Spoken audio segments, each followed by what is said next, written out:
Hello everybody and welcome to the Ultimate MERN Stack course. In this video, we're going to build a full stack threads clone. If you don't know what that is, so basically it is just a social media application where you can create an account, then share posts, and those posts can have likes and replies. So this is definitely a beginner friendly course. If you know the basics of MERN, which stands for MongoDB, Express, React, and Node, you will not have any problems to follow this video.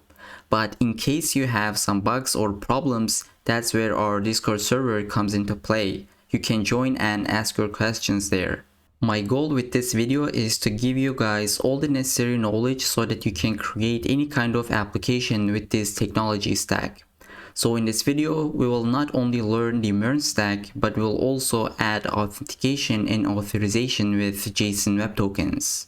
Besides these, you will learn how to use Cloudinary, which is a cloud-based media management platform that provides services for storing and delivering images and videos.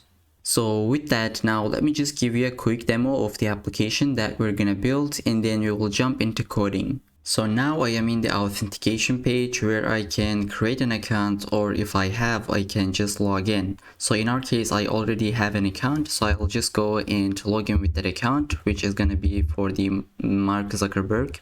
And then the password is from 1 to 6, as you can see. Now let's just log in. And now first we're gonna be in our homepage. And in the homepage, we're going to see the posts of the users that we follow. So in our case, we follow Jennifer, Cristiano, and Elon Musk. So some posts will not have any replies, and in that case, we show this boring emoji. And then some posts will have some replies, and then we're going to show the profile pictures of the users that commented this. So just like the Threads application itself. Now here we can like, or after we liked, so the likes count will increment, or we can just unlike this post. So we can also add replies to this post. Now let me just add one here. So I'll just say, hello, this is a reply. And then if I reply to this, and then now reply count incremented, and then we got the profile picture of the user who replied. So now let's take a look into this post page. When I click to this, here I'm gonna see the replies who has replied to this post, and then I can reply another one here. So I'll just write something random, and if I reply to this, my reply will be added to the bottom, and we're gonna get that cool notification. And then let's see now if I go to homepage, so I will just unfollow the Jennifer in our case. If I unfollow her, I will not see the posts of her in my homepage. So as you can see now, I only see the posts of Cristiano and Elon Musk. So now we also have this dark mode and light mode. I forgot to mention you guys. So it works perfectly even in the authentication page. So now we can go inside the profile page. So here, since I am in my profile page, I can see this delete icon where I can just delete a post. Now I'm gonna delete this one. If I click to this, it's gonna say, are you sure you want to delete this post? If I say cancel, it's not gonna delete. But if I say, oops, so here, if I click to that icon, it's gonna say, and then after I can click to this OK, and then it's gonna delete that. Now it has been deleted from our database, as well as update the UI. So here, lastly, let's just update our profile. So I will inside when I click to that update button, we're gonna be in this user profile edit page, and then here I can just update any information that I want. So I will change my username. I'll say Zuckerberg, and now if we just click to that submit, it is going to update our profile. Now let's check in our page, it has been updated, and any replies that has our username. So now okay, we deleted all of them, but now if we just reply to any post, so let's put something random, we're gonna see our updated username here as well. As you can see, the new reply has been added with our updated information. Now I can show you one more thing, which is gonna be, if you go to our profile page, we have this plus button, and if we click to that, we're gonna see this create post model. So we can type some post content here, and if you click to this image, we're gonna see this file explorer. So I'm gonna choose an image, and here it's been selected. Now if we post this, it's gonna take some time, and then it's gonna be added both in the database, and it's gonna update our user interface. And same it goes. If you want to delete this, so we can just delete that, and it's gonna work perfectly. And also, if I click to this logout button, so now we have been logged out. We cannot like or follow anyone. And this application is completely responsive. So now I'll just open up my console and just ignore this texts. But here, if I just shrink my screen, everything is just gonna be working fine. So now let's go to sign up page, and in the login page, it also works nice. So I'll just log in, and let's see the home page. I'll put my password from 1 to 6, and okay, as you can see now, invalid username or password, because we changed our username. So I'll do the correct one, which was Zuckerberg. Now if I just log in with this, in here, as you can see, everything just works fine, and you can just make this more responsive if you wanted to. So last thing before we get into coding, I have recorded this tutorial part by part. So if you ever hear that I say we will add this feature in the next part, just ignore that, because there is no next part. I have put all those parts into this one giant video. So with that in mind, you can enjoy the tutorial now. So I have created an empty folder called Threads YouTube, and I open it up in VS Code. And I forgot to mention the technologies that we're going to be using. So we're going to use React with Vite. So we're not going to use any framework such as Next.js or Remix.js, so that the beginners can follow this tutorial as well. And then for the UI library, we're going to be using Chakra UI. So I'll just open up a new terminal, and I think I'll just say npm create Vite at latest, and then I'll just put the dot so that it will install it into this folder. So I'll press enter, and then it's gonna give me some options. I'll choose React with JavaScript, and now I'm just gonna install my dependencies with npm install. So now that it has been installed, I think we can just type npm run dev. And normally in your case it should be in localhost 5173, but since I have opened up the demo in that port, it's gonna open for me 5174. So I'll just go to this link, and this is the boilerplate application that we got. So now let's just do this setup and just remove this boilerplate code. So I'll just come here, and inside source I'll delete app.css, and inside app.jsx I'll remove this, all of these actually, and then remove these. So just everything, every content here. I'll just say hi, and then inside the index CSS I'll delete everything as well. Inside the main JSX we'll keep this as it is.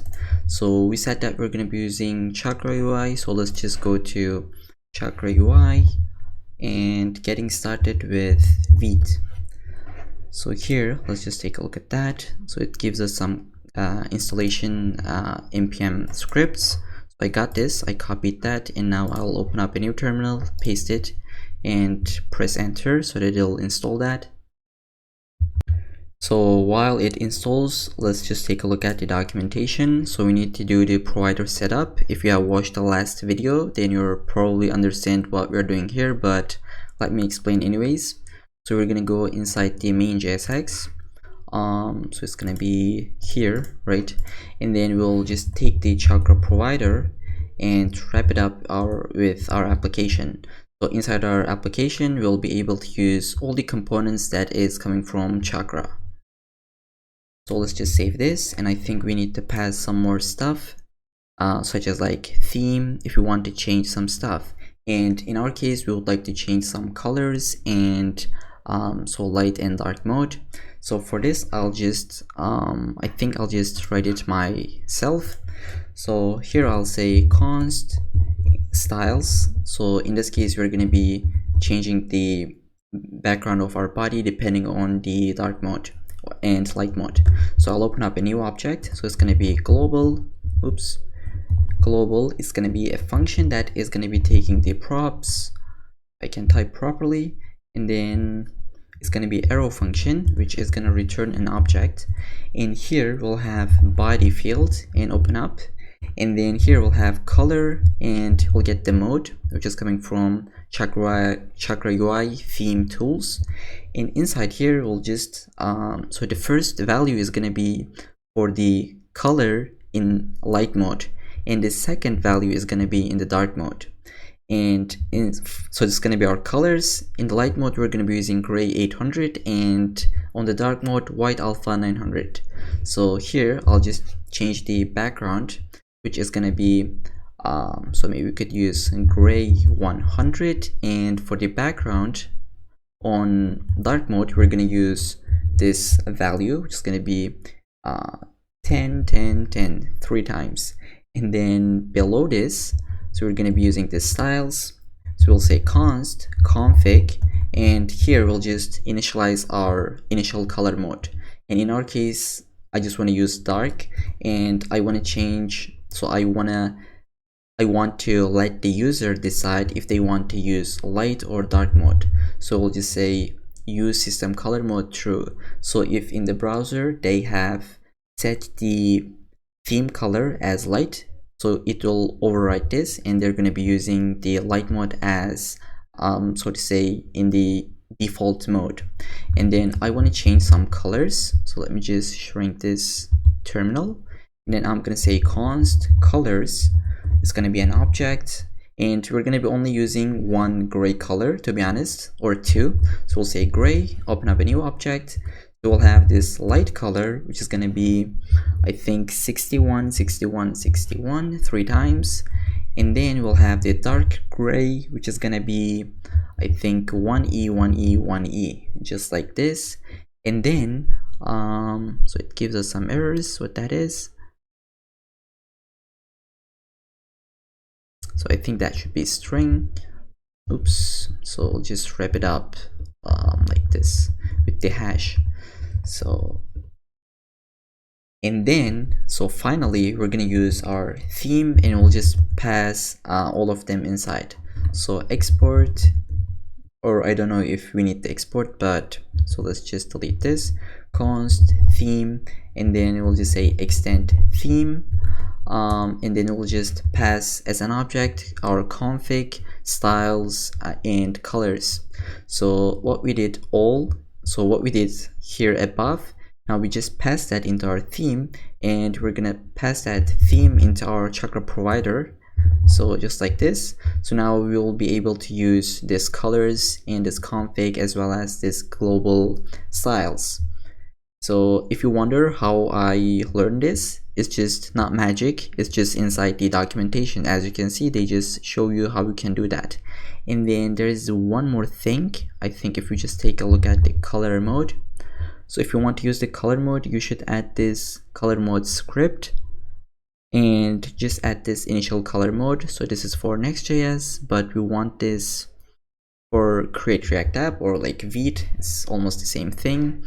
So we'll just copy this line, and then inside our VS Code, I think it was inside the chakra provider. So it's actually, yeah, above the app. So just paste it, import this, and now we are ready to go, I guess. So inside the app.jsx, let's just try to use a button that is coming from the chakra UI. So button, and inside let's say hello. So here if I just check this, so it actually works, but the thing is, I think in my application local storage I got this field as light, so I just need to delete this. And now if I just refresh this, I'll just get it as dark mode initially, and now we can use the components that is coming from chakra UI. So now let's try to install another package, which is going to be the React Router DOM, so that we can do our routing. So I'm just going to say npm install React Router DOM, and then I think we'll also use React icons. So I'll just type it down and press enter. So if you just realized in our demo, so everything is inside a container and it is in the middle of the screen. No matter how far we are or like however we zoomed in, it's always in the center with this fixed width. So for this we have something called container in Chakra UI, which you can take a look at from the documentation, or you can just follow me. So here I'll just say inside the application, I'm just gonna wrap everything inside this container. So get that from the Chakra UI, and then I'll just say max width is gonna be 620 pixels. And I think this should be coming from here. I'm sorry, that should be import container from Chakra UI React. Okay, now if I just save this, now everything is going to be in the center. Refresh this page. As you can see, it is in the center and it is 620 pixel wide. So let's put our routes, and before that we need to wrap our application with the browser router, which is coming from the React Router DOM. So browser router, and just wrap this, and this is gonna allows us to use so the links and that, or like every kind of component that is coming from this React Router DOM package. So we just wrap this, and we can close this main.jsx. I think we're not going to use this anymore ever again. So here I will delete this button, and then I'll put my routes. So routes, that is coming from React Router DOM, and then I will put my routes. So route, and then now if the path is the slash colon username, if we go to any username page, we will return this element, which is going to be the user page. So I'll just say user page, which we need to create.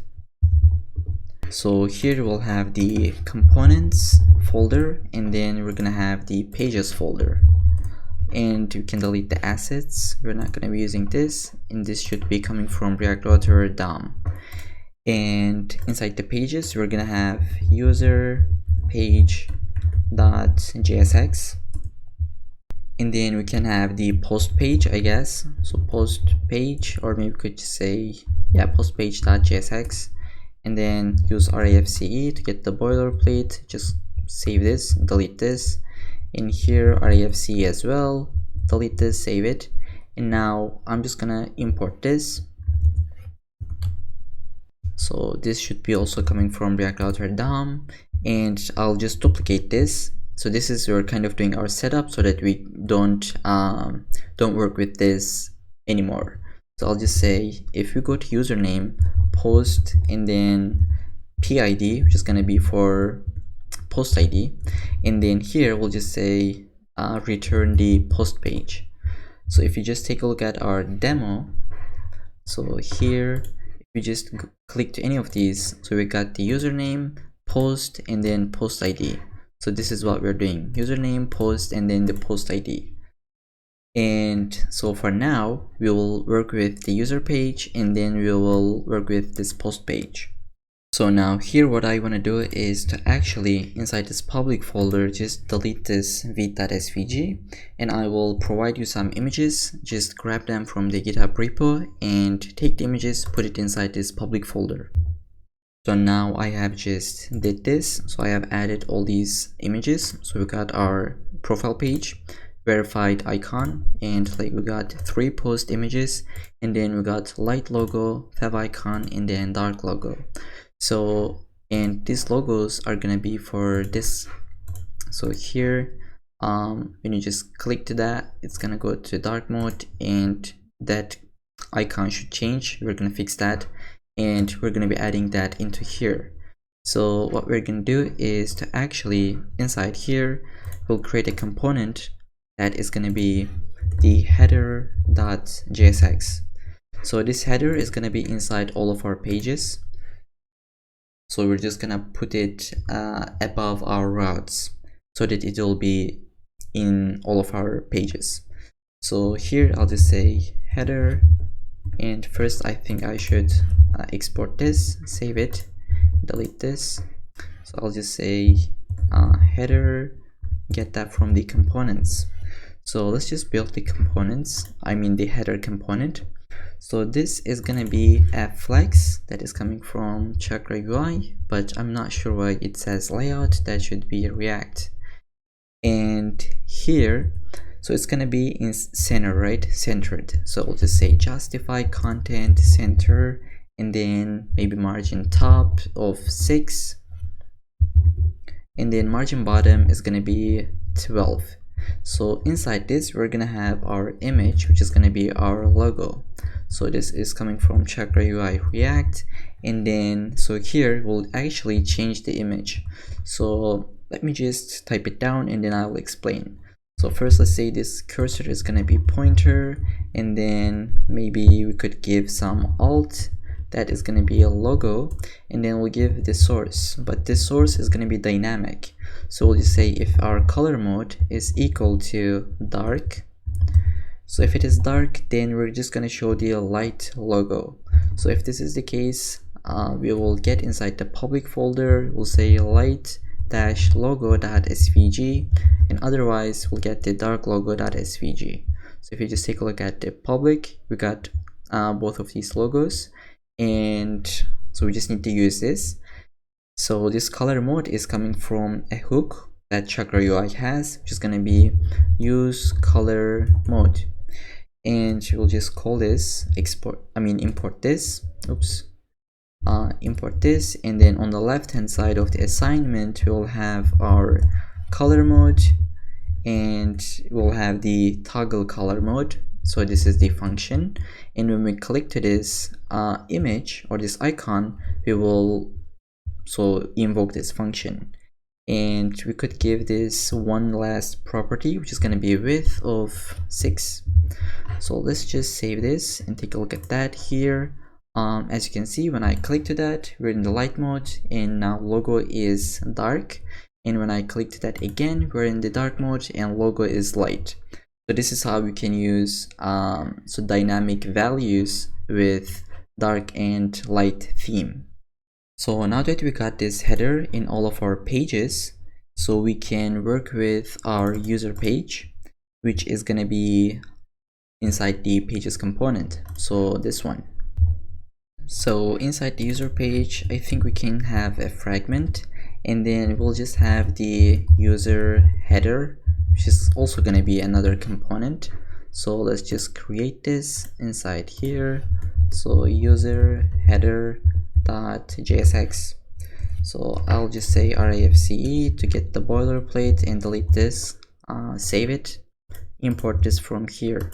So this user header is going to be this component, inside here. So it is this component where we give the information about the user. So in order to create this, the approach that I will take is to use a vertical stack. Just gonna put all these sections to at the bottom of each other. So it's gonna be on top, and then this one is gonna be on top of this section, and all of them will have the same gap between them. For this, we can use vertical stack that is coming from Chakra UI. If you just wonder, you can just say vstack, or maybe just stack. So from here, you will see that. So this is horizontal stack, and we got this vertical stack. You just can give some spacing that is gonna adjust depending on that, and really cool component. So inside here, so in this top corner, in this top section, this is gonna be flex and justify space between. So this side, this part is gonna be on the left, this avatar is gonna be on the right. So we just have a basic text, and then here this is also gonna be flex. So here this part is gonna be on the left, this is gonna be on the right. In order to do this, we'll use justify content space between.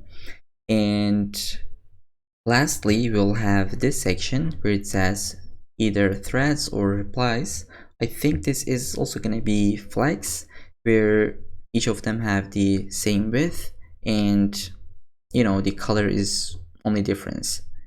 So now let's take a look at the code. So inside the user header, we'll just come here and import a vertical stack, and that for some reason gives me from the layout. Let me just check if that is gonna work. So vertical stack, and then maybe I could just put 3 boxes. Let's say box 1, box 2, and box 3. So I'll just save it, and we should go to the profile page. So mark, let's say, okay, this is user page. We didn't get that header because we didn't save this. Okay, it actually works. So I think I'll just import that from the Chakra UI layout, and if it ever crashes, we'll fix that. So here, as I said, we're gonna have some spacing or gap of 4, and then we'll just say align item center, start, so that it doesn't take it to the center. So if I now save it, it's gonna be on the start. So here I will just have a flex, and from Chakra UI, this flex is gonna have the justify content space between. So it's gonna have the avatar on the right and then the text on the left.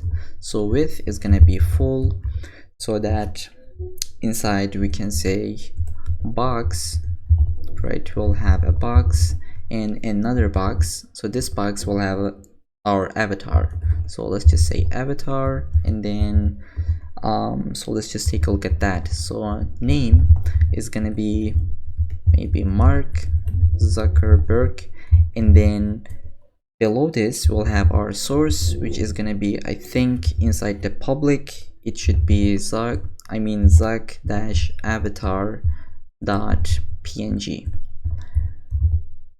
and then for the size, you could just give maybe, let's say, x large. And inside here we'll have our text. So text, it is coming from, again, Chakra UI, and then so it should have the font size as 2x large, and it's gonna have our guy name, and then below that we'll have a flex, which is gonna have gap of 2, I guess, and then align items center. So inside this we'll have our username, so we can just accept this and then delete. So maybe we could just say Mark Zuckerberg, and then font size is gonna be small actually, and then I'll duplicate this. So this text is gonna have the threads.net, and font size is gonna be x small, background. So here the BG is gonna be gray.dark. So if you realize, or if you remember, we initialize this dark color inside our main.jsx. So here now we're gonna using this dark. So this is how you reach this. So you say gray.dark or gray.light. So we're inside the user header. Okay, we got the BG. Now we're gonna have our color, which is gonna be gray.light, and then we'll have padding of 1 and border radius of full. Now let's just save it and hope it's gonna work. So here, as you can see, we got this kind of layout, and we just need to change some stuff. So here, this should be font weight of bold. So font weight bold, and I think now it just looks good. Yeah, almost same. Threads.net. And then below this flex, we will have our text, which says this. So this kind of biography. I'm gonna copy this, come back here, paste it, and we're not gonna change the font size. It's fine by default. So we'll have another flex. which is gonna have the width of full, and then justify content of space between. And inside this, I think we're gonna have some more flexes. So one flex, second flex, but let's just work with this one. Gap is gonna be 2, align items is gonna be center, and then so now we are building this side, right? So we created a flex container, and then we have one flex for this, and then one flex for this. So the reason we have flex for this, so we just want to align items center here. If you can see, this dot is centered with these two texts, and then we also want to use gap. As you can see, this gap is same with this right side, so it's just really good to use flex in this case. So let's go back inside the VS Code. So now we said that gap is going to be 2, and now we're going to have 3 items, right? One is going to be text, which will have the color as gray dot light, and then it's gonna say like 3.2k followers. It's gonna be lowercase, and then below this we're gonna have a box for that so that dot, right? So I'm just gonna say box. It's gonna have the width of 1, and then height of 1, and then background is gonna be gray dot light, and border radius should be full so that we can get that corner. So border radius, I mean that circle, full. Yeah, and we're not gonna have any text.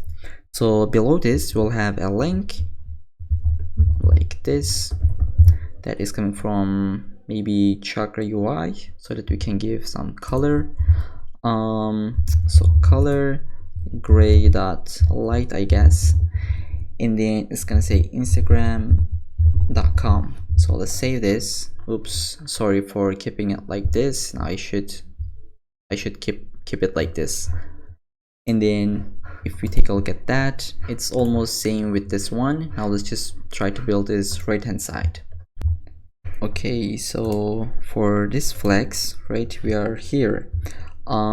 So I think I'll just have a box, and inside this box we'll have an icon. It's going to be BS Instagram, and it is going to be coming from the React icons. So let's just import this, and then we'll have size as 24, and cursor is going to be pointer, and then so let's just save this and take a look at that. So as you can see, this looks really cool, but I want to add this effect where when you just hover over that, you get this kind of a background. And for this, if you want to add your own custom CSS, you can actually do that. So probably you can add this effect with Chakra UI, but in case if you wonder how to add your own CSS, I'll just show you. So I'll just create a so 2 classes, I guess, or maybe even 1. So icon dash container, so we'll have some CSS. So border radius should be 50%, and then padding should be 8 pixels, and then like width 40 pixels and height 40 pixels. And then when we hover over this, so icon container, and when we hover over this, I just want to change this background color to, let's say, RGB 30, 30, and 30, and I think that was the color that we used. So if you just take that hash, so that was the gray dot dark color. And then here I think we can just say the maybe transition should be background color and 0.3 seconds is in out. So save this, and now inside our user header, if I just try to add a class name for this, it's going to be icon.container. So now that CSS is just going to work because this box is nothing than a normal div in HTML, and you just give you applied some CSS into that, right? So now if you just hover over this, as you can see, we got that effect. It has a transition and everything is working as expected. So now next to this we will have another icon. For this I think we can just duplicate this. It's gonna have the same icon container class name, but it's gonna be the icon of CJ more and O. So let's just import this from React Icons, and then so we will now do something really cool and maybe strange. So we can save this, and so we got this icon, but when we click that we would like to get this menu, and as we can see it is a menu. So let's just take a look at that from the Chakra UI. So when you click that you got this kind of stuff, and I think the one that I used was maybe the first one. So it has the portal, I guess. Let me just do Control F, portal, and then so okay, it was this one. So what I will do is, so the menu button is this thing, right? In our case it's gonna be this 3 dots, and when we click that we will get this portal with menu list. Now it has multiple so to say like multiple fields, but we're just only gonna have one item. So I think I'll just type it myself. So inside here, so I'll just wrap this with menu button and import this, wrap this with that, and this all this should be inside the menu. And just come here, wrap all of this with menu, and then below this, so save this to get this cool formatting, and then we'll have a portal. So I'm just looking at my notes, but all this from the documentation. So we are doing the exact same thing here. So I can just copy this and paste it, import these, import this one, and then just delete all these but keep the first one. So inside I think we have copy a link, right? So when you just click that, it's gonna copy the link of this user. So now we just take a look at that. We got this menu item, and now let's just change the background. So menu list, inside here the BG is gonna be gray, dark I guess, and then I'll just copy this and then paste it into here. So now that should be working fine. So now while we're here, let's just add this copy link functionality. So when we click to this, on click, we'll just say copy URL, just call this function. And I'm just gonna copy this here, just create this function, and then it's gonna be arrow function. Inside we're gonna do, so let's just say const current URL, and it's gonna be window location href. And if you just console.log the window object, you got some, and let's just take a look at that. Open up our console, and here I'm just gonna click to this, copy a link. Now inside the window we have really long list of so properties, but I think we'll go with location, and inside the location we have the href, which is going to be our complete URL. So let me just zoom in so that you can see here inside the location we got the href, and we'll just take that and copy it to our clipboard. So here we got the current URL, which is the location.href, and then we'll say navigator.clipboard write text, which is going to be this current URL. And I think this is going to be so after this we could just say .then. All right, so I think this is going to be asynchronous somehow, and here let's just console.log that URL is just copied. And when I just click to this, clear out my console, as you can see URL is copied. Now if I just paste it, as you can see we got the URL, but instead of console logging this, I want to show a toast, which is another component that is from the Chakra UI. So when you just click that, it says, hey, we got your toast. So I'm just gonna copy this, and this is how we use it, and call this toast from Chakra UI, and then so you just call that function. So let me just check if there is any other different formats. So like toast, all of them is, yeah, maybe we could use this one, right? So it is gonna be this some text. So I'll just copy here, and then after this dot, then I just want to paste it, and instead of some text we'll just say copied, and let's try. So I'll just copy a link. Oops, it didn't work.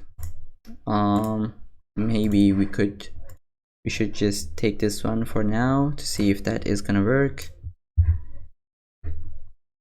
Paste it, save it, and then copy a link. Oops, it doesn't work.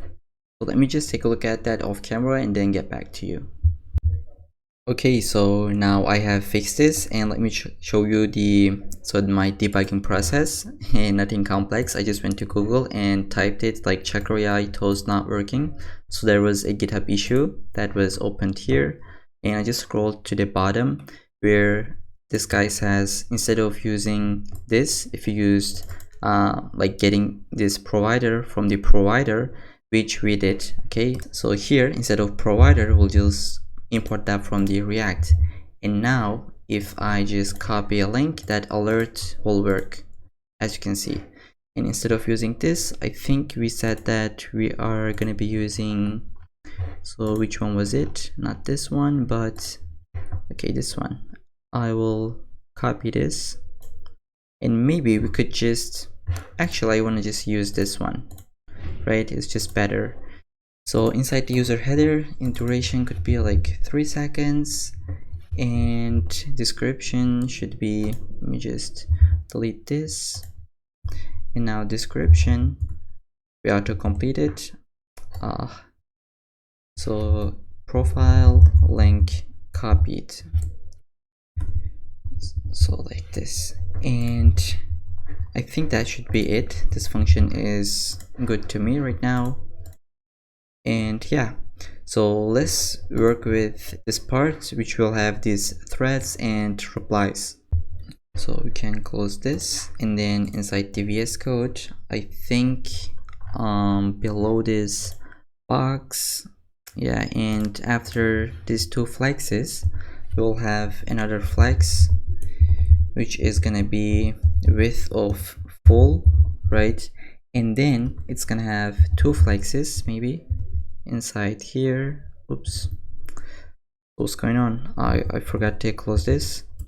And then here I'll just say flex, and this flex is gonna be flex of 1, and the other one is also gonna have this flex of 1, so that they have the same width. And let's start with the one on the left, which is the threads.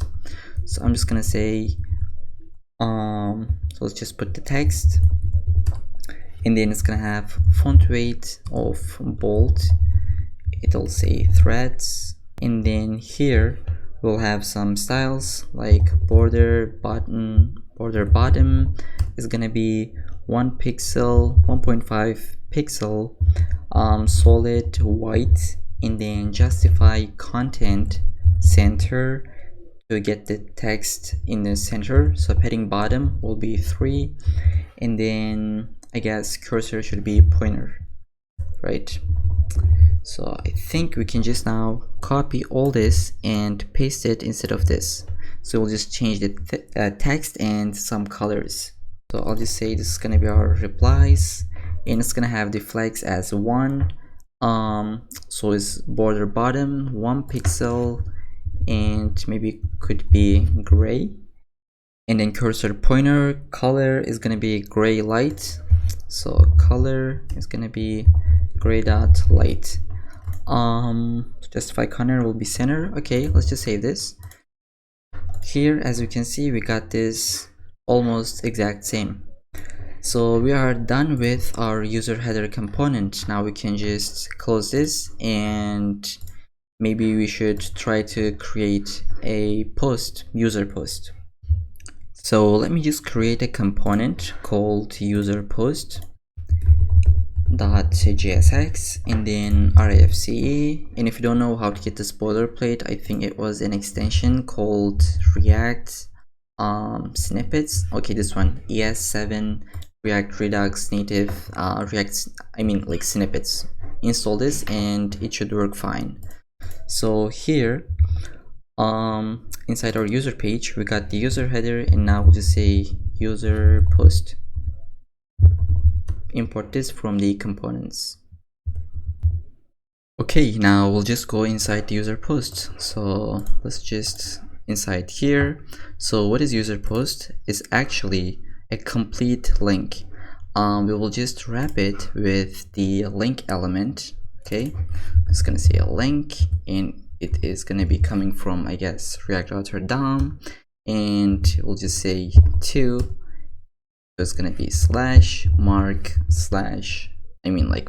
Zuckerberg. It doesn't really matter in this case because it's just so to say mockup, right? Zuckerberg, if I can just spell it correctly. And then, as I said, it's gonna be post/post ID, where we did this inside the app.jsx. So now we're just writing this path, but in a boilerplate way. And then, so everything is gonna be inside this link. So first, I think we'll just have a flex, and the way I am going to do this is, so this left side where you can see all this part, and then you have this right side. So all of them is inside the flex container. So on the left we have this part, and then on the right we have this container. And so this is gonna be, I think, flex with align item center with direction being column, so that this and this vertical line and then this images would be in the column direction. And then this side is gonna be display flex, right? This is gonna be the left side, this is gonna be right side as we did above. So justify content space between, and then a text, an image, and then we could have maybe flex to give this gap, right? And then below that, again, we're gonna have this flex align item center, so that we just have this dot as aligned perfectly, and then it has gaps. So just like this one that we built here. So I think with this, we can ready to start the coding, right? So inside this link, we will have a flex, and this flex is coming from Chakra UI, and then it is gonna have gap of 3, margin bottom of 4, and then padding Y of 5. And then here we'll have another flex. Flex direction is gonna be column, and then align items to be center. So it's gonna be the left side where we have that vertical line that goes until bottom, and then replies images. So first we'll have an avatar. So we can say import this, and then size will be medium, and then name, so what should we say? So it's gonna be Mark Zuckerberg, right? And then inside of this source, we'll just say inside the public folder, where we're just gonna have zuck-avatar.png. And then below this, now to create that vertical line, what I did was to just create a box, and then width, so import this box, width of 1 pixel, and then height is gonna be full, right? It's just gonna stretch, and then background is gonna be gray.light. In margin Y, we could just give 2 so that it just has some gap. And then below this box, we're gonna have that 3 images, but let's just give it a container. It's gonna be a box. So position relative, and then width of full. So let's just say width full, and now save this. We're gonna complete this. So here, as you can see, we got the only avatar right now, but once we add the right hand side, and so we'll get that vertical line, because right now this side is not shown, right? this cannot stretch. So once you add that image, it's gonna be okay. And then inside here we'll have our avatars, right? So let's just create one avatar, and also we're getting this avatar from the Chakra UI. You can take a look at the documentation. So size is gonna be, let's say, XML, and then name, let's just say John Doe, doesn't really matter. And then source, so in order to, for the source, you can just come here and say avatar. I'll just take the source randomly, copy this. So source is gonna be this one, and then position is gonna be absolute. Top is gonna be 0, I guess, right? Top is gonna be 0 pixels, and then left is gonna be 15 pixels, and padding should be 2 pixels. So I think now I can just duplicate this 2 times, and here we'll just change the source.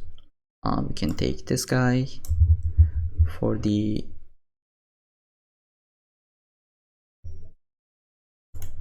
so we can just take this guy and then just paste it here, and then I can take this guy, paste it here, and now we're just gonna change the positions, right? Because if you just take a look at that in our demo, so some of them is on top left corner, on the middle, bottom, and top right.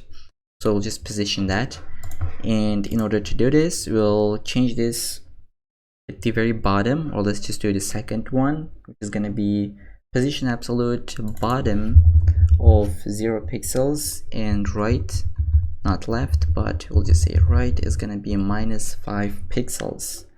And this one is gonna have a left of 4 pixels, I guess, and then the bottom is gonna be 0, right? So let's just save this, and as you can see, it just looks great. But once we get that vertical line, as I said, now let's just implement that. So here we'll just have another flex, which is gonna be flex of 1. It is gonna be taking the whole width. Flex direction gonna be column, and then gap of 2. And so we'll just first get the name and date, so that top part. So flex justify content space between, and now we'll just have 2 containers, I guess, or like 2 boxes, 2 children for this flex. The one on the left, and then one for the right. So this is gonna be the left one, so this is gonna be width of full, and then so align items is gonna be center, and then here inside this we'll have a text that is coming from Chakra, I guess, and then so import this. Font size is gonna be small. Inside we're gonna have our username, it's gonna be Mark Gerberg. Maybe I should just copy this, and then font weight is gonna be bold.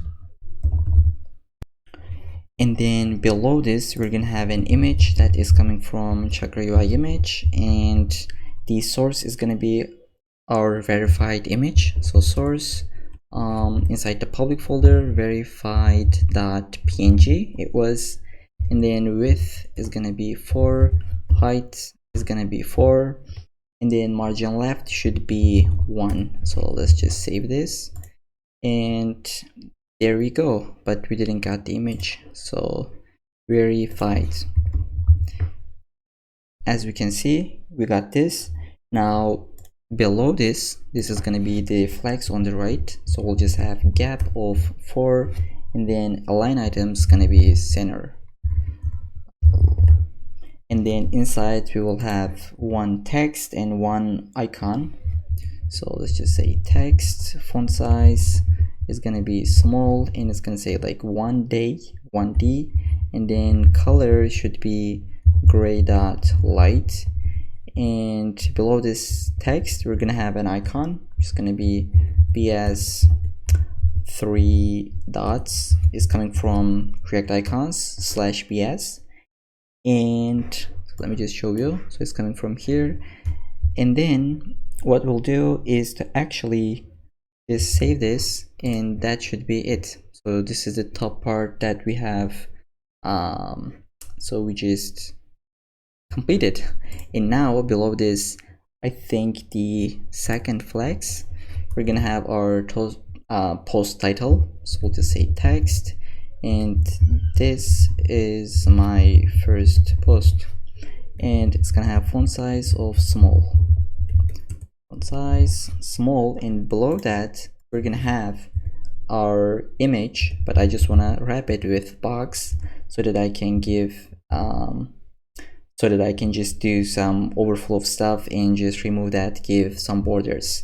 So position is going to be a relative. I'm not sure if we need this. I think we don't. So we'll just say border radius of 6, and then overflow is going to be hidden like this, and then border 1 pixel solid. And now if you just want to give a color like gray dot light, or maybe solid red 500, you can't do this here. So you can only give colors like white, black, you know, the colors that you have in classic HTML. Here, if you want to use the colors that is coming from Chakra UI, what you need to do is, so just create a field that is going to be called like border color, and then you'll just give gray dot light, or maybe red dot 500. That's how we do it. And then inside we'll just have a image, but before that let's save this. And here the image is going to be, so maybe post 1.png, right? And width is gonna be full. If we just save this, hopefully it's gonna work, and there we go. So this is almost the exact one with this one.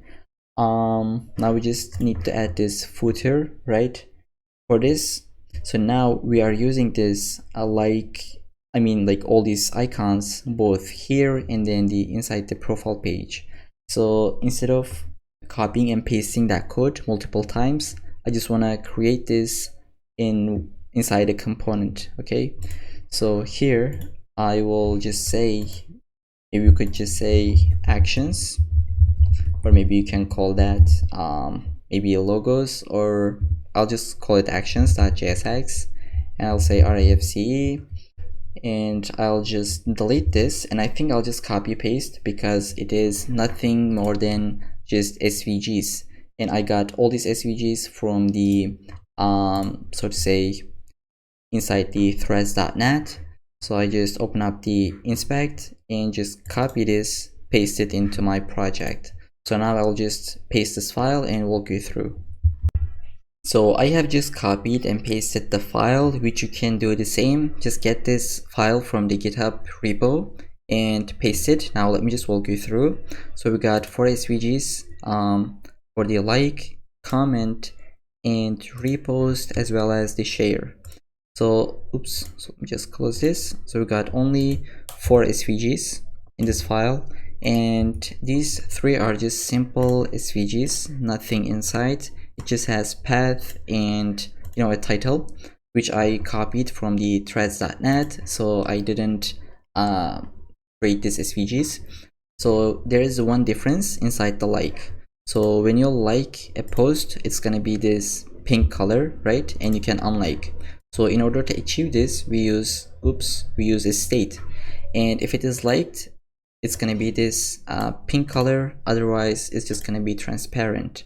In order to do this, what I did was excuse me. So inside user post, we're gonna just call this actions. So I think below this one, so below the box, we're gonna have a flex with the gap of 3, of between the icons, and then margin Y is gonna be 1. So I'll just call the actions. And now if we just save this, I think we should see that here we got all these icons, and when you click that, it doesn't take you to this link because we added this onClick event.prevent default. Now the default behavior of a link, when you click that, it takes you to that link, but since we are preventing that default behavior, it doesn't take us to there when we click any of these icons. But if you just click anywhere else, it is going to take us to that page.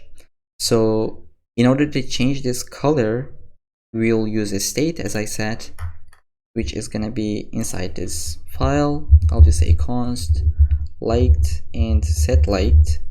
Initially it's going to be false. Import the use state from React, and we'll just pass this props. So liked is going to be liked, and then set liked.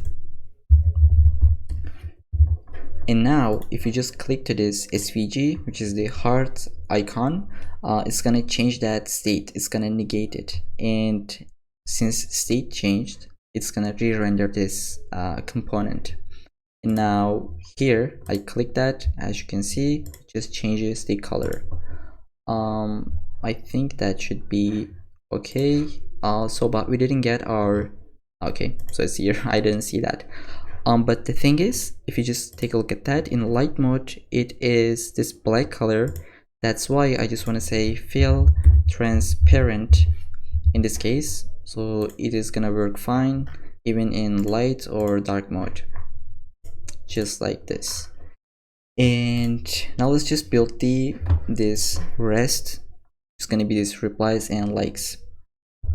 So I said we're gonna be using flex. So below this actions, I think below this flex we're gonna have another flex, and it's gonna have 3 children, right? The one is gonna be text, that is going to say like how many replies it has. Let's say 1 2 3 replies.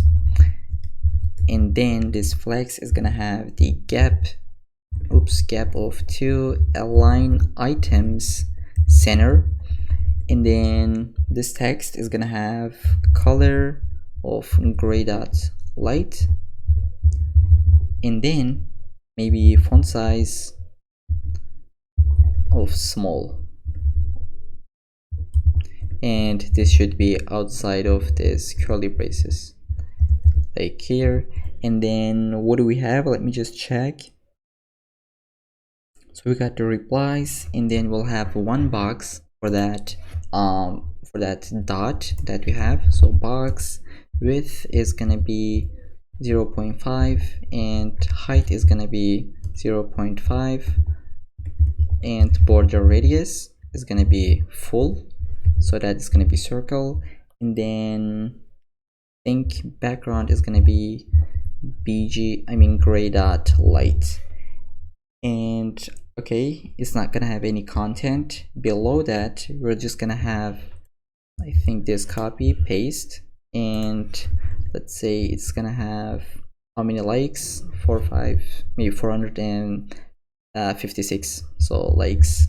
I'll just save it. Let's take a look at that. Okay, that looks good to me. And now as you can see, this vertical thing also works. And now we can just duplicate this post. But the thing is, if you just duplicate this, we're gonna get the same post multiple times, right? Because we're just using one image and the same count and same replies and same likes count. Now in order to achieve this, we can use props. So here I'll just say this post is gonna have likes as 100 and 1200, and then here it's gonna have maybe replies of 481. We're gonna have the post image, right? Every post image is gonna be different, and it's just gonna be post1.png. And let's check if it has any other thing, which is gonna be the post title. Okay, post title, and let's say let's talk about threads, and I'll just copy this and paste it 2 times. or let's say actually 4 times, and just change the numbers just randomly. And then it's going to be post 1, 2, 3, and 4. And post title, let's say nice tutorial, and I think that was the Elon Musk image. I love this guy. And then this one should be excuse me, so we're not gonna have any post image actually, so that was gonna be this post without any image. So we'll just say post title, this is my first this is my first thread. So now we can just save this, but it's not gonna work because we just need to extract all these fields or props. So we'll get the post image, post title, likes, and replies count, and I think it was it. Now we are getting an error from the ESLint, which it wants us to use prop types, which I don't really want to use.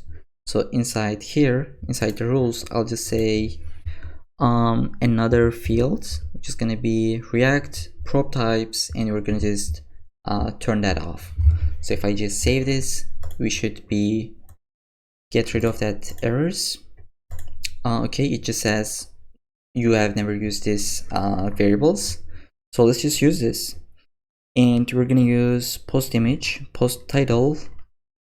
This is gonna be post title, so I'll just delete this and say post title, and then we'll have post image, but don't forget, not all of the posts will have post image.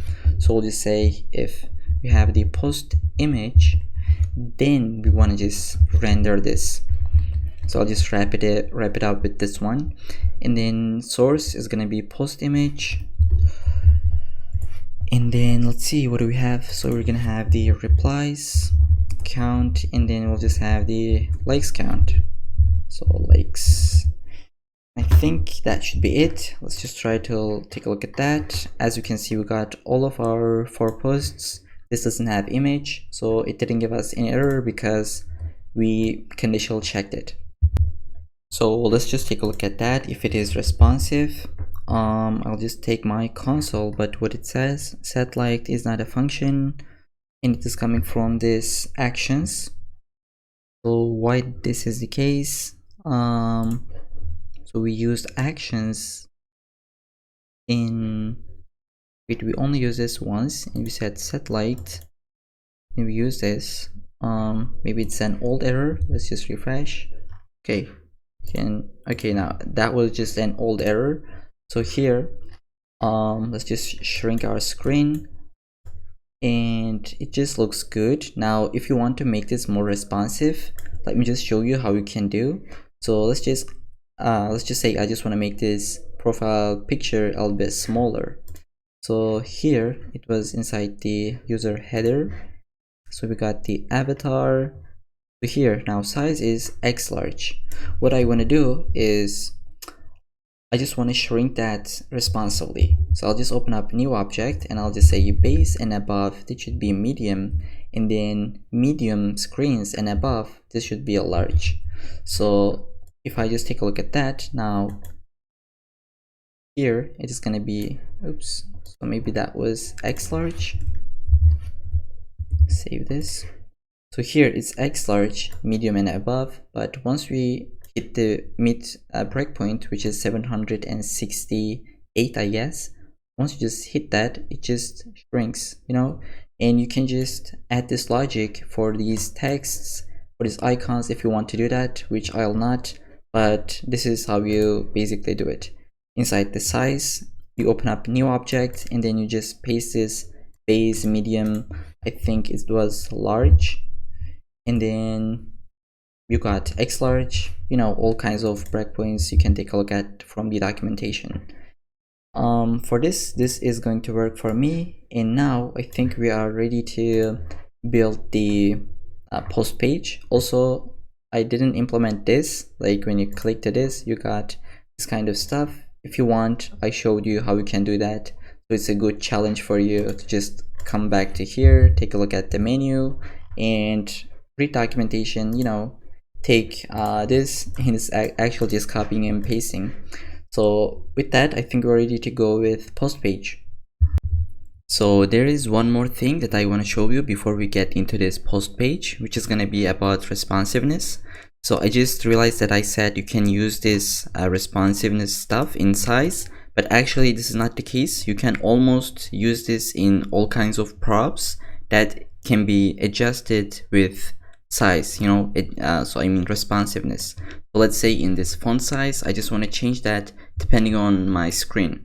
So I'll just delete the value, open up a new object, and then inside I'll just say from base, screen and above, it's gonna be X small font size, and then medium and above, it's gonna be small, and I think we got large. Yeah, we got large, and above we're gonna have like medium font size. So this is how we can add that. And as I said, so you can add this into width, height, you know, all kinds of stuff that can be adjusted depending on the, you know, responsiveness style. So I think that makes sense. Now we can get into the post page. And before I forget, I'll just say it's gonna be font size of X small as usual. So I have just closed everything and just opened up the post page.jsx, and let's take a look at that first. So this is our demo. Here we just have our post header, a text, and then post image, comment section, and like replies and likes, and then we got these comment component which we'll create. So let's go with that, and our approach is going to be same again, I guess. So here it's going to be justify content space between, something on the left and something on the right. And so let's just get back into the VS Code. Here let's just delete this, it's going to be an empty fragment, and then oops, so this is gonna be our post header, I guess. So it's gonna flex coming from Chakra UI, and then we'll have another flex. It's gonna have the width of full, and then align items center and gap of 3. So center and gap of 3. So inside here we're gonna have one avatar. So that should be self-closed tag that is coming from Chakra. And then below this avatar, we're gonna have one flex. And then this avatar is gonna have the source of, I think it was zoc-avatar.png, and then size could be medium. And maybe we could give the name as just Mark. Okay, and then what do we have? So for this flex, the bottom, so it's gonna keep our username, which inside a text that is gonna be font size of small, so font, so it should be imported, font size small, and then font weight bold. So this is going to be Mark, oops, Zuckerberg. And then below this text we're gonna have an image, which is going to be this verified image. So image coming from Chakra, and then source will be inside the public verified.png, and then width of 4, I guess, and then height of 4, and then we'll just have margin left of 4. So by the way, it's the same thing, doing as if inside the code or inside curly braces. So yeah, and then well, what do we have? Am I missing anything? So we can give the, so let's just save it and take a look at that here inside the post page. So as you can see, so we got backed up with this name field, as you can see we give here, and it's because our source is false, so we should give, it means now we're inside the public folder, and now we should got this profile picture, right? And then now we'll just do the right hand side, which is gonna be, I think, below this flex. So it is just gonna be another flex which will have the gap of 4 and align items of center, and then it is gonna have a text which says 1 day, and then font size of medium or small, and then color is going to be gray light. And below this text, yep, we're gonna have an icon. So I think we could just make this its own component because we used it in other place. So we'll just say 3 dots. I think you can do that if you want, but I think I'll just not in this case. So we got this, and now below this we'll have the post text, post title. So I think it'll be below this. So right, text, it says let's talk about threads, and then it's gonna have margin y of 3, and then below this we're gonna have our image again, which was, so we used it in this user page, I guess, right? So it was here, so I can just copy and paste this. Inside the user page, we got, inside user post, I mean, we got our posts.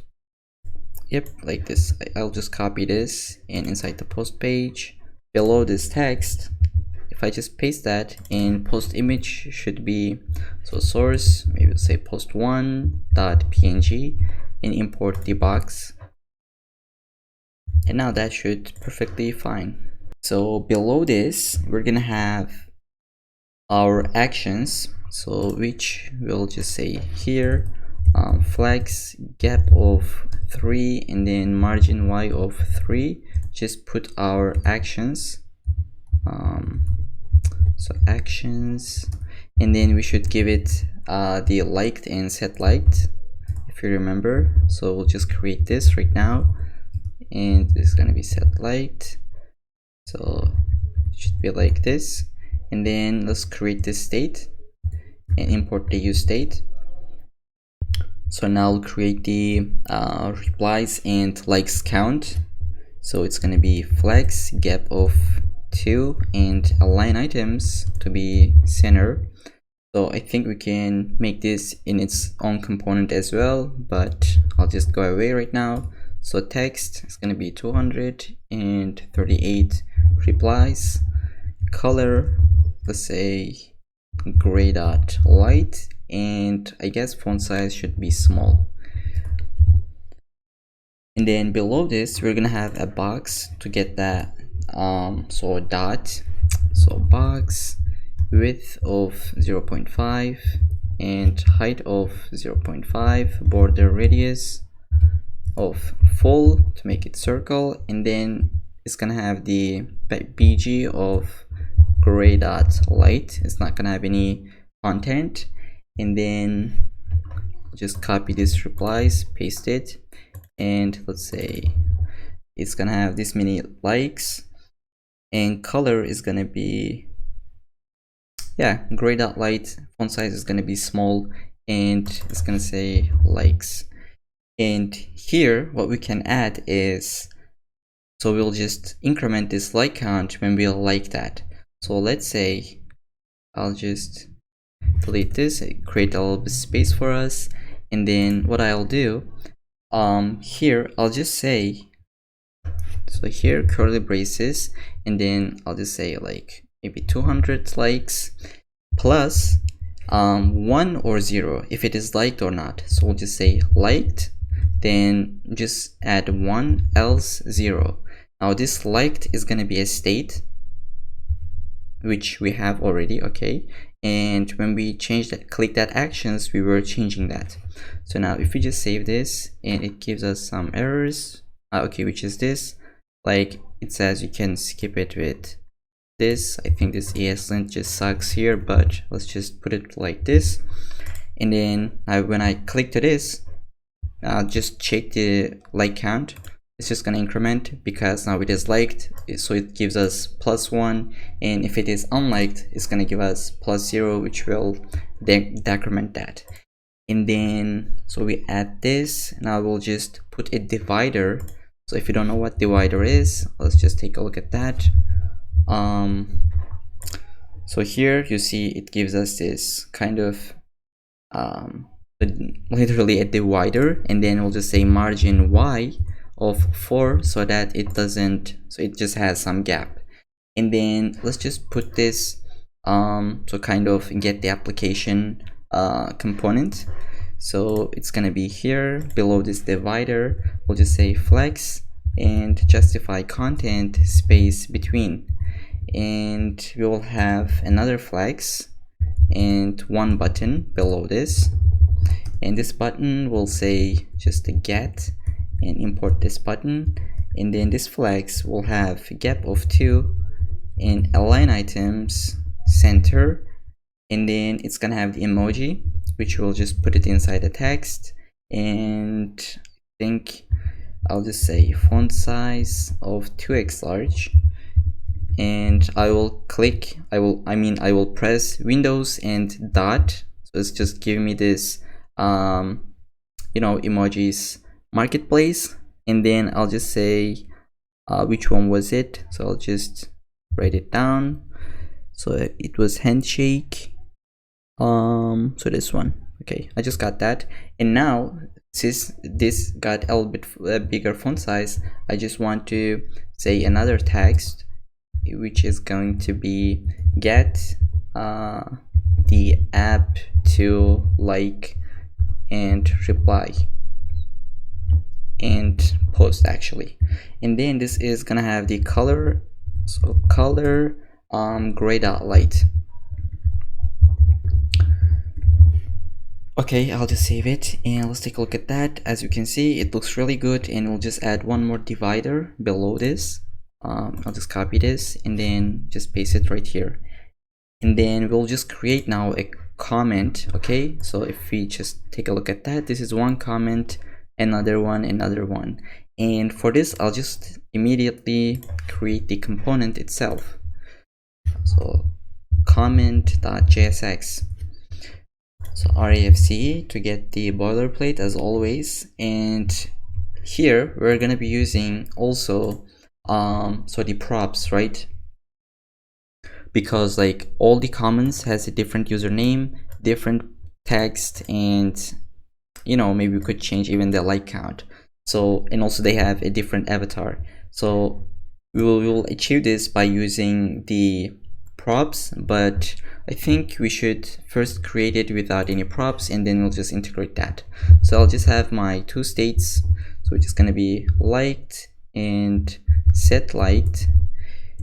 It's gonna be use state initially false. So I think this is the only state that I need for now, and here we'll just have an empty fragment, and inside we'll just have a flex, and then import this flex. So it's gonna have gap of 4, okay, gap for padding y of 2 and margin y of 2. Also the width is gonna be full, and then inside this flex we're gonna have one avatar that is coming from the chakra as always, and then this is gonna be, we could give some source, but this is gonna be coming from the so the props, but let's just for now just say Zach avatar .png, and this is gonna have the size of small, and then below this we're gonna have another flex, and this flex is gonna have the gap as 1, width is gonna be full, and then the direction, so flex direction is gonna be column, and then it's gonna have one more flex children or child. So here flex with full space between and align item center. Okay, with full space and justify content space between, and then align items, build outside of this, align items is gonna be the center, and inside it's gonna have our username, right, which is gonna be inside the text as always. So we'll just say maybe a mark for now, and that should be font size of small, and font weight is gonna be, so font weight, so it doesn't import because we should import this. Font weight is gonna be bold, and then this could be Mark Zuckerberg. And then below this text, we're gonna have one more flex, and inside we're gonna have some text again. So below the text, I'll just have a flex, and then it's gonna have one text. And below this text, we're gonna have the icon. So probably you know which place we're doing right now. It's gonna be this, right? So we did this multiple times. Actually, this section, maybe that could be its own component, as I said before, but we'll just move on right now. So BS 3 dots and import this from the icons. In here, we'll just say create that date. Let's say 1 day for now. And then, so that should have font size of small, and then color is gonna be gray light, and this flex is gonna have the gap of 2, and then align items to be center. And below this, we'll just have the comment itself. So we'll just say text, hey, this looks great. And then below this, we'll just have our actions. So import this actions component, and then we should pass our liked and set liked. And set liked. And below this, we're gonna have our likes count, which is gonna be inside the text, and it is going to say font size of small, and then not font family, but font size. And then after font size, we'll just say color gray light, and then it's gonna have the likes. So let's just do it like this, which is gonna be coming from the props.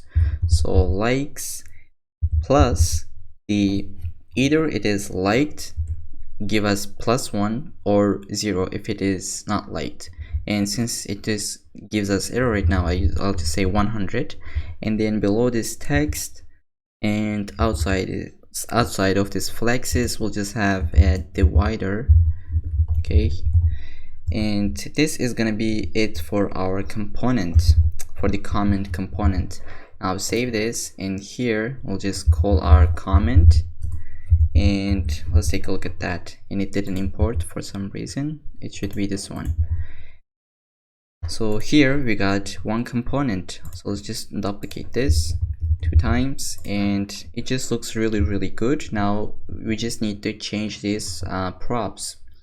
So I think I'll just go and give it right now. So which is gonna be, let's say comment looks really good, and then create that will be, so let's say created at, so let's just say 2 days ago, and then likes count is gonna, let's say 100, and then username, I'll just say John Doe, and then below this we should have a user avatar, right, which I will grab it from here. So avatar, so I'll just copy this one. So we'll just say user avatar, and then paste it. So I'll just copy this comment and delete these two and just paste it 2 times. And now save this. You can change the like count, let's say 21, 42, Sally Doe, and then maybe Jane Doe. So we'll just change the profile pictures. I'll just grab this, so paste it, and then grab this one, so paste it to here, and then we can change the comment. So let's just say it looks good, and then amazing. So that should be maybe 1 day and 2 day. Okay, not really important, but now let's just get the props, which it doesn't give us in autocomplete. So it has the user avatar, so it had the created at, it had comment itself, and then username, and I think the likes count, right? So now we can change this with likes, just like this, and then this will be the username, and to delete this space. And what do we else? So source is gonna be the user avatar, and then so this is gonna be created at, and this is gonna be the comment itself. Now that should be fine, right? Okay, so we can like that, unlike it. It just worked expected right now. So let's check if this page is also responsive, and again we got some errors. So let's just take a look at this. Okay, so it comes from, I think when we import this comment here, so we did something different. No, we didn't. Okay, so maybe that's just some old errors. Can refresh this page, and now it just doesn't give us any error. Okay, and now let's take a look at that, if it is responsive or not. I'll just shrink my screen. It just adjusts really good, and you can do that trick that I showed you where you can use the size field and make this button or this text a little bit smaller as you wish. And light mode, dark mode also works. So there is one more thing that you should be aware of. Let's just go to this mark page. So whichever post you click, so let's say I'll just click this one, but it'll take me to this page. It is because inside the post page here we just put everything as static content. We are not taking it from the, so it's just not dynamic, and it's because it's not really important right now because that was the UI design. If we add the backend for this, then we can just change this easily, which we will just grab this post image, post title, and everything, this replies, comments, everything will just get that from the URL which has the post link. Alright guys, welcome back. So in the last video we have built this front end for our social media application, which was the threads. And in today's video we're gonna build the backend. In other words, we'll build a REST API with Node.js, Express.js, and MongoDB. We'll also handle the authentication with JSON web tokens. And hopefully in the next video we'll connect the backend to a front end and complete this application. So before we get into coding, let me just show you the functionalities or the endpoints that we're going to create in this video. So for this I will head over to the Postman, and as you can see I got a bunch of endpoints for posts and users. So let's just start with users, and the first thing that I will do is to sign up a user. So here I just pass some JSON data, which is the username, full name, password, and email. And if I try to send this endpoint, I mean like this request, so inside our database we should got that user. Now as you can see, the user's collection is empty right now. If I just try to refresh this, I should hopefully get that user. As you can see, we got all the information, and even the password is hashed, and the followers and followings arrays are empty because so the default value is 0. And then let's just try to do another thing. So I want to just update my password. Okay, initially it was 1 to 6, and now it is going to be 1 to 7.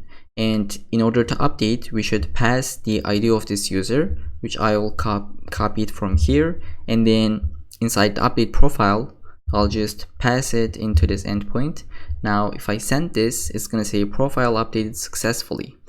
And so now let's just test it out. So I'll just log out from this account, and it's gonna clear the cookies for us. And now I'll just try to log in. Alright, so it was John Doe, and if the password was from 1 to 6, it is not going to work. So invalid credentials. If you just put that 7 at the end, it's gonna log in. And now we also got the cookie, which is the JWT token, right? And then now we could follow somebody, or first let's just try to get the profile. So here, if I just send this, as you can see, we got the username at the end, and it's gonna give the profile of this user. And Now, in order to follow or unfollow somebody, we need to pass another account's ID, because now if I just try to follow myself, it's gonna say you cannot follow or unfollow yourself. So let me just create another account. So I'll just say Sally, or maybe Bob Doe. I'll just say Bob Doe, and then email should be bobdoe@email.com. So I'll just send this. Now we are logged in as Bob Doe. Okay, I will get the excuse me, I'll get the ID of the John Doe. I copy that, and then inside here I will try to follow him. So I pass this ID inside, and it's gonna say user followed. So let's check. Here I will refresh my database, and inside the followers array of this John Doe, we'll get the ID of Bob Doe. Okay, if you just take a look at that, it ends with AD19. Okay, and following here is gonna be the ID of John Doe, which is AD0D ends with, right? Okay, it works, and now we can unfollow that user as well if we just send. So it's like kind of toggling this state. If you are following and you send this request again, it's gonna unfollow, and then vice versa. So I'll just send this in user unfollowed. Okay, so these are the endpoints for our users, and now inside the posts, I will not give you a demo, but like let's see which endpoints we have. So we have one for to create a post, like a post, reply to a post, and then delete some posts, or only one actually in this case. So you just pass the post ID here, and then you will be able to delete that. We can get a post, and also we could get the timeline or the feed for users. Okay, so as you can see, it just looks really fun, and we're gonna build this from scratch. So with that, let's get into the coding. Okay, now I am inside the VS Code, and I have created a root folder or a parent folder, and then I just put the front end code inside here. So this is the code that we wrote in the last video. So now I'll create another folder, which is going to be the backend, and then here we're going to write all of our backend code. So first I'll just create a new terminal, and then I'll cd inside the backend. So cd backend, and then here I'll just say npm init-y, so that we can get a package.json file where we'll just install all of our dependencies. So now here I got that package.json file, and I'll just say npm install and install all of our dependencies. So first things first, we'll just have the express and then maybe JSON web token in order to have that authentication, and then we'll say bcrypt JS, which is going to be for like hashing the passwords of users when we save them into database. And then we'll use .env to hide our environment keys, and then we'll use Mongoose in order to work with our database, and then we'll just use the cookie-parser package, which is going to be needed in order to, so once we want to get the cookies from request and then send some cookies inside response. So this package is needed, and I think this is all of our dependencies. I'll press enter, and then we'll install one more dependency, but it's gonna be dev dependency, which is the node.mon. So now I'll just say npm install dash like uppercase D, and then node.mon. I'll just press enter. Okay, so now let's take a look at the package.json. Here are all the dependencies that we have, and this is the dev dependencies. So inside the backend, I'll just create a server.js. So it's going to be our Kickstarter file, so to say. And then I'll just say const, maybe we'll just get the express. So I'll just say express and require express. And instead of doing like this, I actually want to use import syntax. So I'll just cut that, and inside the package.json, I'll just make this a type of module. So type is going to be module, and I'll just save this. Now we are so we can just use import syntax. So import express from express, and then we'll create our application. So let's say const app, get the express, and then app.listen, and then I just want to give a port. For now it could be 5000, and then here I'll just want to say like console.log server started at like localhost 5000, and then I'll just save this. And here, instead of just every time typing node dot or like node server .js, so this is going to start that, but I don't want to really do that every time when I have a change inside my code. So that's why we installed the nodemon. So here I'll just come here, I'll just say dev, and then I'll just say nodemon server.js, and then for our start we'll just say node server.js, which is gonna be for production, and this is for when we're developing stuff. So save it here, and then now just watch. I'll just kill this, and I'll just say npm run dev, which is going to start this script. And now every time I make a change, it's gonna refresh. So let's say hey, as you can see, it just started automatically, and this is why we are using nodemon. So instead of having this port as hard-coded, it is a good practice to just get that port from environment variables. So I'll just say const port, so it's gonna be either process.env.port or it's gonna be 5000. So in order to use this, I'll just say this is gonna be the port, and server started at, we could just say delete here, and then that should be $, and then port, but that should be backticks, right? Not just regular code.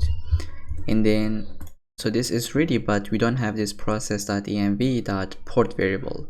For this, we'll just create a .env file, and that should be like this. And then I'll just have port is gonna be equal to, let's say 5000, and now I can save that here. So let's actually just try to maybe 3000, and now if I just save this, that should be okay, it didn't work. Maybe we could try to close that and open up again. So npm run dev. Okay, it cannot find that. So it is because we didn't use the .env package, right? So it's gonna be import .env from the .env, and then we'll just say .env.config. Now it's gonna allow us to see the content inside this packet, inside this file. So I'll just save this. As you can see, now it is using the 3000, which is here. So I'll just make that 5000. And so let's see. So I'll just refresh here. Okay, that was our kind of setup. And now I just want to set up the database, and then so that we can just work with our models, controllers, routes. So we're going to be using MongoDB. For that, I'll just go to MongoDB Atlas. And if you don't have an account, you should create one for free, or if you have already, you should log in. And in this case, I already have. I'll just log in. Okay, so I have logged in, and this is the dashboard that you will get. And if you don't have any databases or any projects that you have initialized, you will not see this page, I guess. And so let's just create new one. So I'll just say create new project, and so my project name could be threads backend maybe, and I'll just say next. And then project owner is going to be me. Create the project.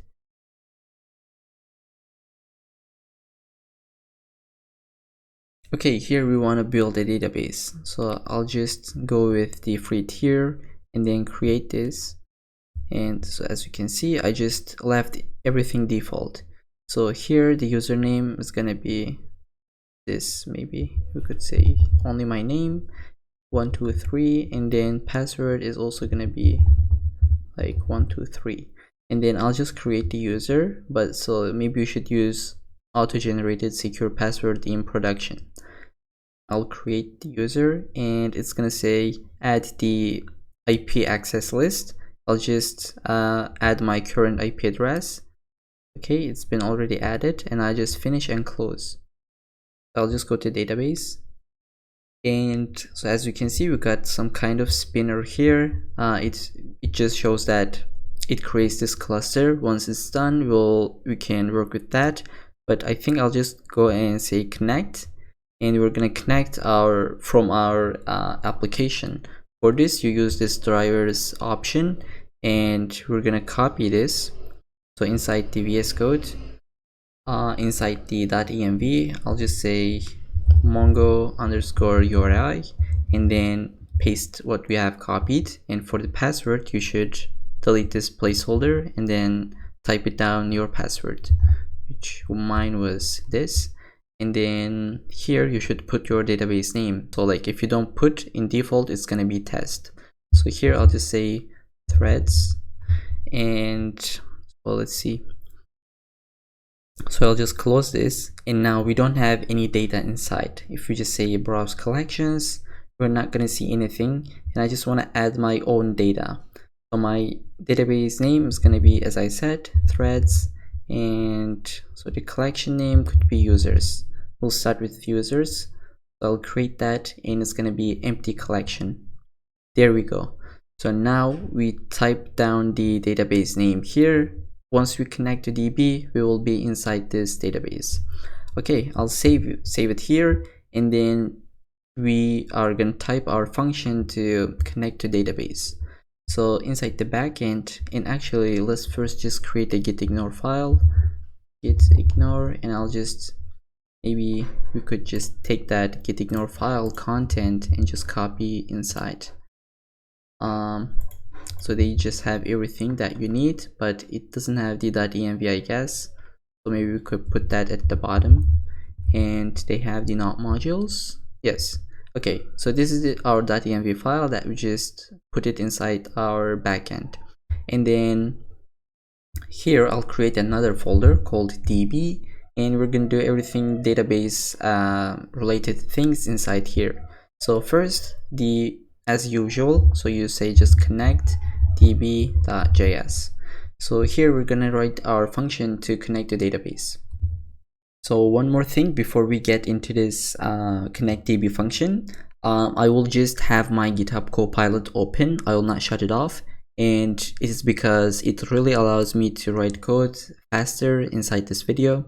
And whenever I accept anything, I'll just explain that. So I will not just accept the autocomplete and then just move on. I'll just explain everything that I accept.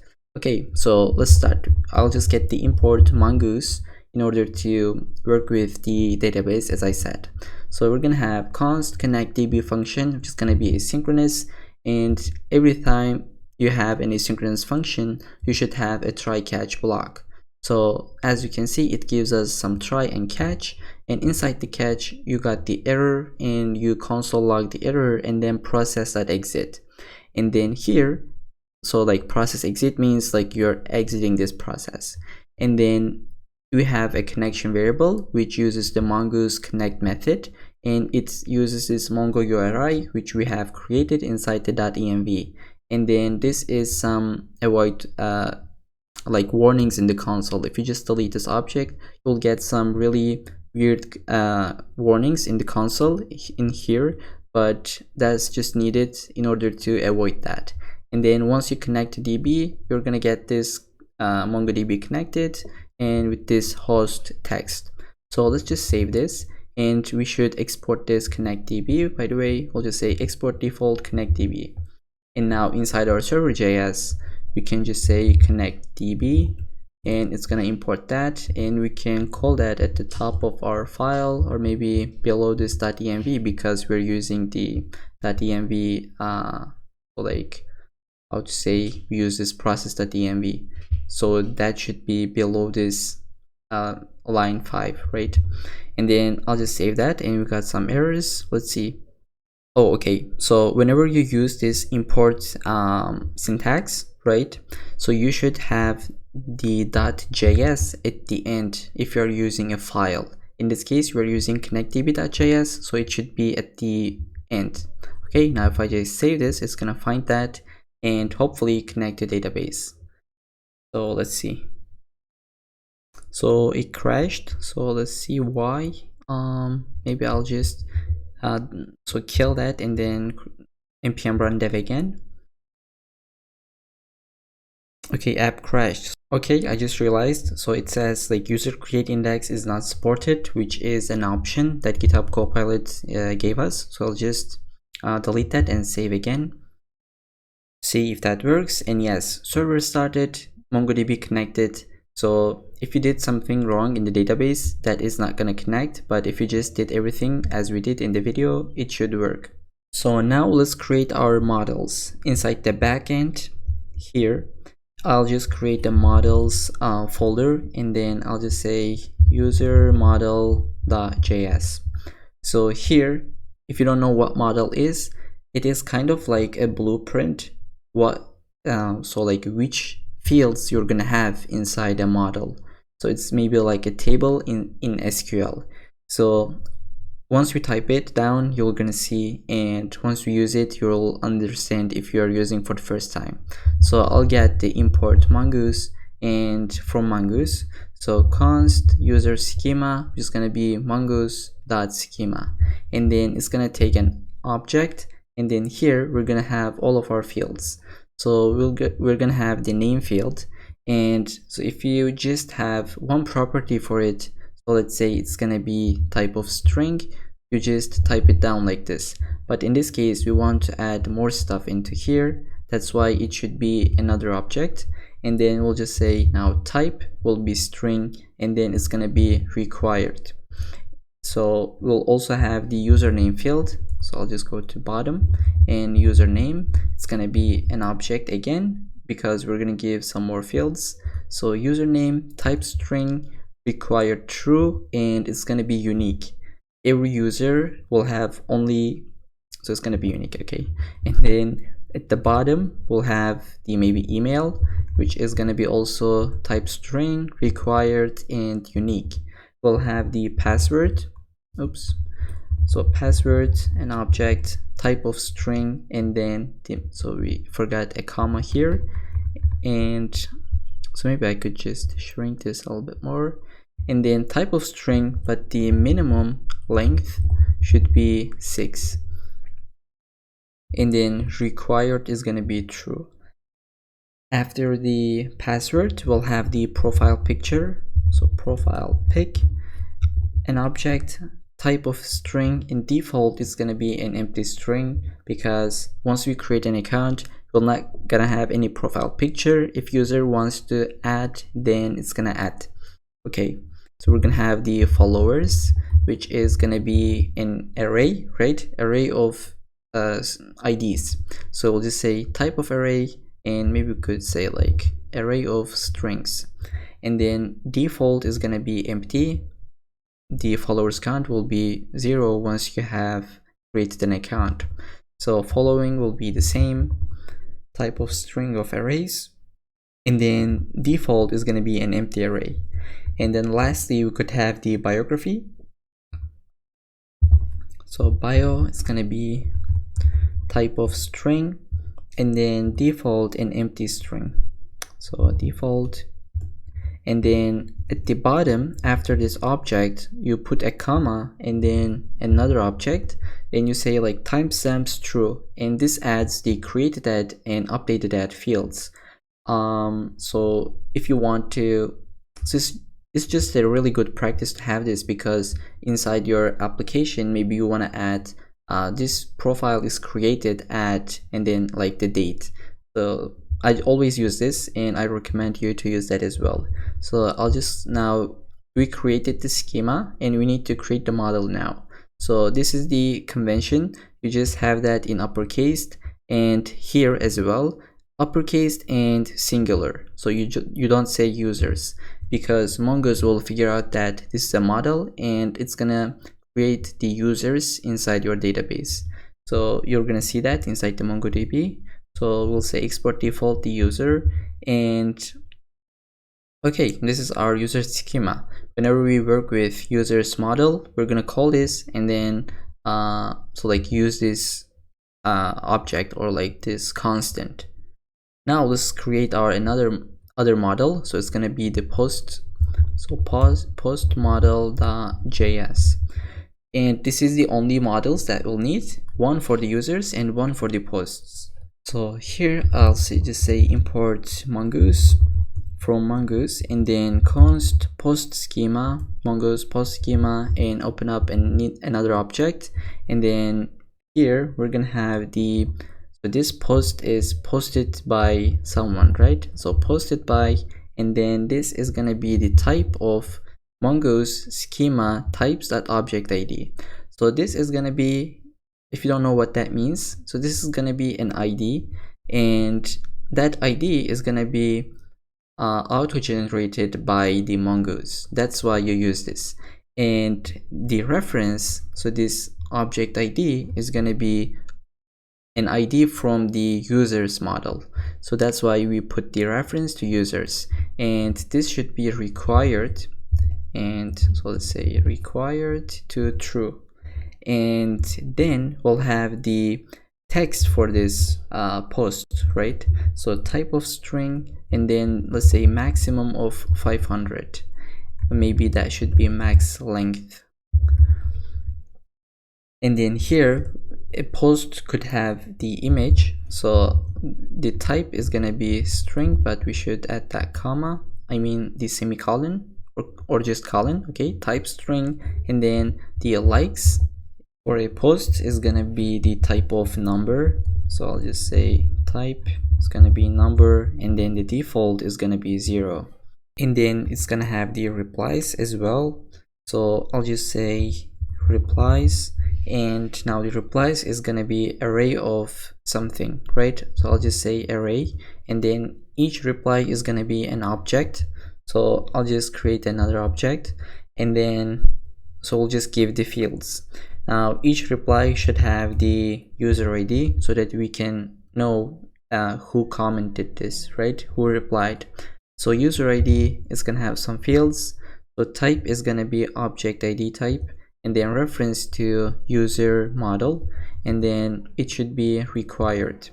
And then after the user ID, it's gonna have the text of the reply, right? The type of it is gonna be string, and that should be required. So let's say required true, and then there are two other fields that I just want to have, and it's gonna be the user profile picture, so let's say user profile pic, and then an object of type string, and then maybe that should be it. And then we'll just have the username, so username, the type of string. So I have these two additional fields for the user profile picture and username. It is because once we fetch the, so let's say replies, I don't want to get the user name and profile picture from another fetch request. Once I got the replies, I just want to have the username and user profile picture as we see here. So that's why I just add that. So it is to avoid another fetch request. So now let's just add the timestamps at the bottom after this object, another object, and timestamps to true. Now we'll just export this model. So const post in mongoose.model. Don't forget that should be singular and uppercase, and then pass the schema and export default post. So now we got both of our models, and it's time for us to create our routes and try to interact with the user models and like both of the models and work with some asynchronous stuff. Okay, now let's get inside the server.js and write our middlewares. So if you don't know what a middleware is, it is a function that runs between request and response. So first we're gonna add our built-in express middleware, so which is gonna be, and in order to call a middleware, you just say app.use and then like call the function and pass the middleware inside.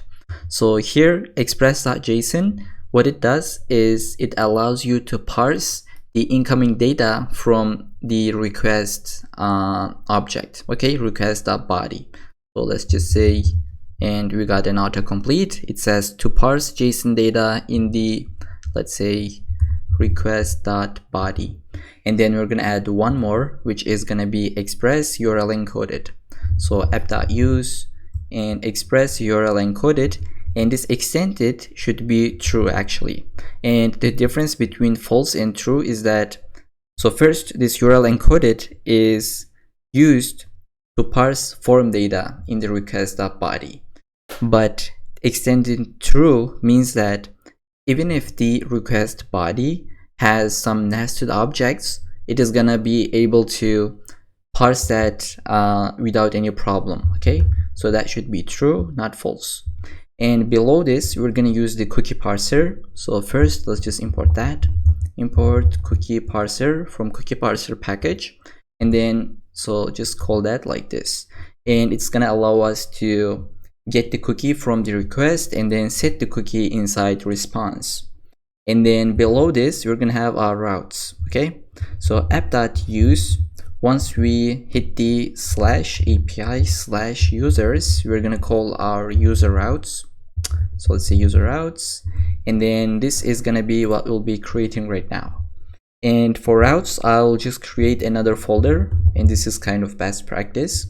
You put your routes inside routes folder, and I'll just call it as user routes.js. In here we need express, so import express from express, and then we'll say const router. It's going to be express.router, but with the R is going to be capitalized. And then we'll eventually want to export default this router, and then we'll say router.get post put delete, whatever the method that you want to hit, you just type it down. So we want to post to /signup, and then here we're gonna pass our function, so request response, and you're gonna write, so let's say response.send signed up successfully. So here, what's happening? So when you hit the API/users/signup with the post request, you're gonna get this so to say response. But let's just say get so that we can see it. So I save here, but first import this. So it should be const user routes, and so it should be not required, but actually import import user routes, and from this. All right, so now if we just go to localhost, so localhost 5000 and /API/users, we'll get this. Oh, we cannot get because the server is shut down. Maybe no, it's not. So what's going on? So API/users/signup, it should be right. So /signup, and then signed up successfully. Now we hit this endpoint, and this is our response that we sent. So now just imagine that this function is gonna get bigger and bigger. Okay, so maybe 20 lines of code, 50 lines of code, and then we're gonna have our other routes. So let's say we're gonna have one route for login, like updating a profile, and maybe we'll have so to say like follow some users and much more stuff. So this file is going to be really massive and out of control. So instead of doing it like this, we'll not just gonna pass the function immediately into here, but we're gonna create something called controllers. Okay, this is like kind of like best practice, and it's like convention for Node.js environment. So here, so let's say we're just gonna say sign up user, which is the name of a function that we're gonna create. So inside the backend folder, I'll just create controllers, and here we're gonna have one controller for so to say like users. Okay, so I'll just say maybe user, should it be user or users? So I'll just say user controller.js, and then here we're gonna have that function which was the sign up user, and so it's gonna be an async function which is gonna take the request and response. So it is like we're passing this function, so like this arrow function that we just created a moment ago, we're just passing this into this so sign up user variable, okay, which is our function. And then here we just need to export this, and so export sign up user. So I'll just get that from here, and I'll just put the .js.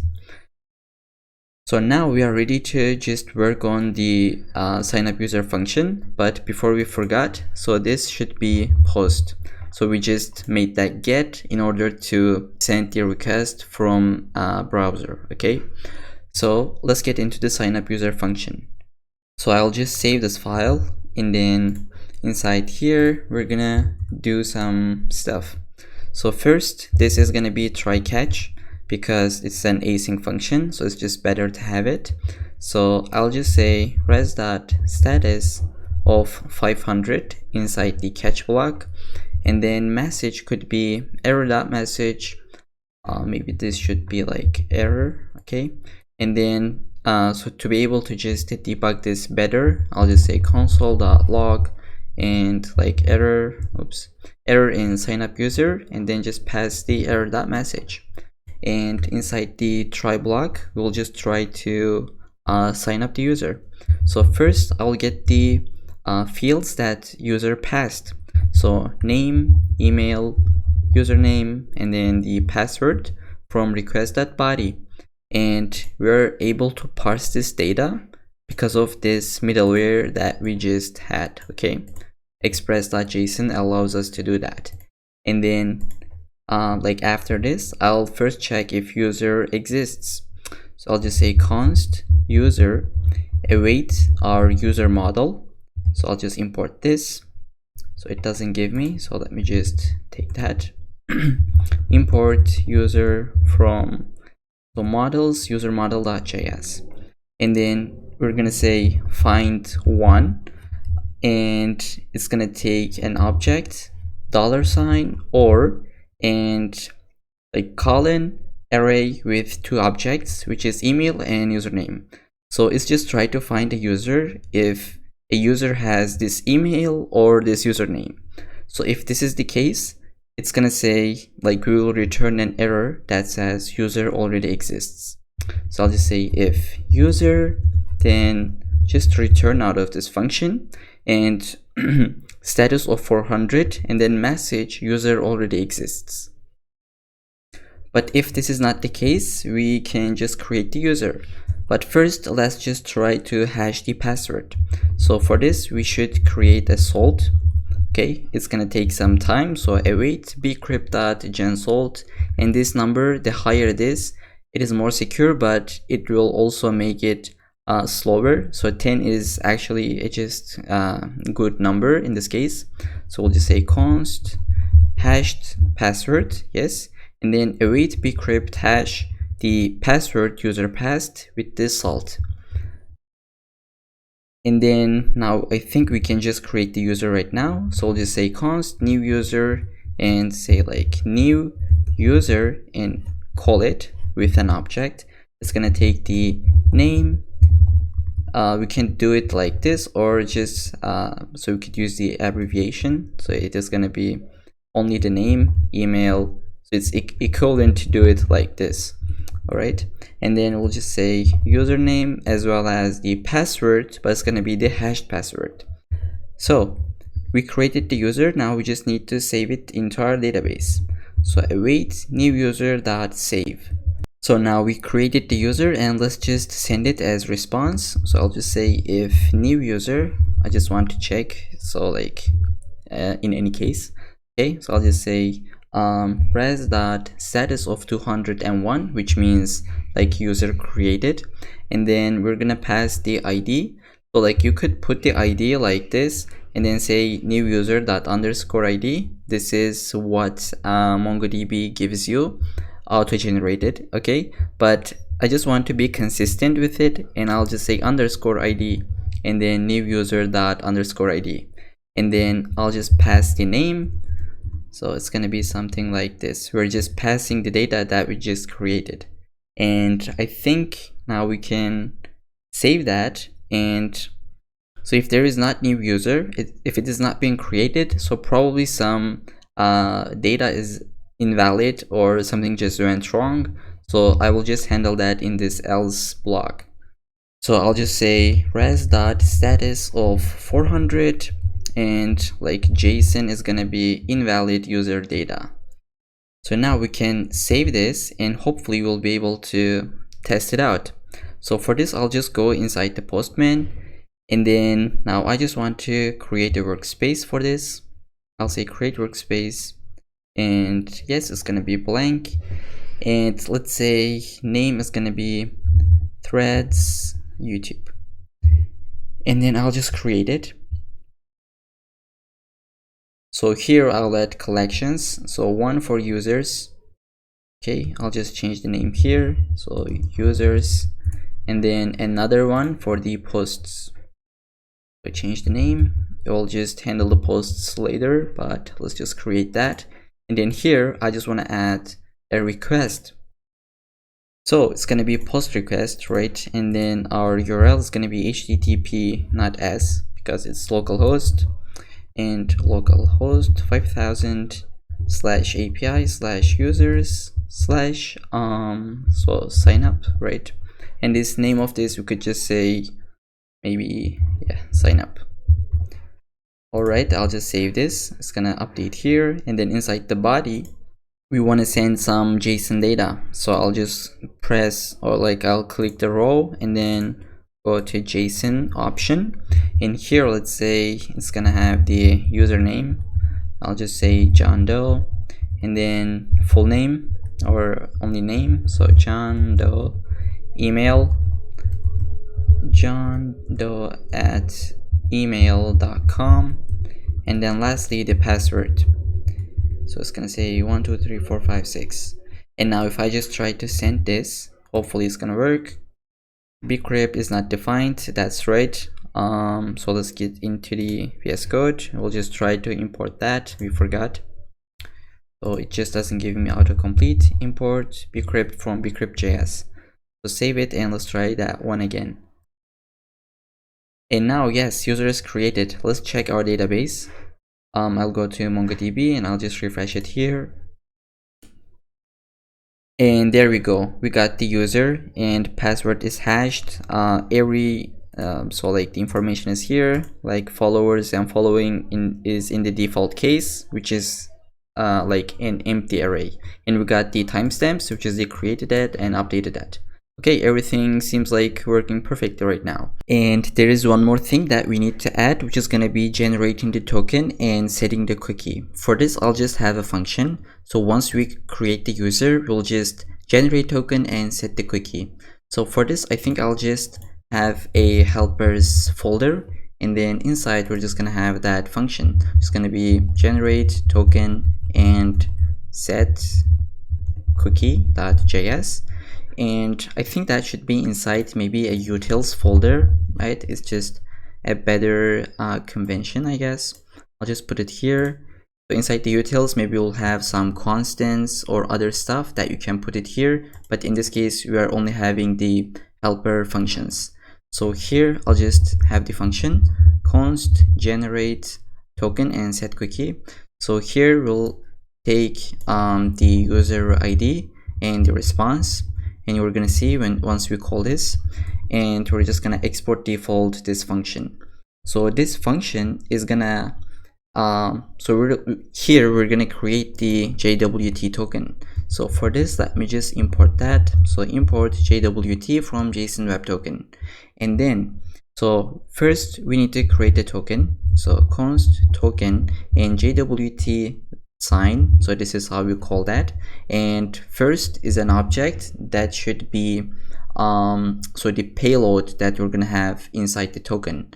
So I'll just pass the user ID that we are getting as parameter, and then after this object you will put so some JWT secret, which I already put it inside the .env. So that this value actually should be something complex. But in this case, I just put JWT secret. Maybe you should update yours if you're gonna put this project into production. And then after this secret, we're gonna have another object, and it's gonna say like when this token will expires. Okay, So you could put 30 days. I'll just go with 15 days. And then now we created the token. Now we need to set it as cookie. So res.cookie, and then like the name. So you could put token. I'll just go with JWT. It doesn't really matter. You could just put random stuff here, but it wouldn't make any sense.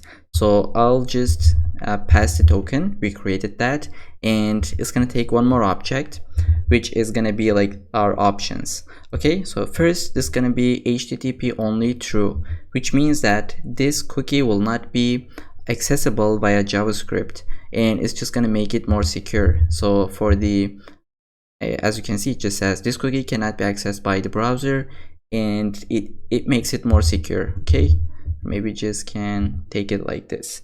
And max age we're gonna have, so here you just can put 15 at the string here. That should be in milliseconds. Okay, like 15 days, 24 hours, and blah blah blah. And then we'll just say same site. Okay, so this is also, so that should be strict actually, not none. And I think this is for CSRF attacks, right? So if you don't know what that really means, it's kind of like kind of security vulnerability, and by adding this you're just make it so you're just protecting it more, so to say. I hope it makes sense. And then at the bottom, maybe you could just return this token in case we use it. So I'll just save this file, and inside the user controller, after we created the user, we just want to set the cookie.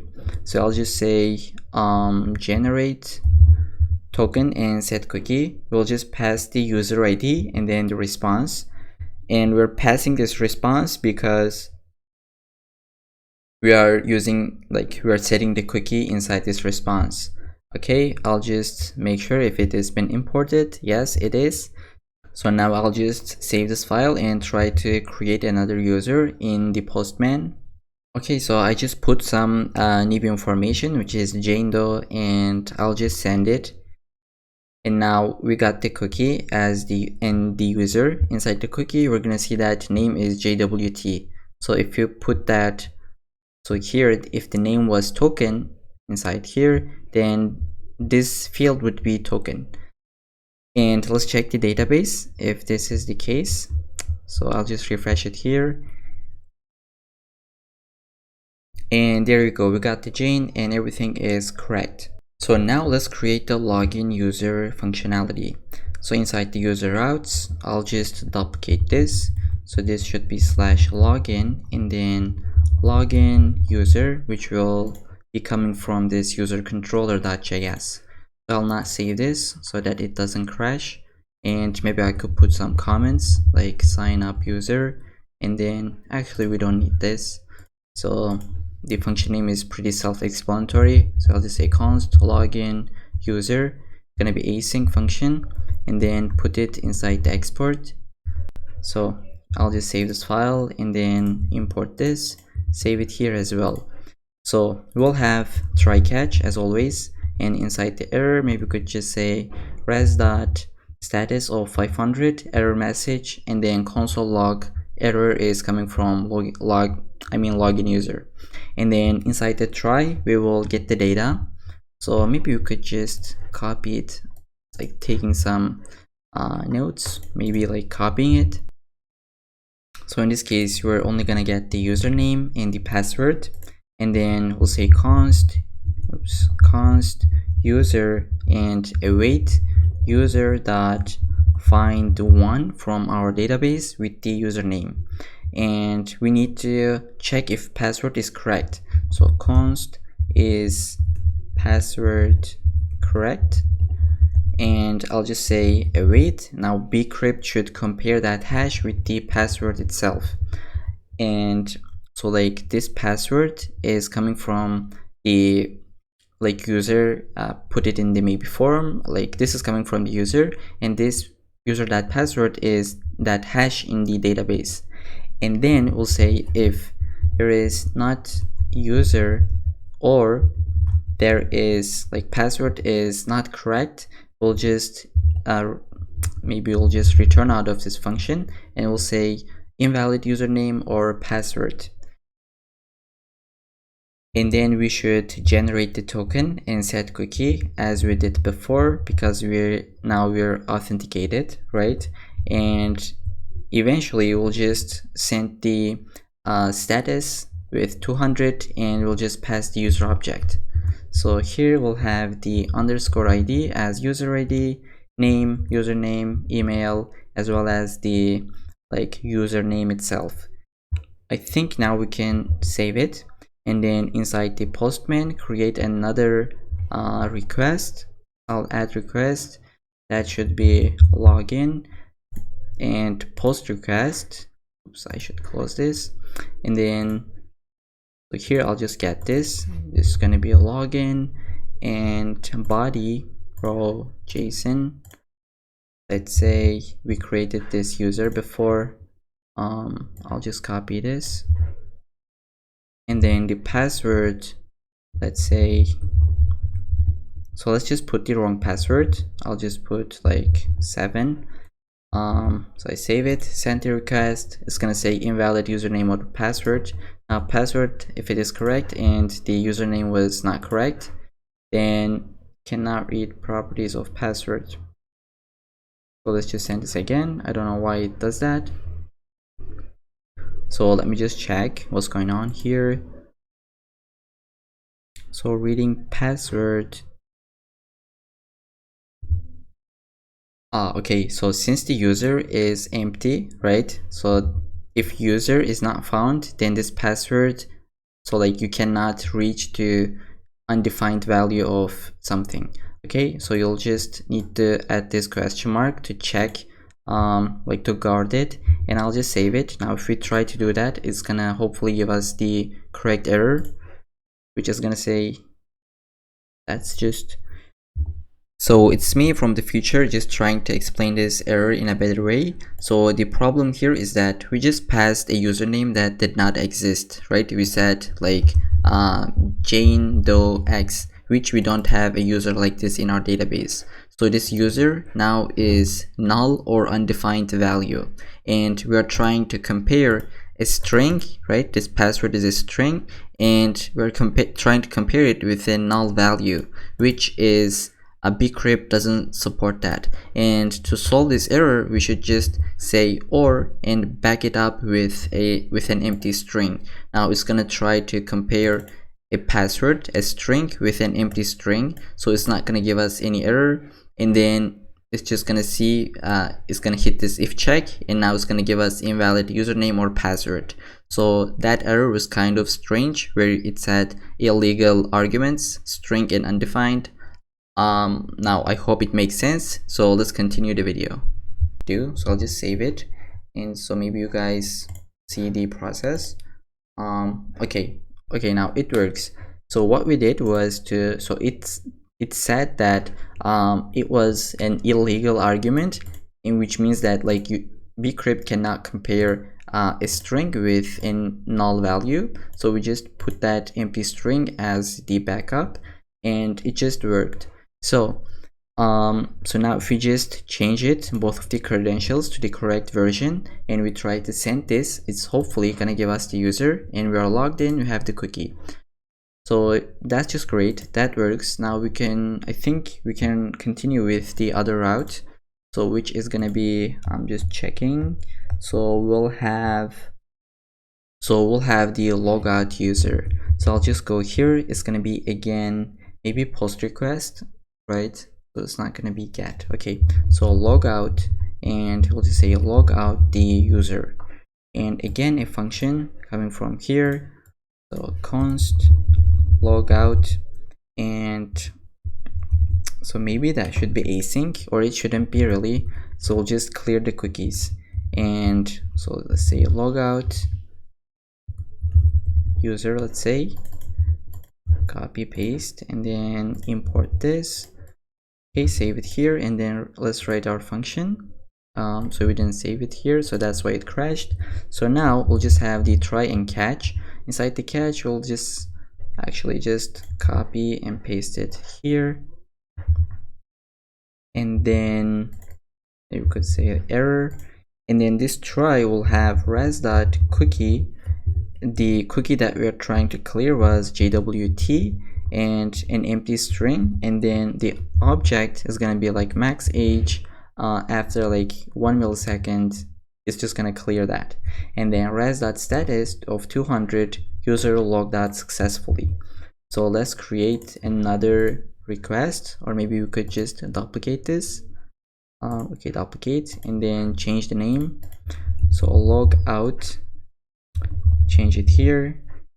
So now since we have logged in as this user, if we just take a look at the cookies, we got one cookie, which means that we're logged in.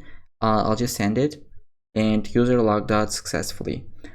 Let's move on with our new route, which is going to be follow and unfollow user. So here I'll just have it actually only one route. Okay, so follow is going to be only thing that we need, but if you want, you can actually create another route, which is going to be like unfollow. So since this functionality is not really long to write, I'll just have it in one function, and it's going to be easy to read. That's why I'm not making two different routes, but if you want, you can do that, and I'll just go with only one function, and I'll just say follow, and or maybe like unfollow user, and I'll just create this inside user controller. So const, paste it, and then it's gonna be an async function. It's gonna take the request and response arrow function and export it from here, and save this file. Hopefully import this. Alright, now we can type our function. So first try catch, and here maybe we could actually handle these errors in a better way, but I'll just move on so that this video doesn't get too long. And inside the try, we will first, and I did something wrong here, so since we're trying to follow one user, so it should have the ID of that user. So I'll just have it like this, and this colon and then ID, it means that so this value is going to be dynamic, and you're going to see when we use this. So I'll just save this file, and then we're going to get that ID, and the way that we get it is from request.params. So I'll just accept that recommendation, and then I will say like, now we have a current user that is logged in trying to follow somebody or unfollow someone, and then we have that user that is going to be followed or unfollowed. So I'll just say const user to modify. Okay, this is the user that we're going to follow or unfollow.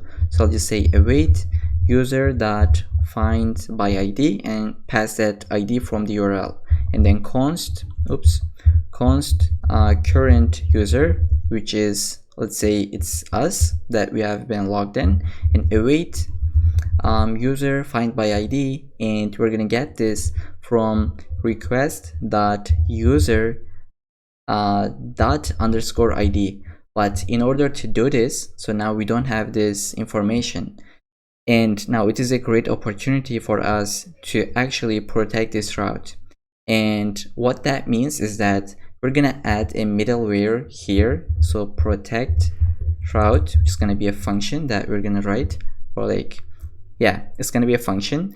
And so the reason is that we're adding this is I cannot follow someone if I am not logged in, or if I don't have an account, I can't unfollow someone, right? For this, we're gonna have middlewares, and then we'll also protect the route when we try to update our profile. So if I am not logged in, I cannot update my profile, or if I am John Doe, I cannot profile the profile of Jane Doe, right? So I hope that makes sense. I just give a lot of examples. So here I'll just go and create one folder, which is gonna be some middlewares, and then the first middleware that we're gonna have is gonna be the protect route.js. So inside this file, we're gonna have our const protect route, or maybe you could call protect route middleware or anything like that. I'll just say it's gonna be an async function. It's gonna have the request, response, and also the next. And if you don't know what next is, since this is a middleware, it should, like, let me just show that. So here, when we send a request to this follow /id route, we're first running this function, and if this function is successfully completed, then we're just gonna call this next, and it means that it's gonna run this function. Okay, so I think you'll just see that in a minute. We'll just say try catch, and inside the catch we'll just maybe could paste this stuff and make it error. And then so here first we're gonna get the token, which is from the request.cookies.jwt, and this should be exactly like this. And like, let me show that. So if you here put this, like whatever name you put here, it should be same with this one, because we're just getting that. And then if there is not token, we're gonna send another response. Just gonna say like unauthorized. And if so, then we'll just try to decode this JWT token. And the way you do this is you call the verify function with the token itself, and then this secret that you created in your .env file. And then we'll try to find the user now. Const user await user model dot, so this should be .js at the end. Oops, user model .js, and then user find by id, and then so we're just passing this decoded .user id. And if you remember what that user id is, so it was the payload that we put inside here, right? So whatever you say here, it should be same with this value as well. So we want to just return this user, but we don't want to return the password, so we'll just say select and like hyphen password, and request.user is gonna be user. So inside the request object, we're adding a user field, and it's gonna be this user that we just got it from the database. And at the end, we'll just say call the next middleware or the next function. And at the end, we'll just say export default protect route. So I'll just save this, and hopefully this made sense. Like, we take the cookie, we take the token, and if there is not any token, it means that nobody logged in. So we'll just say unauthorized. And if there is a token, we will try to verify that and get the user ID from the payload, and we'll try to find that user in our database. If this user exists, then it means that it's successful. We'll just inside the request object, we'll pass that user and then call the next function, which is in our case gonna be this function, right? Follow unfollow user. So I'll call this function. We can save this file, and then here we use that request.user.underscore id. So this is where we put this variable. So now we'll check if this user is trying to follow himself. We'll just say if id, which is coming from the URL, if it is equal to request.user_id, then we'll just say you cannot follow, or put the slash unfollow yourself. Okay, we handle this case, and then we will first check if this user is found, like if there is a user like this or not.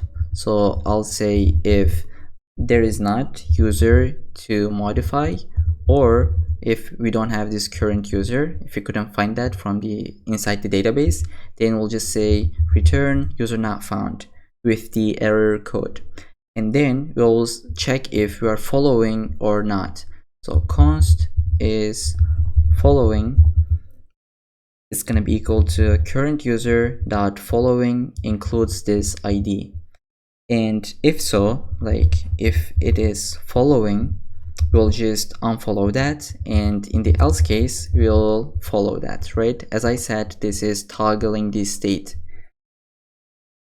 So now let me just put a comment like unfollow user. So here we're going to do two things, which is going to be, first we'll modify the current user but the following array of him, and then we're gonna modify the followers array of the user that we're going to follow or unfollow, which is the user to modify. And I just draw a little diagram for you guys. And here, let's say John unfollows the Jane. What we are going to do is we will remove the ID of Jane from the following array of John. And then we will remove the ID of John from here, which is the followers array of Jane. And this is what we call the pull operation in Mongoose. And let's say John is going to follow the Jane. What we'll do is we will add the ID of Jane into this array, which is the following array of John, and then we will add the ID of John into this followers array of Jane. So for this, I'll go back inside the VS Code, and what I'll do below this line, I'll just say await user dot find by ID and update field. Okay, so like update method. And first we'll get the current user. Okay, this is the following array that we are trying to remove the ID of the user to modify. I hope it makes sense. So what we did, we find the user by ID and update, which is this user. Let's say John follows the Jane, so this is John, and we are removing the ID of Jane from following array of John. And then we will now so we remove it from here. Now we'll just remove it from this user's array. Okay, and so I'll just say await user dot find by ID and update. Now we'll pass the, so like we'll get the Jane's array of followers, and we'll just remove that. Okay, so this is what it is, and then we're gonna do the same thing in this case. So I'll just say or like follow user, right? This is unfollow user case, and we're in the else case, it's gonna be follow user. So we'll just let the GitHub Copilot autocomplete that, and the only difference is we're just using push, which is gonna add the ID, and here we're just removing that. So await and do the same thing for our current user, or like user to modify, and that's it. So now this function should be good to go, and maybe we should change this error in follow unfollow user. So I'll just save this and let's try to test it out. So first, I think I need to create another account. So let me check. Okay, so we have two accounts and we are logged in as Jane. Okay, we'll try to follow John. So create, like add a new request. So this is gonna be follow, and then gonna be post request. So we'll get this users follow, and then slash. Now this ID is gonna be dynamic, as I said. So let's just take the ID of John. I'll copy this, paste it, and we don't need to pass any body data. So I'll just send this. Oh, okay, unauthorized. I think we logged out. Okay, we have been logged out. So let's try to log in as Jane, and now we try to follow this user, and that should be post request. JWT is not defined. All right, we'll go to here. I think it was inside the protect route, and this. Okay, I'll import it. So import JWT. Oops. All right, now that should work. So we're here. We'll try to send this, and okay, it didn't work. So let's take a look at that. Maybe it's kind of buggy right now. I'll just close this and open again. Send it. Okay, so we didn't send any response, right? Inside user controller, like after this we should say res.status, res.status, like user unfollowed successfully, and then same thing here, user followed successfully. And now let's try to do this. So I'll just send this. like user followed successfully. So let's just check the database. I'll just refresh. So now the followers array of John will have the ID of Jane, which ends with 45 and 69, and it is this ID. And then following arrays of Jane will have the ID of John, which ends with 16F, and it's correct. So let's just actually try to unfollow it. So I'll just send this request again. Now user unfollowed successfully. Now both of the arrays should be empty. So I'll just refresh, and now following and followers arrays of John is empty, and here is like also empty, and it's working correctly. Now let's try to, I think we'll just try to update the profile. So for this, I'll go inside our user routes, and let me just actually add the update profile because it's also going to be protected route. So update, and it's going to take the ID of that user, and it should be protected route, and we're going to call that function. So update user, and inside our user controller we're going to create that function, const update user. It's going to be async function, pass it like here, and then save this file, import this. Now we can have our function. So try catch, and inside the catch, let's say this is going to be error, and then res.status of 500 error message, and then console log the error so that we can see that. And now inside the try, we will get all the data that user might pass. So name, email, so password, okay, name, email, username, password. We're gonna have the profile picture in case if user add that, and we're gonna have the biography.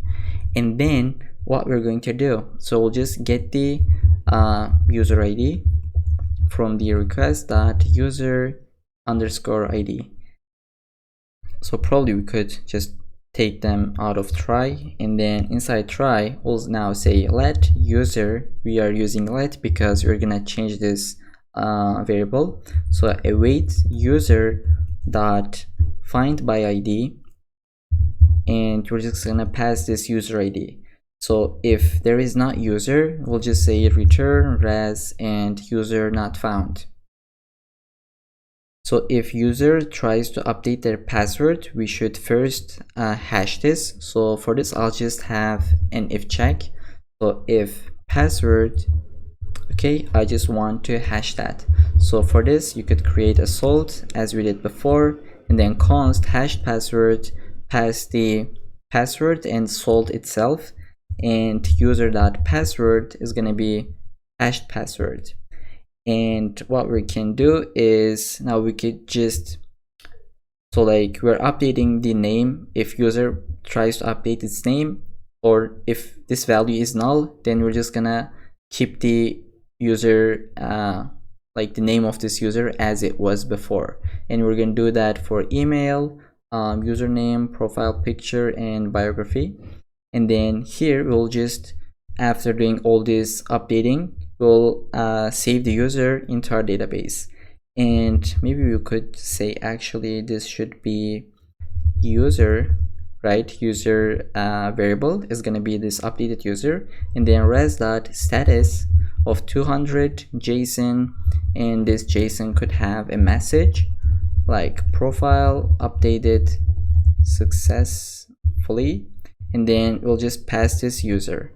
And instead of doing it like this, I just like to have it this short version. And I think we could save this. Okay, so let's just test it out. I'll create another request. I'll just say add, so here add new request, and then this is gonna be a post request, which it has the name of update profile, and then we'll just put the so to say endpoint use API/users update, and then we're gonna put the ID of user that we are logged in, which is the Jane Doe, right? I'll get the ID of Jane Doe, copy it, and then here, so I'll just pass it and paste it, and then body row JSON, and let's try to just update the username from Jane Doe to, let's say, Jane Doe 123, and I'll save this request and then send it, and it's gonna say profile updated successfully. Now let's just check it out inside our database, and the username of Jane Doe has been changed. But now there is one more one problem here, that if we are logged in as Jane, we shouldn't be able to change the we shouldn't be able to update profile of other users. And for this, we're gonna add one if check. So maybe we could just add it here. So if request.prems.id, so this is the ID that we pass into the endpoint or the URL, and if it is not equal to the user ID, which is us, and we need to convert it to string, because this so when we put this protect route here, let's say, so we got this user from the MongoDB, and this user that underscore ID field is an object, so we need to just convert this to a string. If you don't do this, it's not gonna work. It's not gonna hit this if check, because a string is not equal to an object. So that's why, and we'll now just say you cannot update other users profile with the status of 400. Now I'll just save this and go back inside here. Now I'm still if I try to update the profile of Jane Doe, I can do that. So okay, it didn't work. So let's see. So this is the ID of Jane. Yes, it is. So let's just try to do this again. So I'll just send this. Okay, so we are probably missing something. Request.prems, right? It should be prems. Okay, I'll just save it and send this. Now profile updated. Let's check it inside our database. Refresh. And there we go, username is updated. Now if we try to update the profile of John, which we shouldn't be able to, so here I'll paste the ID of John, and let's say username is gonna be John Doe 123, and it's gonna say you cannot update other users profile. And there is one more thing that we're missing.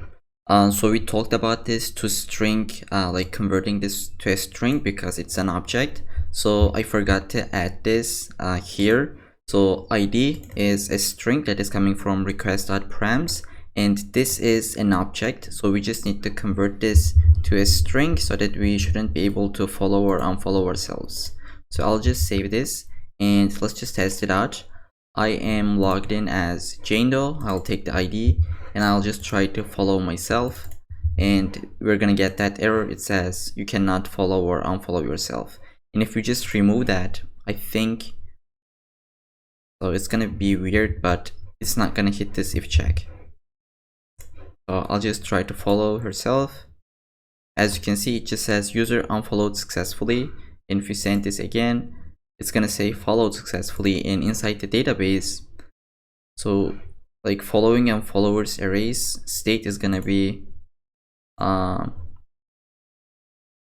okay, it was Jane, so it's gonna both add herself to followers and following, right? Which doesn't make any sense. So we're just gonna remove that by unfollowing. So I'll just refresh it here. So like what we are doing here is that now we're just preventing a user to follow itself. Okay, so here we should add that to string method so that it will hit this if check. Okay, with this now we are ready to build our get profile function. So here I'll just put it above router.get, and once we hit this endpoint like profile and maybe like ID, because it's gonna be, so to say, a dynamic route and it's not gonna be protected. Even if you are not logged in or signed up, you can see profile of others. So we'll say get user profile, and we're gonna create this function. here below this const get profile. It's gonna be get user profile. It's gonna be async function, and we're gonna export this. And maybe we could just put this at the top of our file. So we're going to get the user by their username. So I think this should be username. Okay, we're gonna save this file and import it. Now save it, and then here we'll just get the username from the request.params, and let's do some try and catch. Here we'll have the error, and then handle the res.status of 500, and then console log the error. And then also now inside the try we'll find the user. So const user await user dot find one, and we are trying to find the user with our username. So it's going to be an object with the username, and we're going to select everything but not the password. And maybe we could just also remove the updated at field. So the way you do it is like you chain select methods one by one. So select again, and not the email but updated at.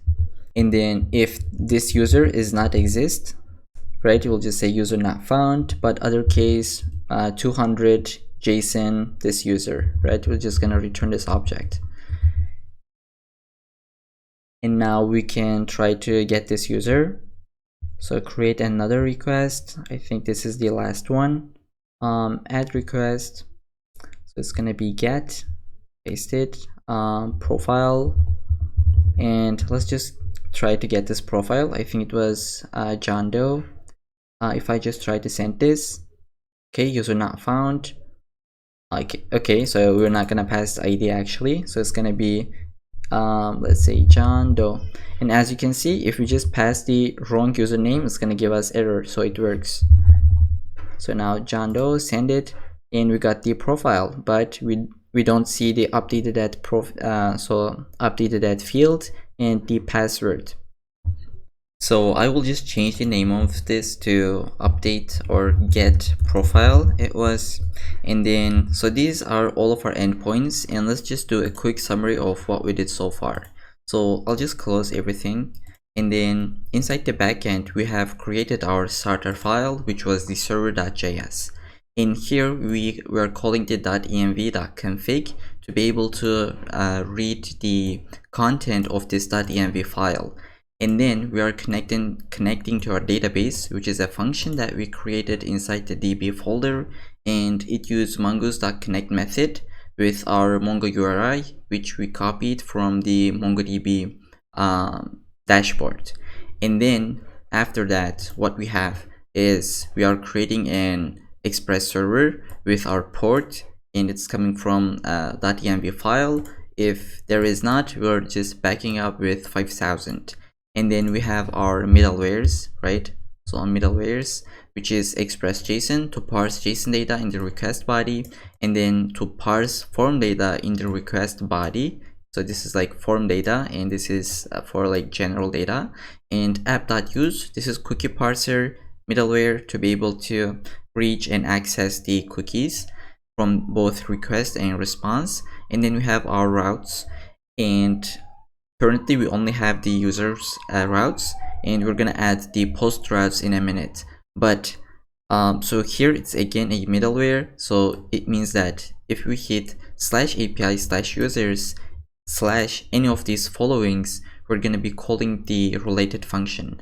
So if we are getting the user profile, we're gonna call this function. If we are trying to sign up, log in, log out, and the last two routes are protected, which we are protecting it with middleware.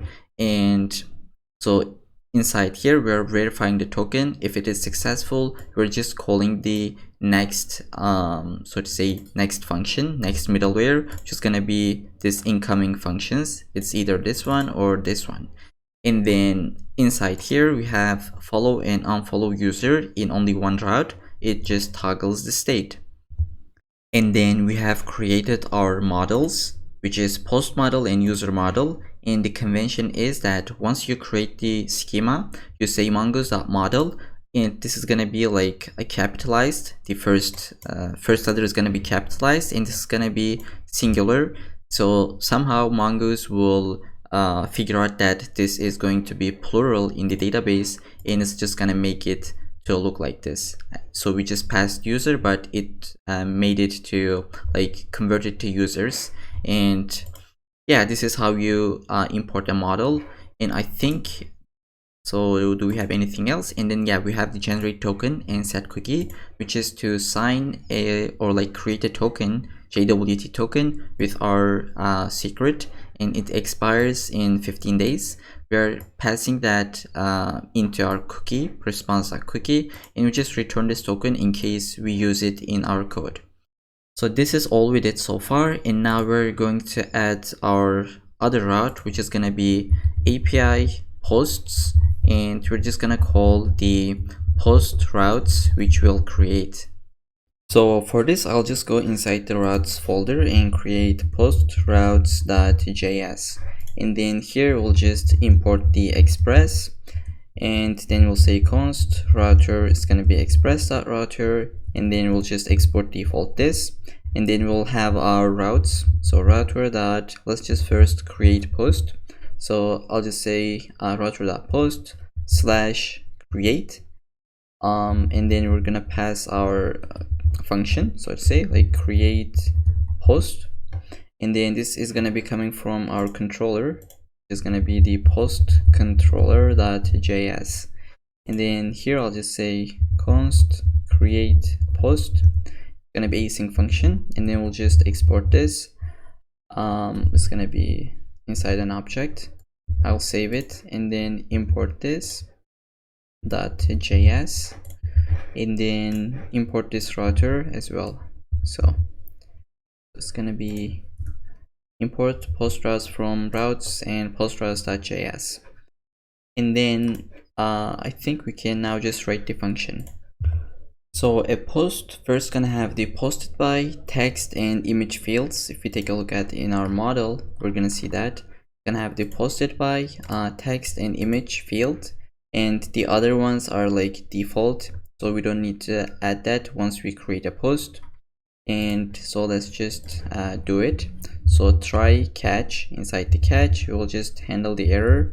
So we'll just say rest status 500 and send it, and then you could say console.log and just put the error, and then inside the try we will get this posted by field and text as well as the image from request.body. And then so first we'll check if the posted by is not provided, or if the text is not provided, then we'll just return an error. So if the image is not provided, it's not a problem, so it's optional, because some posts might have only like text. Okay, so return res.status, and please fill all the fields we're gonna say, or maybe we could just say posted by and text fields are required. And then below this if check, we'll first check if this user exists. So we'll just say user, so it should be await, and in our user model find by ID, and we'll call our user model, that should be .js. And if we can't find this user, if user not exists, we'll just say user not found, and this should be 404 message. So if the user is trying to create a post for someone else, so it shouldn't be allowed, so we're gonna just check it. So we'll say if user dot underscore ID, and we need to convert this to a string because it's gonna be object by default. And if it is not equal to request, so like this, request dot user dot underscore ID, which we put it in our protected route, and we'll just say to string as well. So if this is the case, we'll just say you're not authorized to create a post for someone else, or we could just say like unauthorized to create post. And then so we should check the length of the post, because we said that maximum is going to be 500. Const max length is going to be, we could just say 500.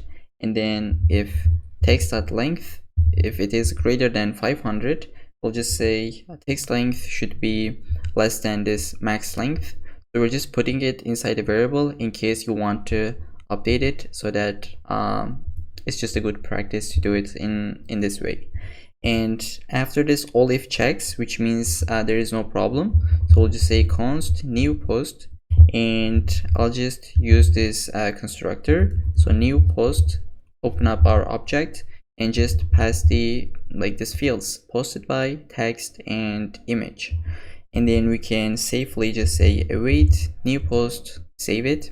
And then at the bottom, we're just gonna say res.status of 201, which means it's created, and we'll just send the post as the result.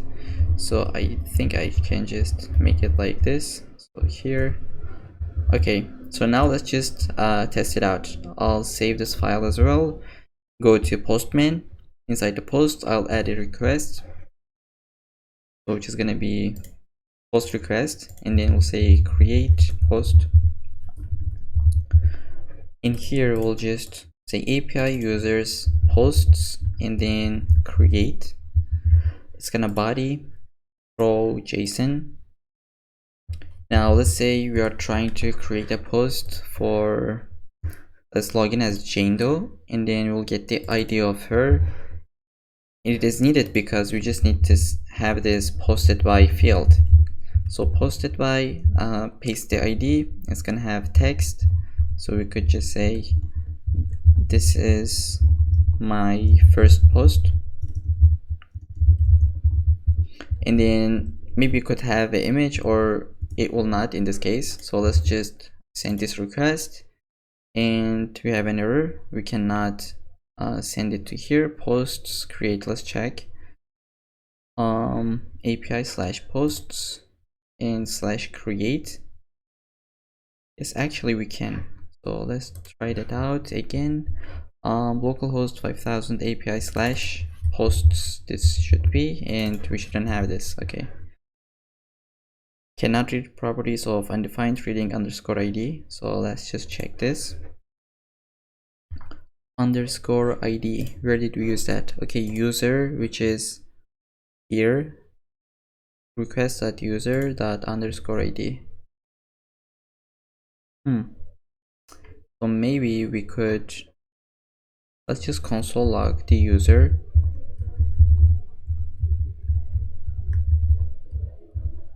and console log the request that, okay, I forgot. Okay, it's because we didn't protect this route. If you're not logged in, then you cannot create a post.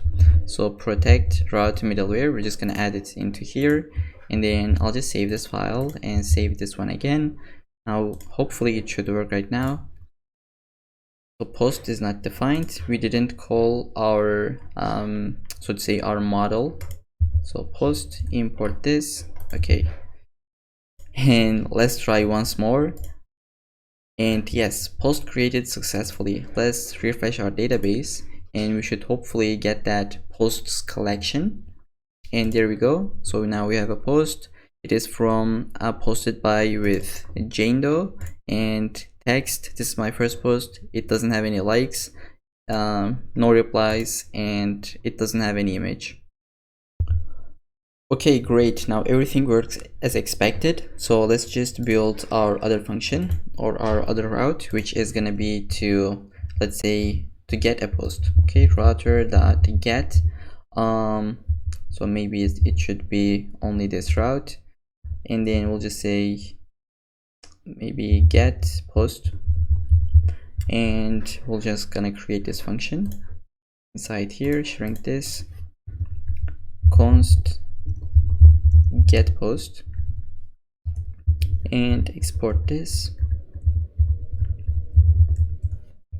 So I'll just save this file, and then so that we can import this. And before we forget, we should add the post ID here so that we know which post we are So which post we are fetching, right? I'll just put the ID here. Maybe that should be post ID. So the name doesn't really matter, but let's just be consistent and use this syntax where we just add the ID, and I'll save it here. And then here, let's just do try catch.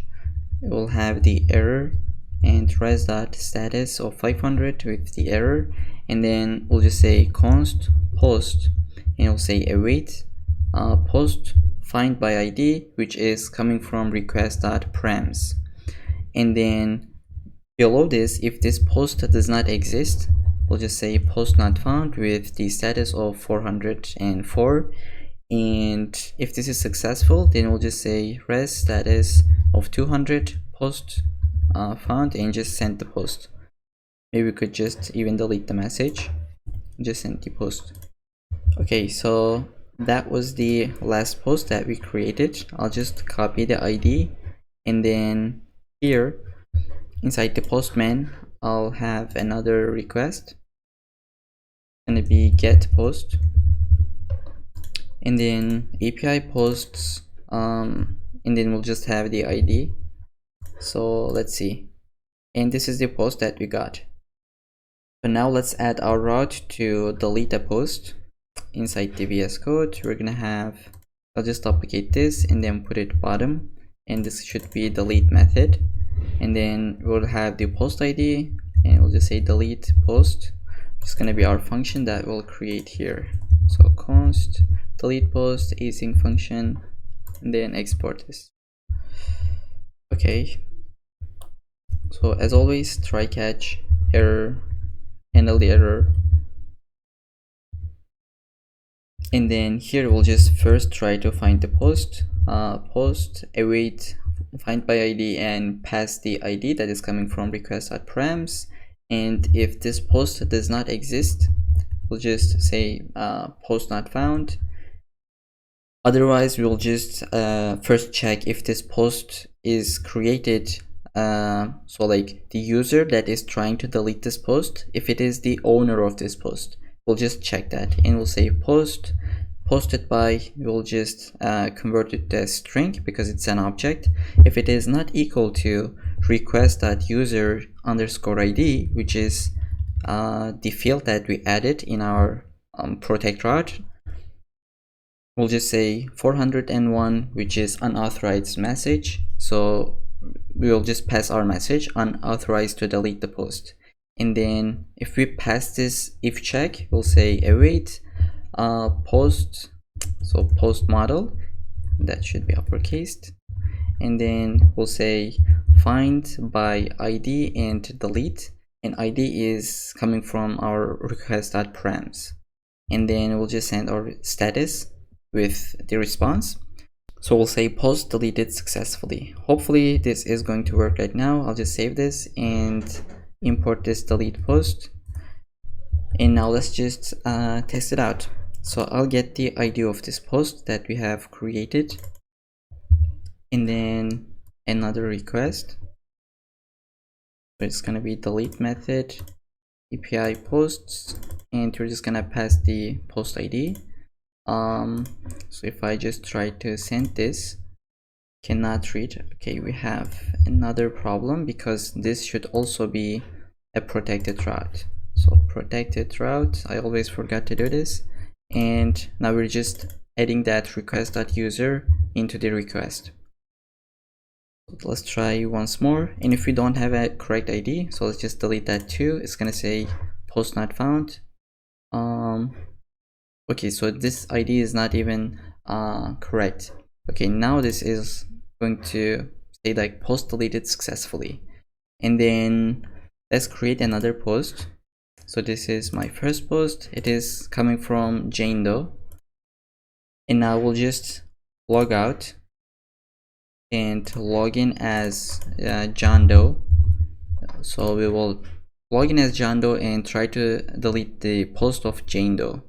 So I'll log in and I'll get the, so let me just grab the refresh here.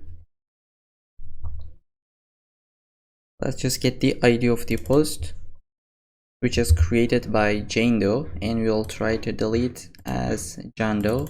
So it should say like it should give us this error where it said unauthorized to delete post.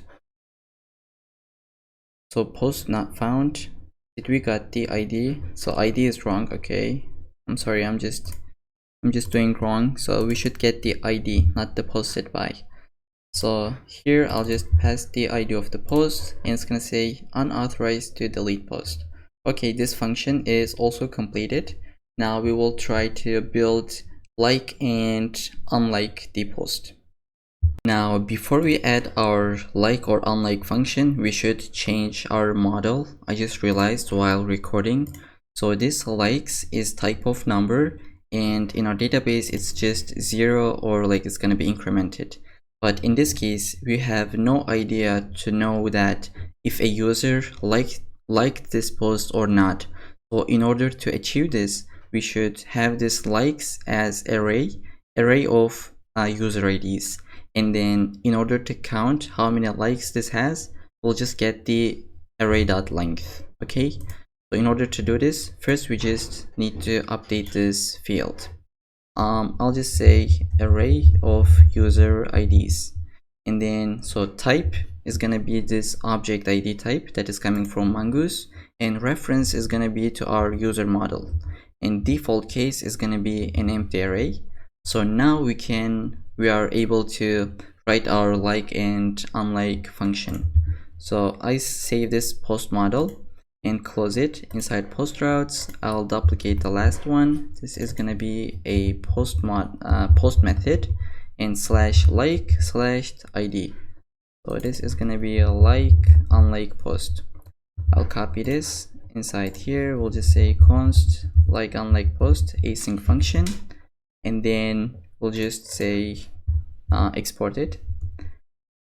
And I'll just save this file, also this one, and that should be a protected route. If you're not logged in or if you don't have an account, then you can't like a post.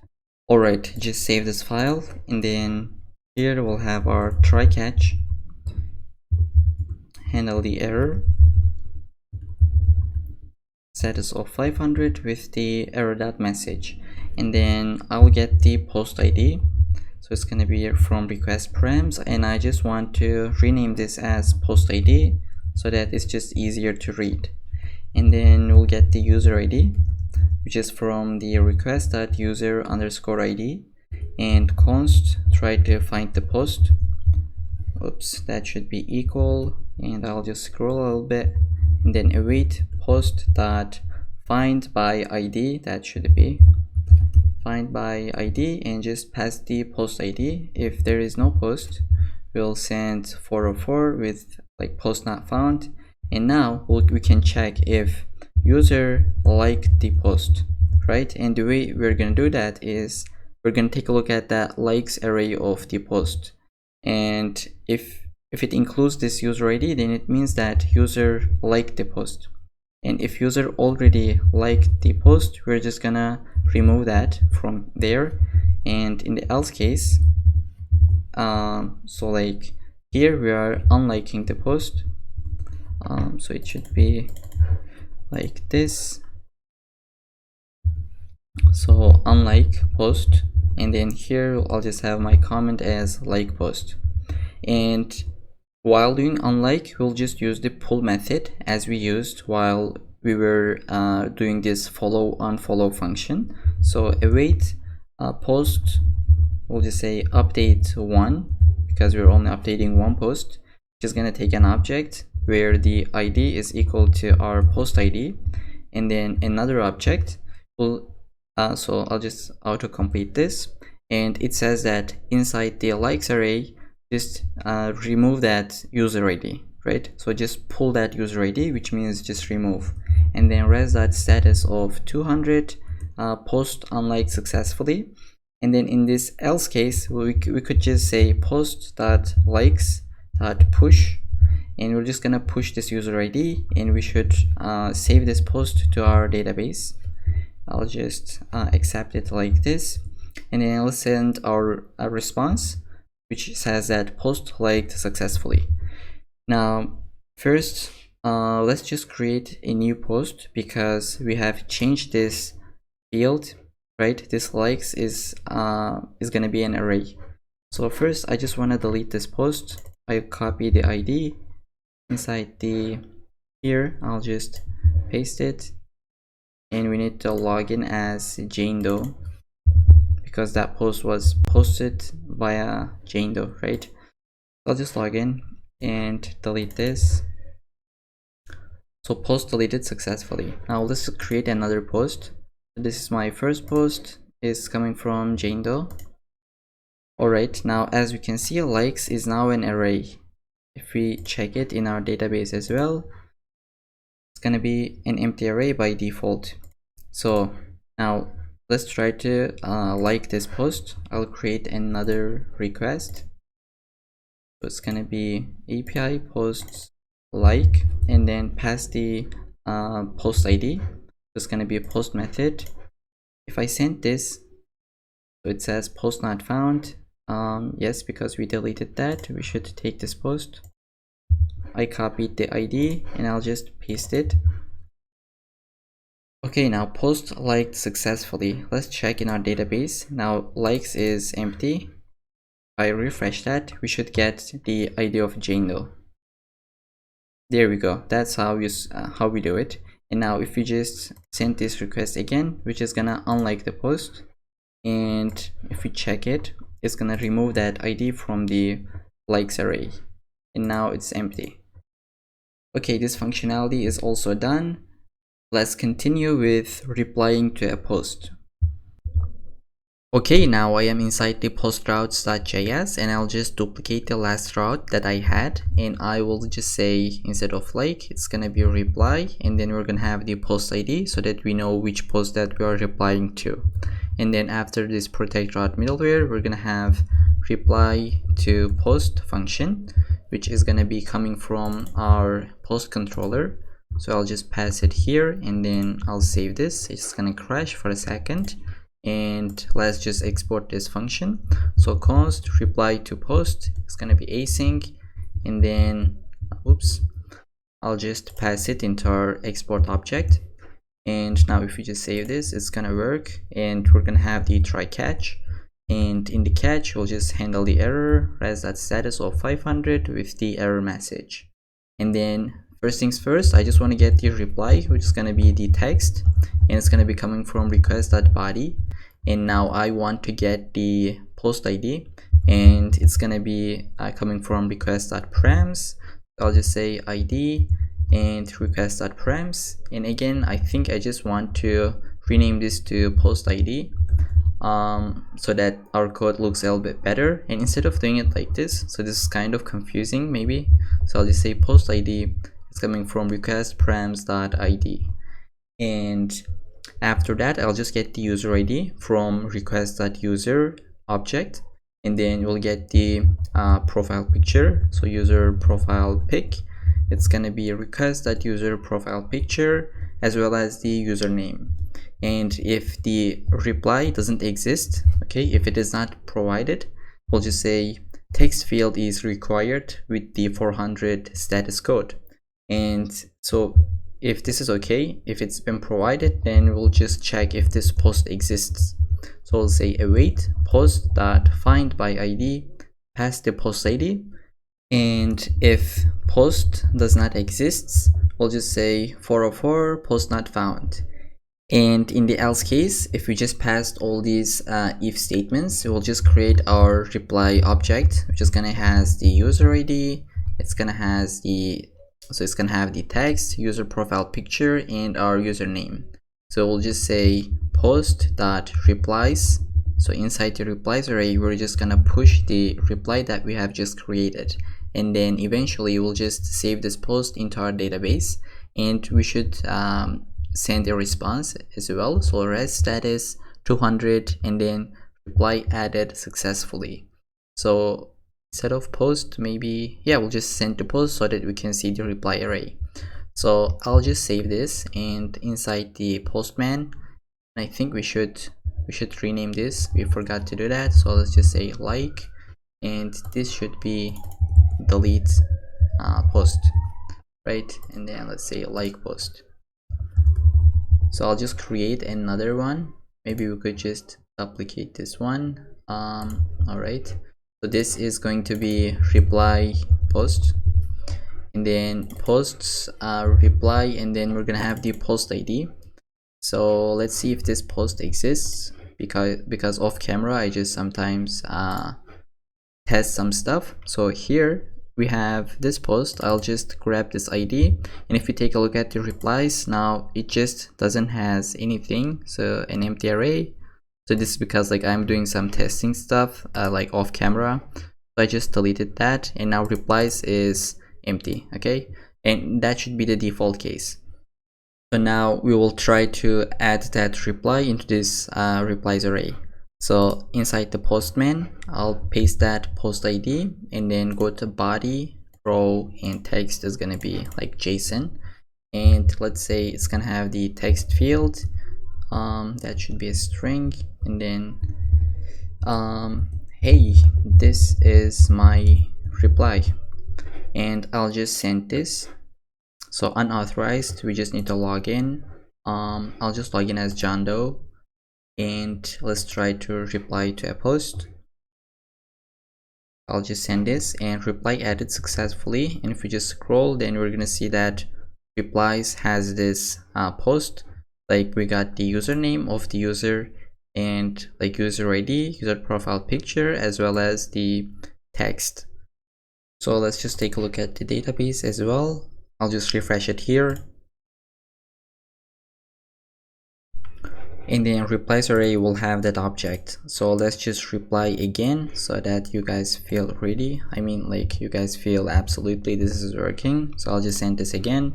This is my reply 2, and let's just refresh, and it's gonna be added here as well. So we got 2 replies. This is the second one, and this is the first one. Okay, now we have to build our last function, which is going to be the get feed posts.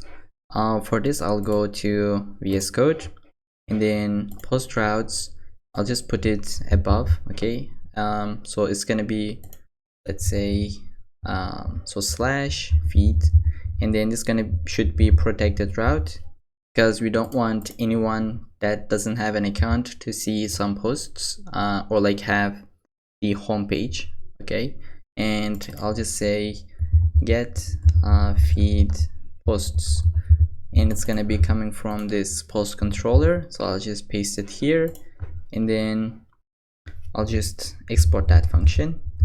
Okay, it's gonna be async as always, and try catch, handle the error, res.status of 500 with the error message. And before we forget, so get feed posts. Okay, so inside here, first we're gonna get the user ID, const user ID. So it's gonna be inside the request.user object. Now let's try to find the user in our database. So await user.find by ID, and pass the user ID. If this user does not exist, we'll just return with an error. So we'll just say 404 user not found. And now we need to get the list of users that the current user follows. Okay, so for this, I'll just say const, and following is going to be equal to user.following array. And now we just need to find the posts where the posted by field is in the following array. So let me just type in, it sounds mouthful, but it is not actually. So const feed posts, I'll say, and await post.find, and here it's going to take an object where the posted by field is, so $in, so like it's in the following. And like what we are doing here is that we'll just finding the posts where the posted by field is in the following array. And I'll just, at the end, I'll just say sort and create that -1, and it means that it's gonna sort that in descending order, so that we're gonna see the latest post at the top. And I think with this we can just send a response with this feed posts. Okay, so I'll just save this here and then save it here. Now in order to test this, some other user should have post, and we should follow that. So let's just check the state of our database. How many users do we have? So we have John Doe and Jane Doe, and let's see if anyone follows another one. Okay, so Jane Doe follows follows the John, and I think so. Which one has the posts? So posted by 4569. 4569 is Jane. Okay, so we're gonna follow the Jane, and then we'll try to see if we are gonna get the feed with the post of Jane. So I'll just so we are logged in as John. Okay, we are following the so we follow the Jane. Now I'll just create a request, and it's gonna be post request, or I'm sorry, it's gonna be get request. I'll just say get feed, and then I'll say API post feed. And now let's just first log out. Okay, I'll just log out, and if I try to get the feed, it's gonna say unauthorized, right? So we need to log in for that. I'll just log in and try to get the feed, and we should have see feed posts. There we go. So now this is the post that we see. It is posted by Jane, so it has some replies and all the other data. So now just imagine if we were following a bunch of people, bunch of users, and if they posted some posts, we would see all of them inside this feed posts array. Okay, we have just completed our REST API, which is integrated with MongoDB, and it even has the authentication implemented. I tried to explain everything as much as I can. I hope you'll learn something new from this video. If so, please don't forget to like and subscribe. It supports the channel a lot. And in the next video, we should be able to connect this backend to a front end and complete the application. Okay, so this is where we left our project, right? So we had the front end and back end folders. Now what I'll do is go and create a new terminal, and on the left I'll say cd front end, and I'll say npm run dev to start the client, and here go to cd backend and then npm run dev as well. Now let's see if they all start. So I'll go to my client, and now I just want to change this port to 3000, and the way to do this in Vite is that you have this vite.config.js. I'll just say server it's gonna be port of 3000. I'll save it, and now we can just go to here, and there we go. So we had this homepage which I added after that first part. Inside the source you go to app.jsx. So this is when you go to homepage, you'll get this homepage component, which is just a button with link that takes us to a profile page. Okay, I'll just delete this and also delete this line. Okay, save both of these, and also our backend connected, and started, and it's connected to MongoDB. So here let's go to profile page, and this is what we have built so far. Okay, amazing. Now what we'll do is to actually add the authentication page. So here I'll just duplicate this line, and if I go to /auth, I'll have my authentication page, which I need to create inside the pages folder. So I'll just say auth page.jsx and rafce, and here just delete this, save it, import this, save it, and so let's go to /auth. There we go, we got the authentication page. Now let's first build the UI, which is going to be that sign up and login card. And for this, what I'll do is I'll just say Chakra UI forms template.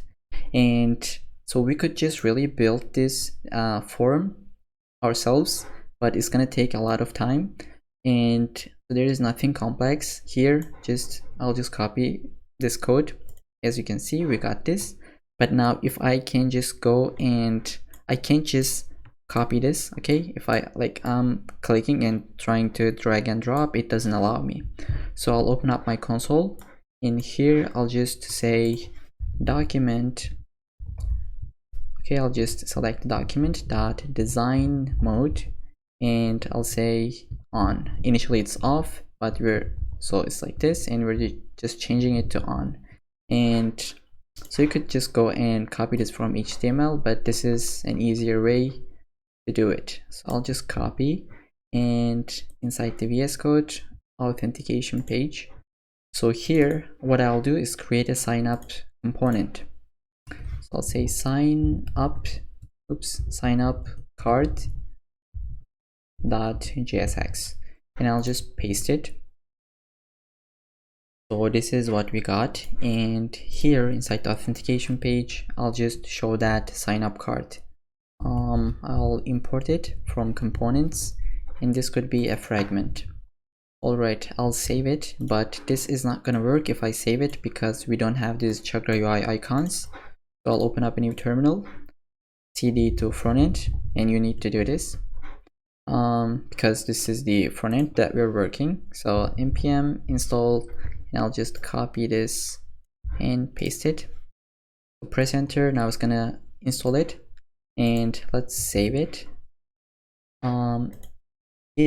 There we go, we got the sign up form. So let's just change it a little bit.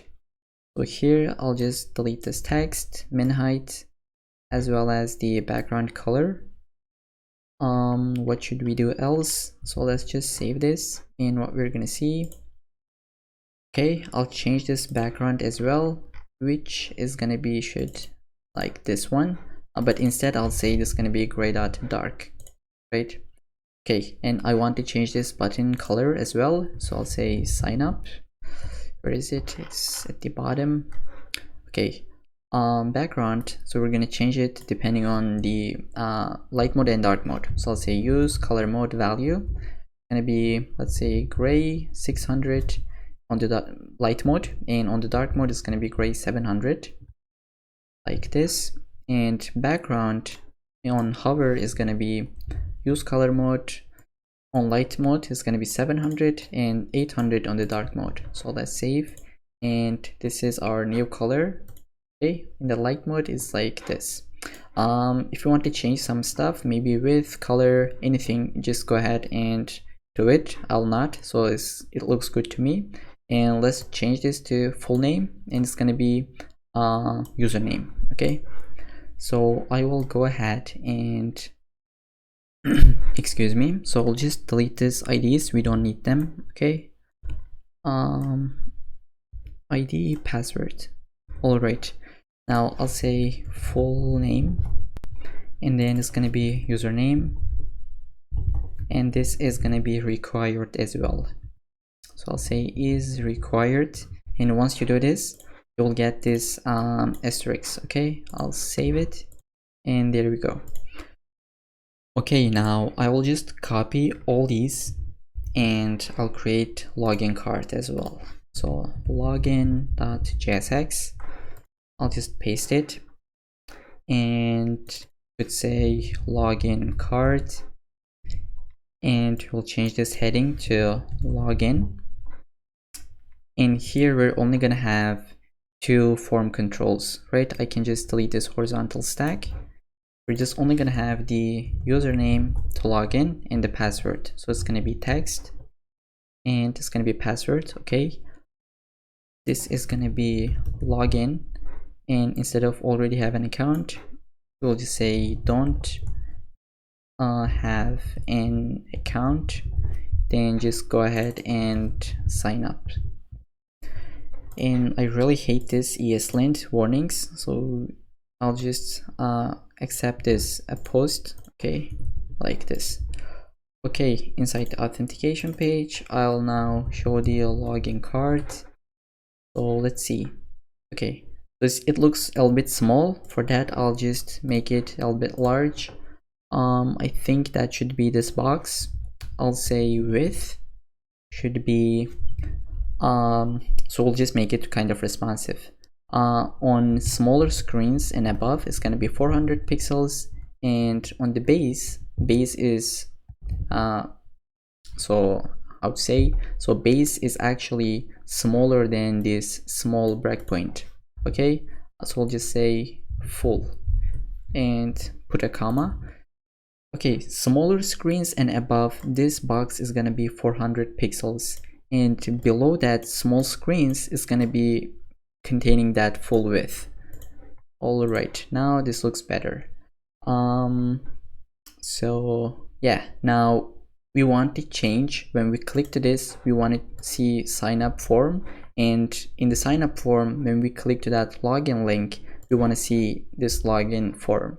For this, we can use a global state, which is going to be, we're going to use this with Recoil, and this is a state management library for React that is provided by Facebook or Meta. So let's go and get started. We already have a create React app or Vite app. Okay, npm install Recoil. I'll copy this, open up a new terminal. Inside the front end, I'll just paste it, and once it installs, let's just get rid of these errors, warnings. And in the authentication page, okay, we're gonna use this. So in Recoil, there is something called atoms. So every state is an atom, and I already created a folder, so we'll just put our atoms here. So first, let's say auth atom, and this is going to determine if you're in the login page or in the sign up page. And so like each atom is going to be one state. You can think of it as a slice in Redux if you ever use that, but if you don't worry, we're just going to see how it works. So now I'll say const auth screen atom maybe, and then I'll say atom function, and I'll call it, import it, and then it's going to take an object with a key, and this key is needed in order to Recoil just differentiate which atom is which one. So it's just a requirement, you'll just add it, and then you have a default, and in this case by default we want this to be a login page, and I'll export default this. And now here I can just grab this state. So I'll say const auth screen state, and it's going to be use Recoil value, and it's going to be auth screen state. We'll pass that atom inside. Okay, so it's kind of like use state where whenever you want, you can get this first value, and you can also get this set value function. Okay, so it's really, so this is how it works. If you want to get this setter value, what you can do is const, you can use this hook, use set Recoil state, and this is going to give you that setter function, and you also need to pass which atom that you would like to use. I know it looks kind of strange, but you're gonna get used to it the more we use it. So here I'll just say let's console.log this. Okay, I can delete this, and I'll just save it. Let's go to the authentication page. We have an error. Let's see. So okay, in order to use this, we need to wrap our main JSX with this Recoil root. So we'll say Recoil root and wrap our application with that so that it understands that we're using Recoil. I'll just save it. Okay, so our default state is login, and it's coming from here, right? So I'll just say delete this for now. I'll say if auth screen state is equal to login, then just show the login card, but else just show the sign up card. And we're gonna change this state just a minute. Okay, I'll just save it, and here, since we're in the login state, we're showing this login component or card. Now when I click to this sign up link, we'll change the state, and then we're gonna change the UI. I'll go here inside the login card. Oops, so we didn't create a login card, we created, okay, it's login, maybe it should be login card.jsx, and I will say yes. So it's gonna update here. Okay, inside the login card, whenever we click to this link that's take us to sign up, okay, I'll say on click. Now we're gonna call this setter function. So here I'll say use set Recoil state as the auth screen atom. Okay, import this, and this will give us the setter function. So you can just call it whatever you want, but I'll call set auth screen state, or maybe just set auth screen. Okay, I'll just copy this, and then here in an anonymous function, I'll say that this type or the value is going to be sign up. Okay, so what's going to happen when we click to this sign up link? It's going to update our state, and since it's going to be updated, it's not going to be a login, it's going to be sign up. So this part will run and we're going to see the sign up card. Let's test. I'm going to click to that. Our state changed and our UI changed. Now when I click the login, I want to do the same thing. Just pause the video and try to do that. So now I'll just go ahead and do it inside the sign up card. When I click to this, so when I click to this login link, what I'll do on click, I will call my setter function. I'll accept it like this, and here I need to import that. So const set auth screen and use set recoil state and pass the auth screen atom. Okay, now we can save this and let's see. Okay, we don't have any errors. When I click to that, just watch, this state is going to change to login, to sign up, to login. And by default, when you refresh the page, it is login because this is what we did here. If it was sign up, it's gonna, so when you refresh it, it's initially be in the sign up page. All right, so I'll just reset it back to login.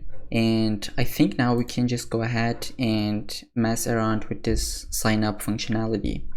So we could just wrap everything into a form, and when we click to that button, we would add on submit, but instead I'll just do on click to this button, I'll say handle sign up, which is going to be our function. So it's going to be asynchronous. I'll say const handle sign up async function. And here we'll do try and catch. Now in our catch case, you could say just console.log the error, but we'll actually handle that. So in order to actually send a fetch request, we need to add our proxy. And if you don't do that, you're going to get a course error. So here I'll just say proxy is going to be an object, and slash, so string slash API, and I'll just delete this. It's going to be also an object, and target is going to be our backend, which is HTTP localhost 5000, and change origin true, and secure is going to be false, and I think it's because HTTP and not HTTPS. Okay, once you do this, now like once we use it, you're actually going to see it. But what we did is actually get rid of the course errors. Okay, oops. I can come here and say get rid of the course error. Okay, so like this. Inside the sign up cards, I'll come here and I'll say const res, and it's going to be await fetch to where slash API. Now you might think you should say HTTP and like localhost 5000 auth sign up. It's actually not the case because we just put the target here, and all we need to do is just pass the API, and it's gonna prefix it with this target. Okay, so that's why I'm just gonna go ahead and say slash API slash users slash sign up. And the reason is, if you remember in the backend, this is how we set it up, right? API slash users inside the user routes slash sign up, then we're going to call our sign up controller. This is how we set it up. So this is going to be a post request. That's why it's going to take an object method to post, and then we'll have the headers. It's going to be content type JSON, and we also have the body, which is going to be our inputs, and we forgot to do that. So let's for now just comment this out.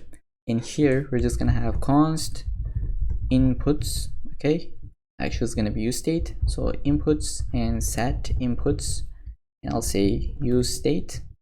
It's going to be an object with name and username as well as email and password. So now we need to handle this. I mean, oops. We need to just bind this to our inputs. So let's go ahead, and this is our first input. The way we're going to do this is on change. We're only going to change the full name, right? Which is this name field. I'll close it like this, and to do the two-way binding, we're going to say value inputs.name, and here is going to be same, and just like this. And let's see, we're going to have the email and password. Get the on change and the value, and for the password, the input as well. Okay, so let's just on here actually just comment this out, and let's say console.log the inputs. So this is for testing purposes and sign up. So let's say John Doe at gmail.com, and let's just put some password, and there we go. We got the name, email name, password, and username. So we're gonna just submit this to our backend.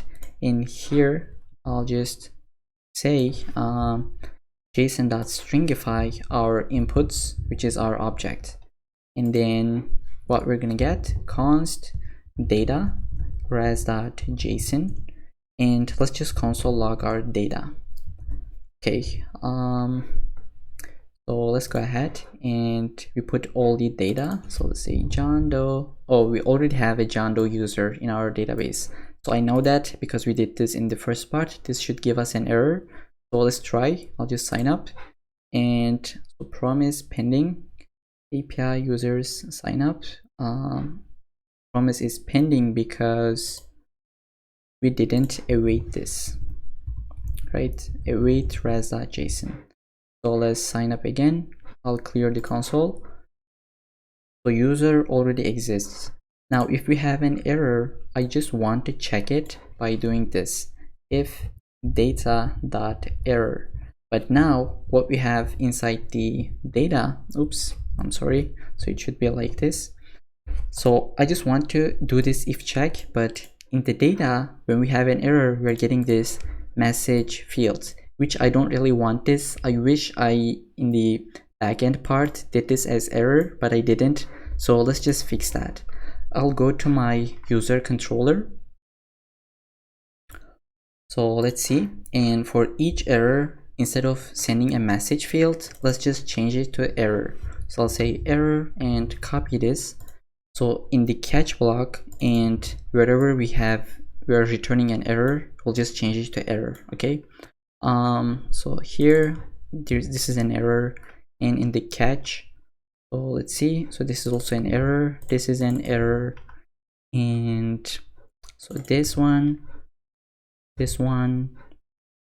okay, this is correct, so this is error, this is success. So let's see, so this is an error, so this one error, let's see, this one is kind of repetitive, but we just need to do this. Okay, this one also. Okay, I think that's it, and we're gonna do that for the post controller, but once we get there, I'll just do that. So for now, let's only change this, and the reason that we are doing this is because we just want our code to look a little bit more readable. Okay, it's just my preference, and I think it's just better. So if we have a data.error, I just want to show some toast. So I'll say const toast and use toast. I'll get this from here, and let's see. I'll say toast. It's gonna have an object.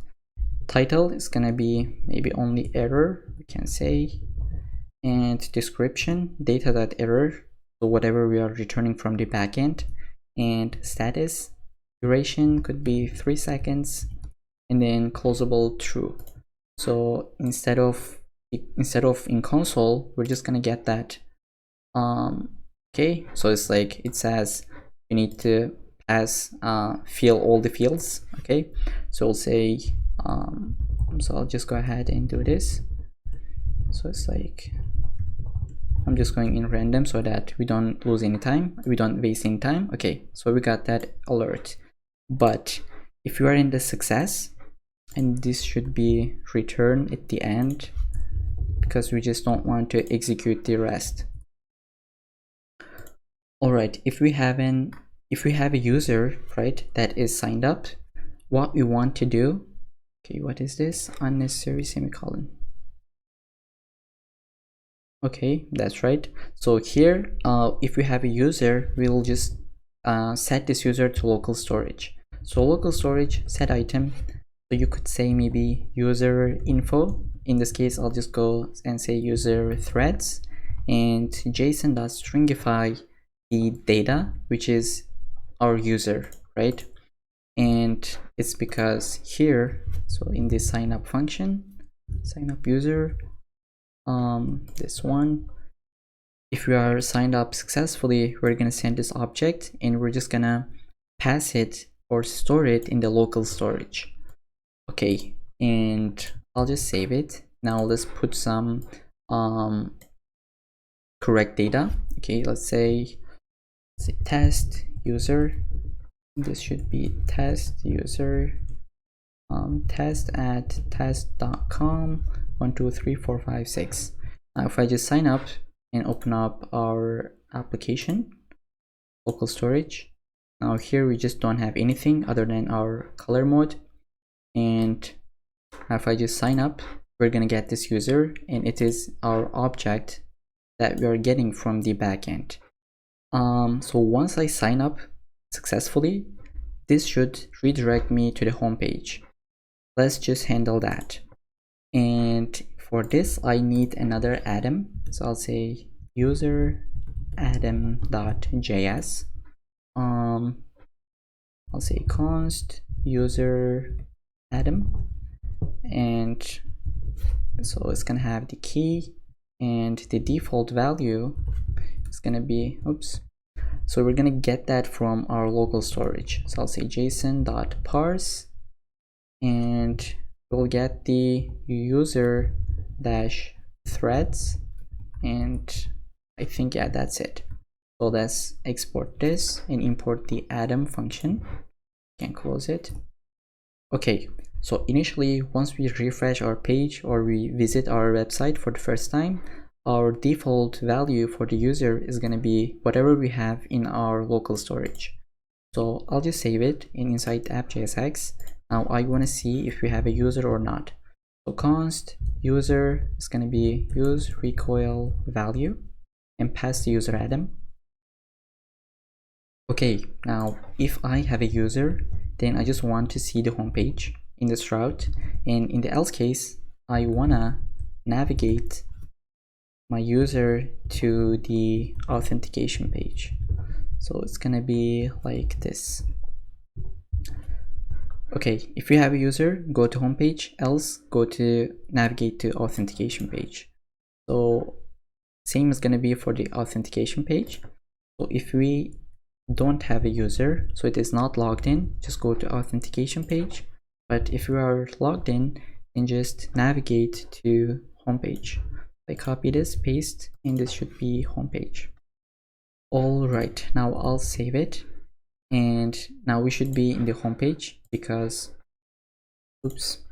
we have some user in our local storage and in our state.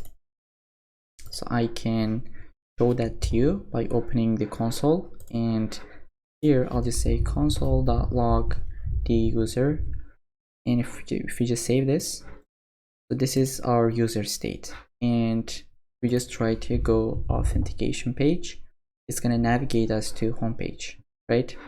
So let's add a logout button if we are logged in. I'll just say if you have a user, then just show this log out button, which is a component that we're just going to create. I'll copy this components logout button.jsx and rafce to boilerplate. It's going to be a button And let's see, so we're gonna have the position as fixed, top, so 30 pixels maybe, and for the right is gonna be 30 pixels, and for the size we could just say small. So let's say logout, that should be button, not but. Okay, save it. When we click to this, we just want to clear the user from local storage, destroy cookies, and update our state. So let's do all of them one by one. On click, handle logout. So I'll copy this function, so const handle logout.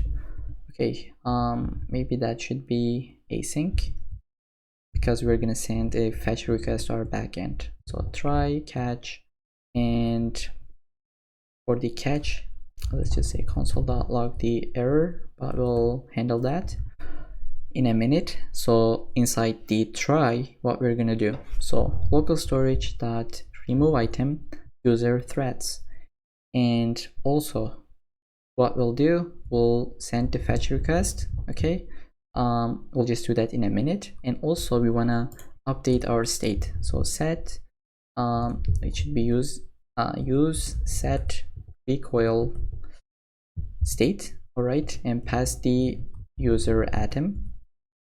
So we'll just say const set user. Okay, so we'll say set user to null, and here let's do the fetch. So let's see what was our endpoint. So I think it was inside the routes. So it's just logout, and it's a post request.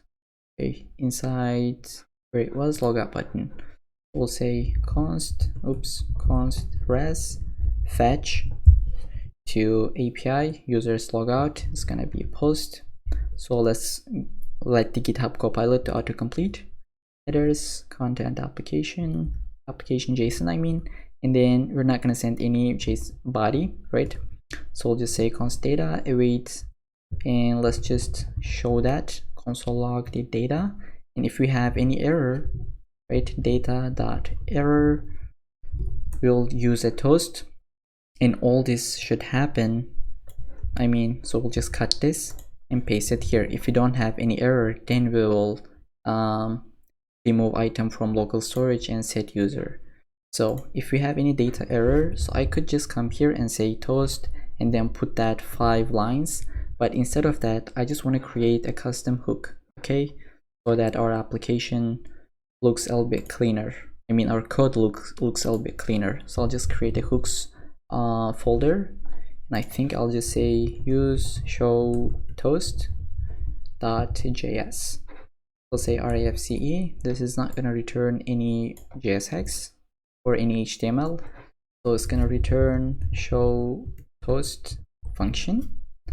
We will just create now and say const show toast, and so let's see what's going to take. It's going to take the title, description, and then okay, and then it's gonna take the status as well, like to see if this is success or error. Okay, and we'll return a toast, but for that we should say const toast use toast, import that, and you can just delete this line, and we'll just call that toast, right, just like this.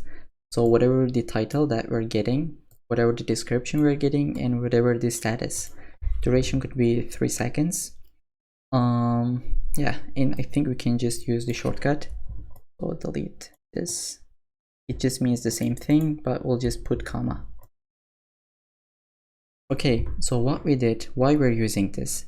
So every time that I need to use a toast, what I normally do is just do this toast, and then put my object, so title, description, status, duration, and is closable. And then, so this should be toast, and then come here, say const toast use toast. Now instead of every time doing this, what I'll do is I'll just say so here const show toast. I will call my function from my hook to use show toast, and that's just it. I'll just paste this. So I'll say show toast function, and it was getting the title, description, and status. So title is going to be error, and description is going to be data.error, and status is error. So this is why we're doing this, and I think we use that in somewhere else. So let's just go and update that. So in this way, now you guys know how to create a custom hook. So where did we use that? Inside the sign up. If we have an error, instead of doing all this, we'll just say show toast. Okay, and we'll say come on, so it's gonna be const show toast. It's gonna be used show toast, right? And we can delete this. We'll just say show toast function, and it's gonna be error like this, the title, and then description as well as the status. All right, here I can save this, and inside the logout we were right.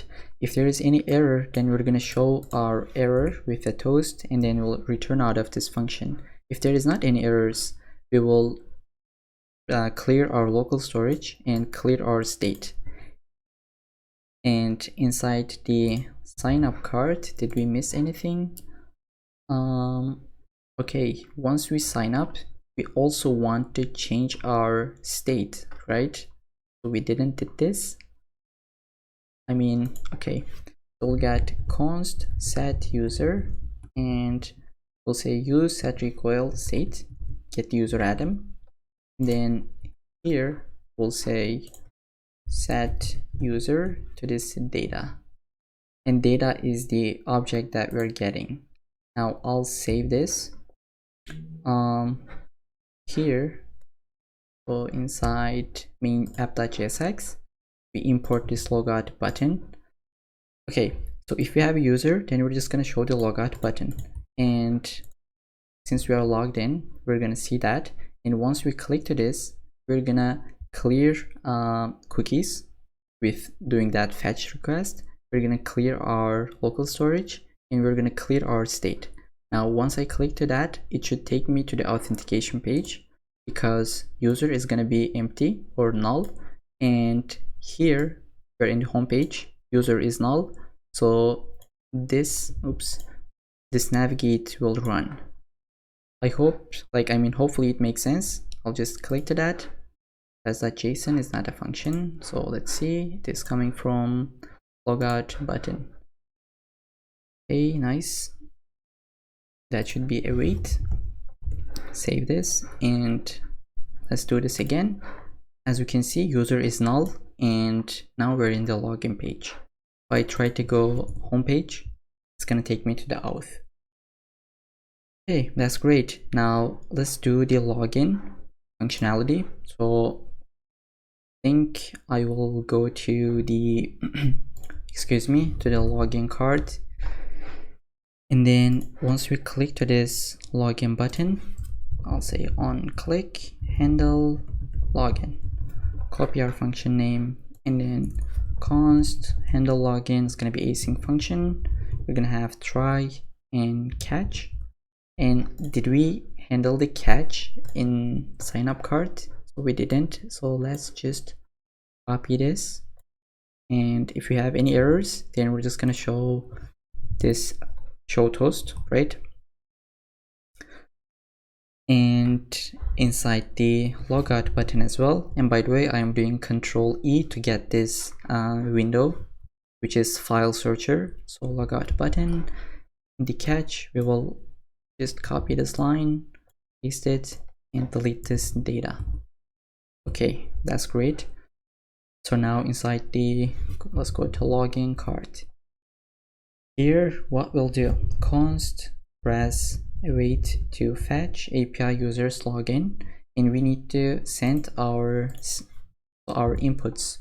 So again, const will get inputs, and we'll only have the username as well as the password.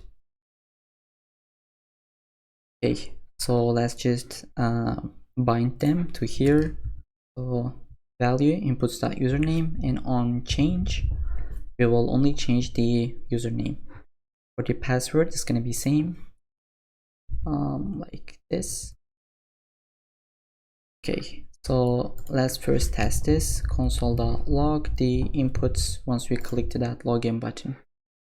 So here I'll say John Doe, password is 123456. I click to that, I get my state. Okay, if I have any errors, I will just I'll do const show toast and call our function, I mean our hook.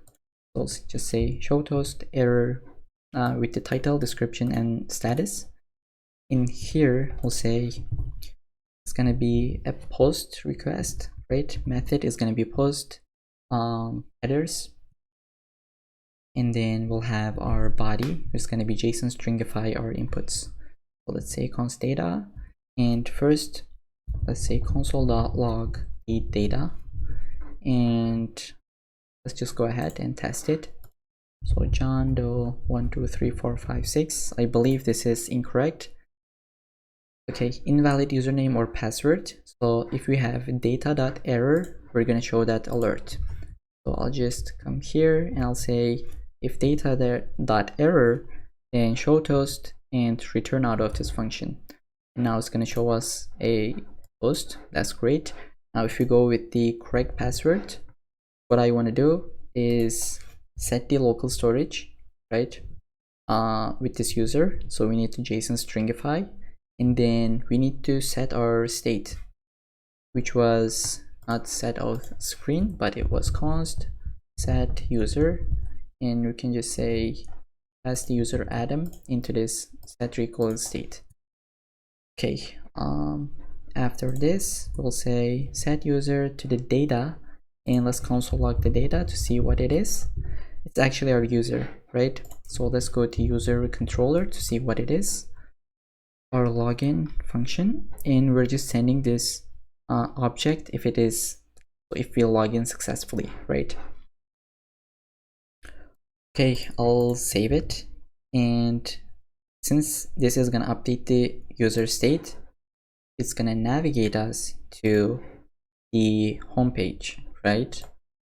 So I hope it makes sense, but I think it's just really clean and clear. So John Doe in 1 2 3 4 5 6 7. So I'll just go ahead with this. It's gonna take us to the home page. Close this. So this is how we handle the authentication. Let me just go and do a really quick recap so that we like in the same page. Okay. So what we did is we created atoms, okay, and each atom is just a state, and we can use it wherever we want. But in order to do that, first we need to wrap our application with this recoil root component. Okay, so we have one atom for authentication screen. It's either login or sign up, and by default it's login. And then we have a user atom. By default it is this, so we're getting it from our local storage. It's either null or it's that object that we have in our local storage. So we are doing our authentication. So in the authentication page, if we are in the login, so we're gonna, if the auth screen state is login, then we're just gonna show the login card, else we're gonna show the sign up card. And inside the sign up card we have our state, and once we click to that sign up button, we are doing this fetch request to our API, and if there is any error we show a toast and return out of this function. But otherwise we are setting this user to our local storage and updating our state. Since state is updated in our app.jsx, we're going to navigate our user to the home page, and once we log out, we have a user, we're going to show the logout button, and once we log out, we're going to clear that user, and since we don't have a user, it's going to take us from home page to the authentication page. So I hope it makes sense. And we also changed something in our backend, which is this error message. And it was just to make our code a little bit clean. Whenever we have an error, we don't return a message, but instead we just return an error. Okay, so now let's add the update profile page. For this, I'll go inside the app.jsx and I'll just add a new route. So I'll just duplicate this one and I'm gonna say this is gonna be update. And if we have a user, which means if we are logged in, right, we're gonna show the update profile page. But if you're not logged in, then we're just gonna take user to the authentication page. So now let's just go ahead and create this page. I'll just copy this name inside the pages folder. I'll just paste it and say JSX.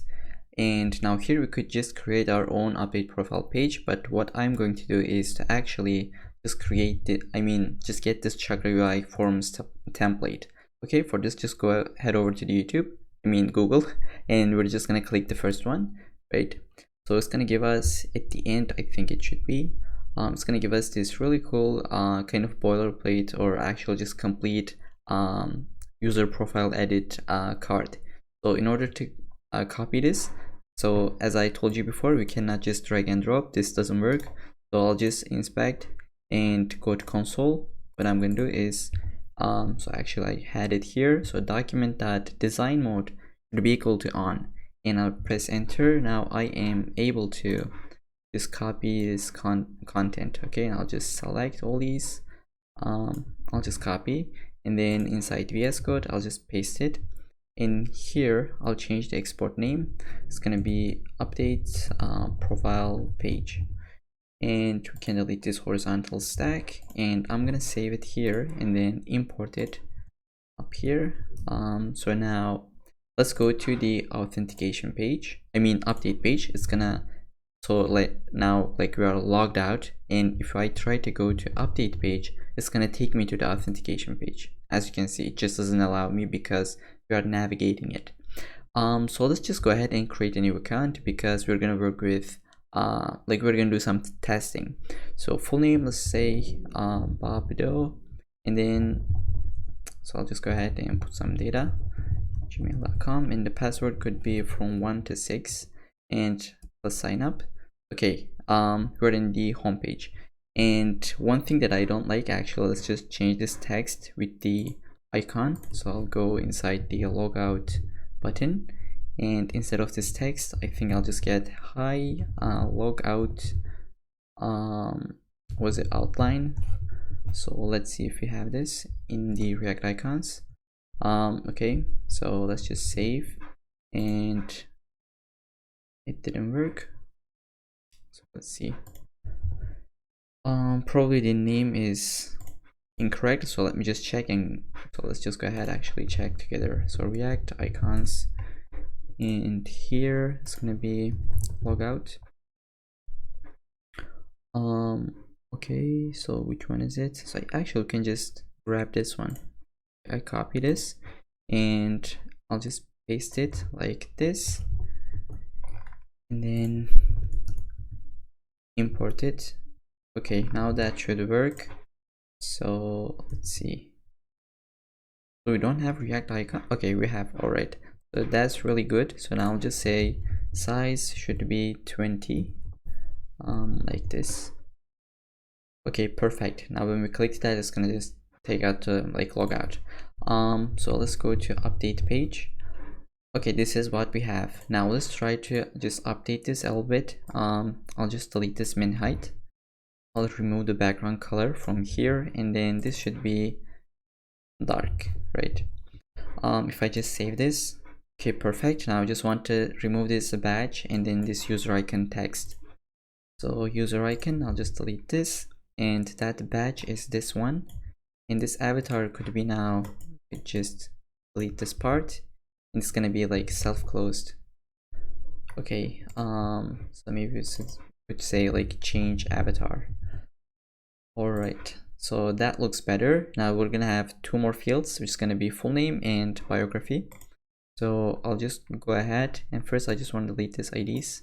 Okay, delete this one, this, and this one. So duplicate this, and that's gonna be full name, and now placeholder could be excuse me, placeholder could be John Doe, and here's gonna be John Doe. For the email, okay, we're gonna have the email, and below the email we're also gonna have the bio. And for the placeholder we could say bio, okay, your bio. So let's see, we're not using this, we can delete this line, this, and this one.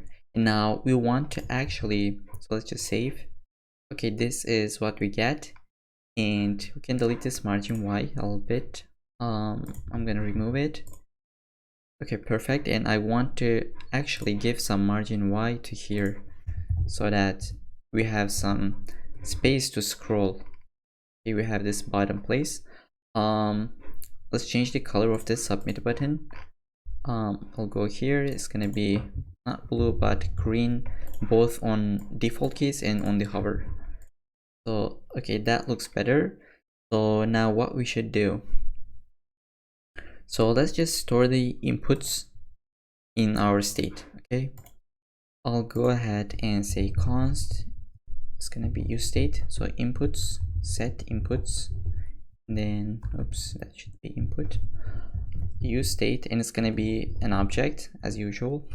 So we're gonna have the name as empty string for now, at least username, email, and then we're gonna have bio as well as the password. Now instead of just having them as empty strings, what we can actually do is actually grab it from our user state. So const, if you remember, we have this user state, we can get that from use recoil value, but instead what I'm going to do is I'll say user and then set user. We're gonna just get it from use recoil state. So what is the difference here is that this hook gives you the state itself and then the setter function. So I'll just pass the user Adam, and now if we just console log the user, so let's just go ahead and say user is here. So now if we open up our console, this is our user and it has email, name, and username. But what we want additionally is also this biography so field, right? And in order to fix this, we need to go inside our server controller, user controller. So when we log in or sign up, we only return username, name, and email. We can add that additional field. It's going to be bio, and we'll say new user.bio, and also we could also get the profile picture, right? Initially it's an empty string, but you know, it's like in the login, maybe it would change if the user already set it. So let's go get the return the bio as well as the profile picture from both in the login function and sign up function. So now I'm just gonna save it and log out and just log in again. So it was Bob Doe from 1 to 6. And now let's open up our console. Now user is null right now, so this is from previous render. So let's just log in. So as you can see now, we are getting biography as well as the profile picture. So we didn't set any, that's why it's empty string. Let's go to the update page.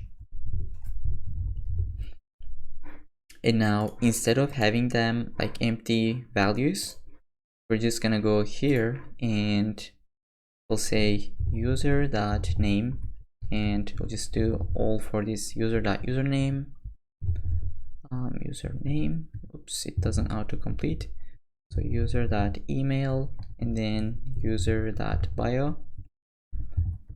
And for the password we can just put it empty, and because it's maybe a better how to say, like it's like more secure that if we just don't pass the password to the client. And now in order to get these values, we're gonna go for like inside each input and we're gonna get the value, right?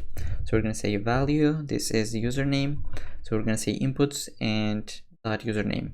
And while we're doing this, let's just add the on change. So when we type into this input, we're gonna update the username, and let's just do it for all of our inputs.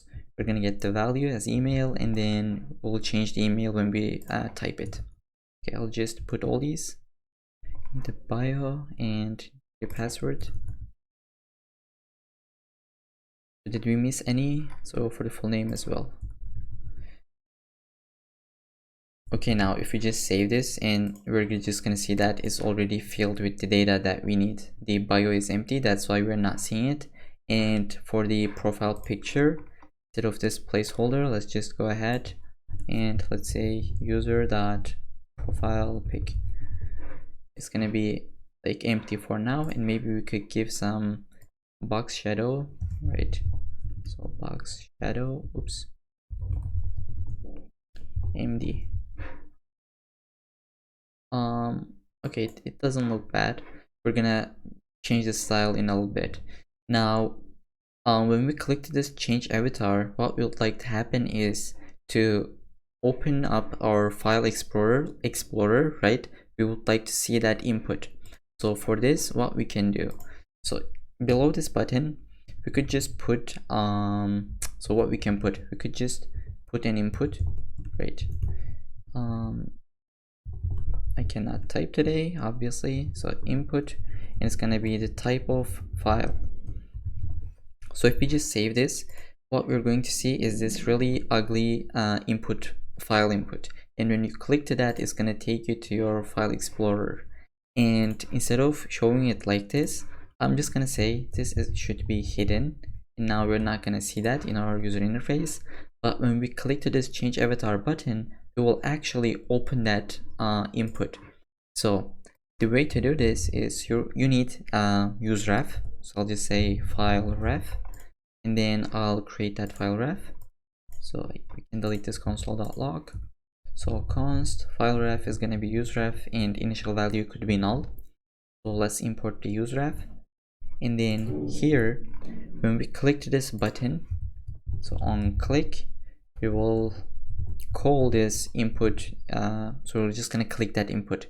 So we'll say file ref dot current, which is the input itself, dot click. So now I'm gonna save it, and when we click to this button, it's gonna actually open that input. Okay, now let's say I go here and I just pick a profile picture. Now I want to just update that and put that profile picture into this preview place. The way to do this is gonna be, we're gonna use a custom hook, because we're gonna use that logic again. So instead of just having it here and then copy paste that when we use it again, we'll just have only one time inside our hooks, and we'll just call it in other places as we use it. So let's say use preview image .js. Okay, so we're gonna have the image preview logic here. So I'll just say RAFCE to get the boilerplate. So since it's a custom hook, it's not gonna return any HTML, but we'll have an object. For now, it could be empty. And then here we're gonna have one state. So const image URL and set image URL. And initially it's gonna be use state with the value of null or empty string, it doesn't really matter. So now we're gonna have a function. So let's say const handle image change, and when we use this, you're gonna understand that better. So it's gonna take the event, and now we can just say const file e.target.files of the first one, because it's gonna return an array. And now for now, let's just console log the file, and I'll just return this handle image change as well as the image URL. I think now we can save this, but let's just delete this React import, and then here we'll say const what was the function name, handle image change. It's going to be equal to use a preview image, but that should be an object, right? I mean like the structured export or import, whatever that. So let's just save this. In this input file, whenever we change, so whenever we select an image, this function will run, and for the on change we will just pass this handle image change. So I'm gonna save, and when we change or select an image, let's open up the console as well. So here, so I just choose the first profile picture, and now we're getting a file. So it is this object, okay, this file, and that file has the metadata. So what is the type of this? It's an image file. Is it a video file? It's like WebP, whatever that. And like it has some other fields such as name, last modified date, etc. But the only thing that we need is the type for now. So I'll just go ahead inside our hook. So first we're going to check if this file exists. So we're going to say if file, and if this file is a image. So file dot type that starts with, so it should start with image slash. And so now if this is an image, we're going to create a file reader, which is a JavaScript API. So const reader, new file reader, and now we're going to have a function called reader.onloadEnd. So let's say reader.onloadEnd, and we're just gonna have it as a arrow function, and we'll just update our state. So we'll say set image URL to this reader.result, and then we'll say reader dot read as data URL, and just pass the file. So it's gonna take our file that we selected, and it's gonna turn it into a base 64 string, and then we're gonna be able to get that string and render in our React app in the user interface. So if this is not an image, we can return an error, and for this we can, let's just go ahead and take our show toast. So use show toast hook, and then inside the else we'll say show toast.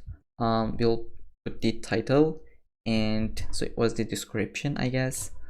So let's just say, maybe we could just take this, put it here for the title, and then we'll say please select an image file, and so it was the status is going to be error, right? We either put error or success into here, and in this case it's error. So, and then we'll just set image URL to empty string or null. Okay, now let's just also console log our image URL at the end. So console.log the image URL. I'm just gonna go ahead into front end, refresh it. So I think we got an error, but let's see. So here, if I just take this, but I forgot to open up my console, I'll just open it up, then take it to, okay, now I'll just select an image. So if I just click that, as you can see, now this is that base 64 string, and now we're gonna take this and render it. And the way to do is just really easy. We're gonna say this avatar is gonna have, if we have a image URL, right, image URL, and then just put it or the user profile picture, and this image URL is coming from our hook. So image URL. So let's just save and take this. As we can see now, that base 64 string is rendered as a image. Now let's just select this one, and it changed. Okay, perfect. So now when we upload a profile picture, we want to store it in some cloud, and for this we're going to use the Cloudinary in this project. So if you don't have an account, just go ahead and sign up for free, and they have a generous free trial. So I'll just go ahead and log in.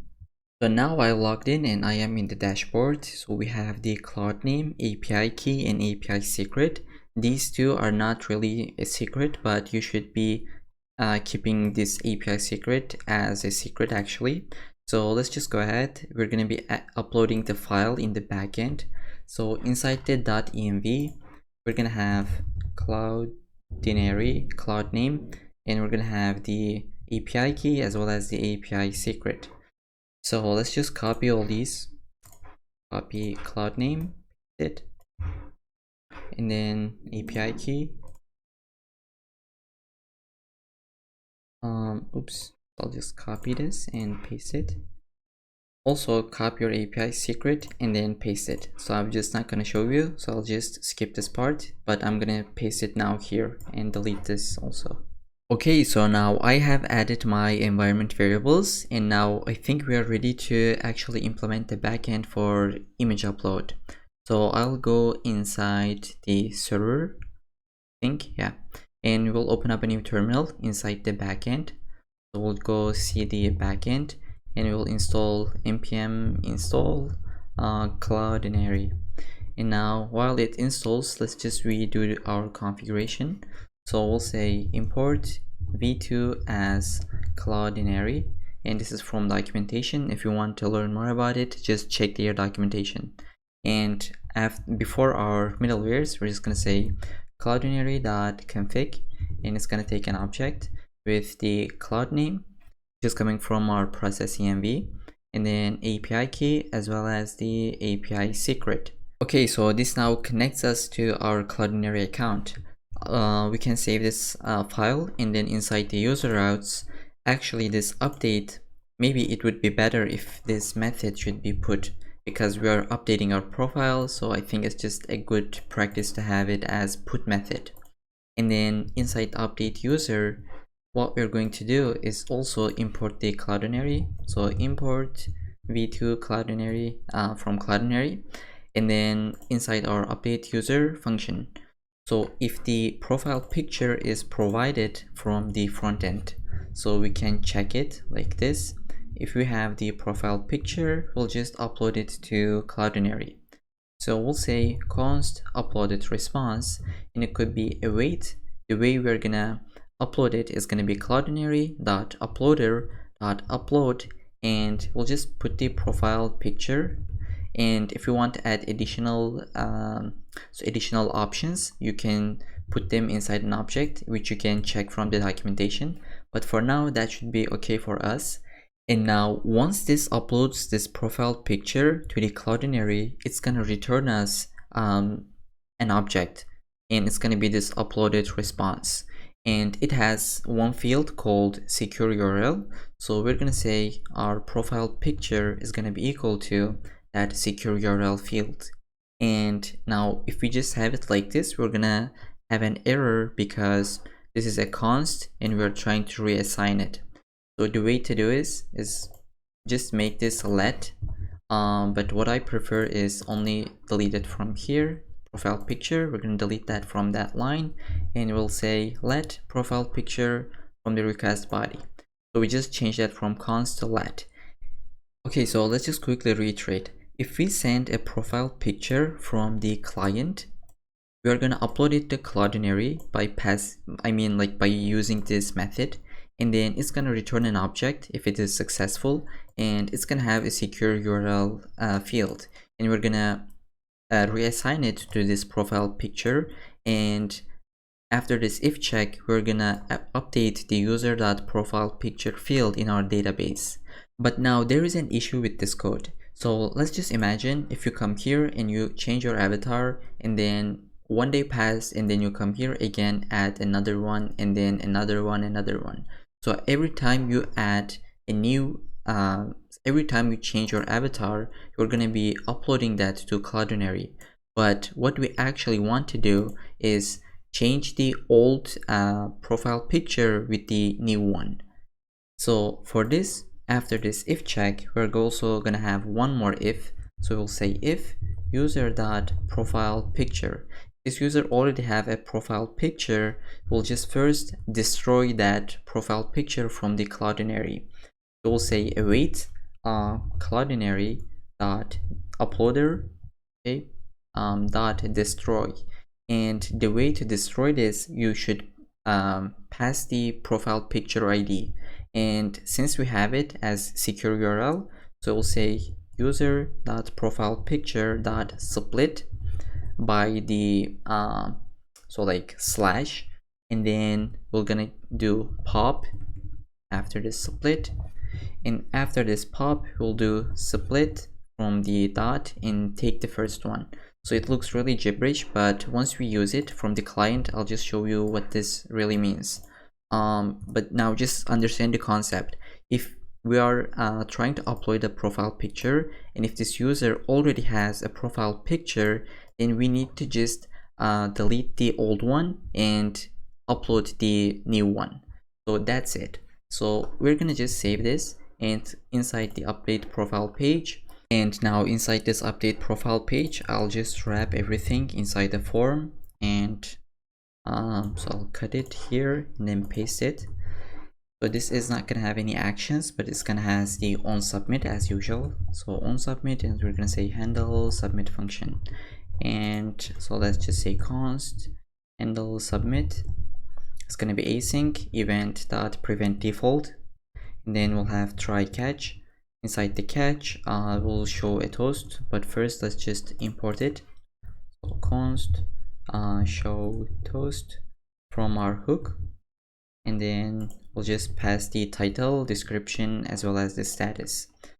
So are we missing anything? So something that I forgot to mention, you guys, is that this form controls is required, all of them, and I just deleted that off camera. Sorry about that, but all you have to do is just delete this is required fields, because if I want to update my profile, maybe I only want to change this biography field and not the email address.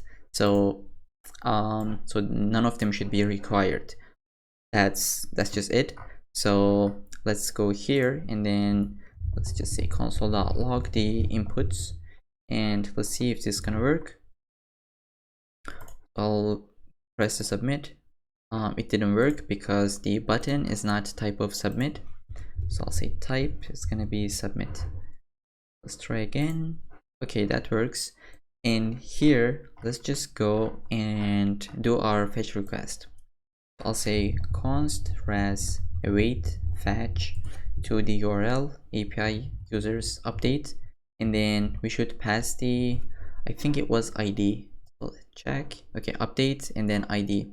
So let's make it a template string, and then backticks. So we're gonna pass a $sign and then user dot underscore ID, just coming from our state, and then it's gonna have an object, which is gonna be the method as put, and headers is gonna be application JSON as well as our body, and this is gonna be an object of all our inputs field, and also the profile picture as the image URL, right? Because it is coming from our hook. We are changing that, it is going to be a string. If you are not changing any avatar, then it's going to be actually null value.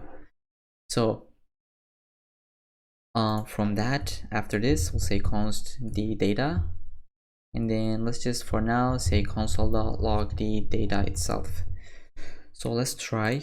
I'll just select an image, then I'll just submit this, but I really don't want to see this string, so I'll just remove it from our hook. So now let's submit, and okay, profile updated successfully, and we don't really want to get this message, so we're gonna remove this. And now our user has a profile picture, and it the value is this so link to Cloudinary. So let's just paste it into our browser and delete these codes. So let's see, and as you can see, it's actually updated into uploaded into Cloudinary. So let's go to inside dashboard, media explorer, or it was library. Okay, so it's just uploaded, and it's uploaded just now. Inside the media library, we could see all our images, and these are that I added the off camera. So this is what we added. So now if I try to change this, so now I'm gonna upload another picture, so it's gonna be picture 2, and what it is going to do is not add another one, it's gonna change it with this, because this is how we set it up in our backend just now. So now user has a profile picture, and it's gonna destroy the current one. And how it's gonna destroy, so what is this user profile picture value? So let's just take a look. So it is gonna take this string. So let's just try to actually do this in console, which is this one, right? This is inside the console. Okay, let's just wrap it as a string, and then we'll get this part. So dot split. Okay, I'll copy, just do it one by one so that you can see the process. So if we split it with this slash, we're gonna get as array of the, so this array I mean, and then we're gonna get the top, which is the last value, okay, and it's gonna be this string. We're gonna split this also, right? So we are splitting that also by the dot, so just like this.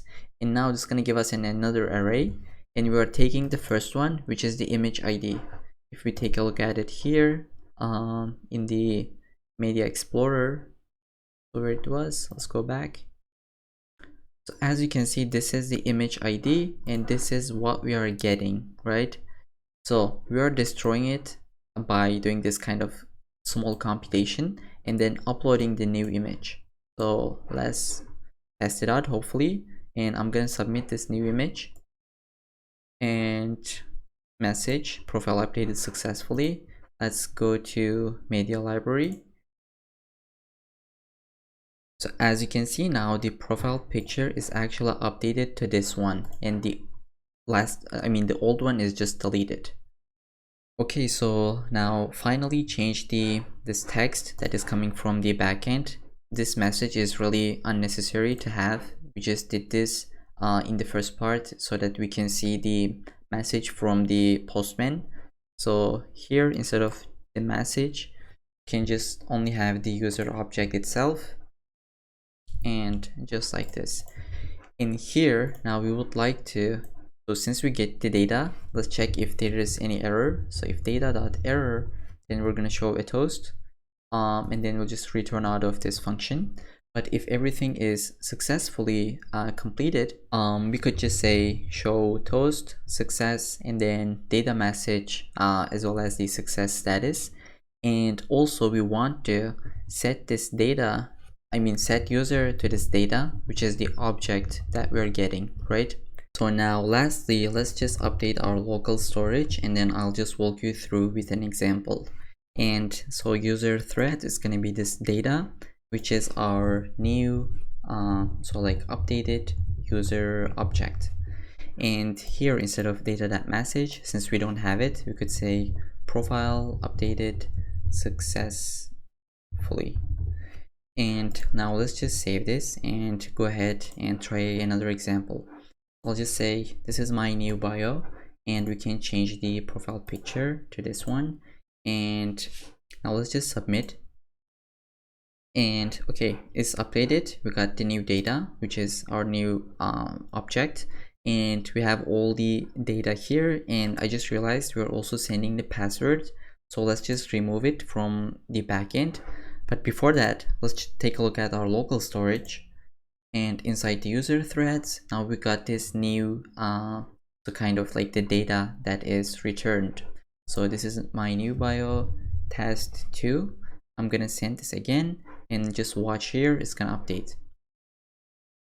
As we can see, the bio is updated as well. So let's go inside the backend.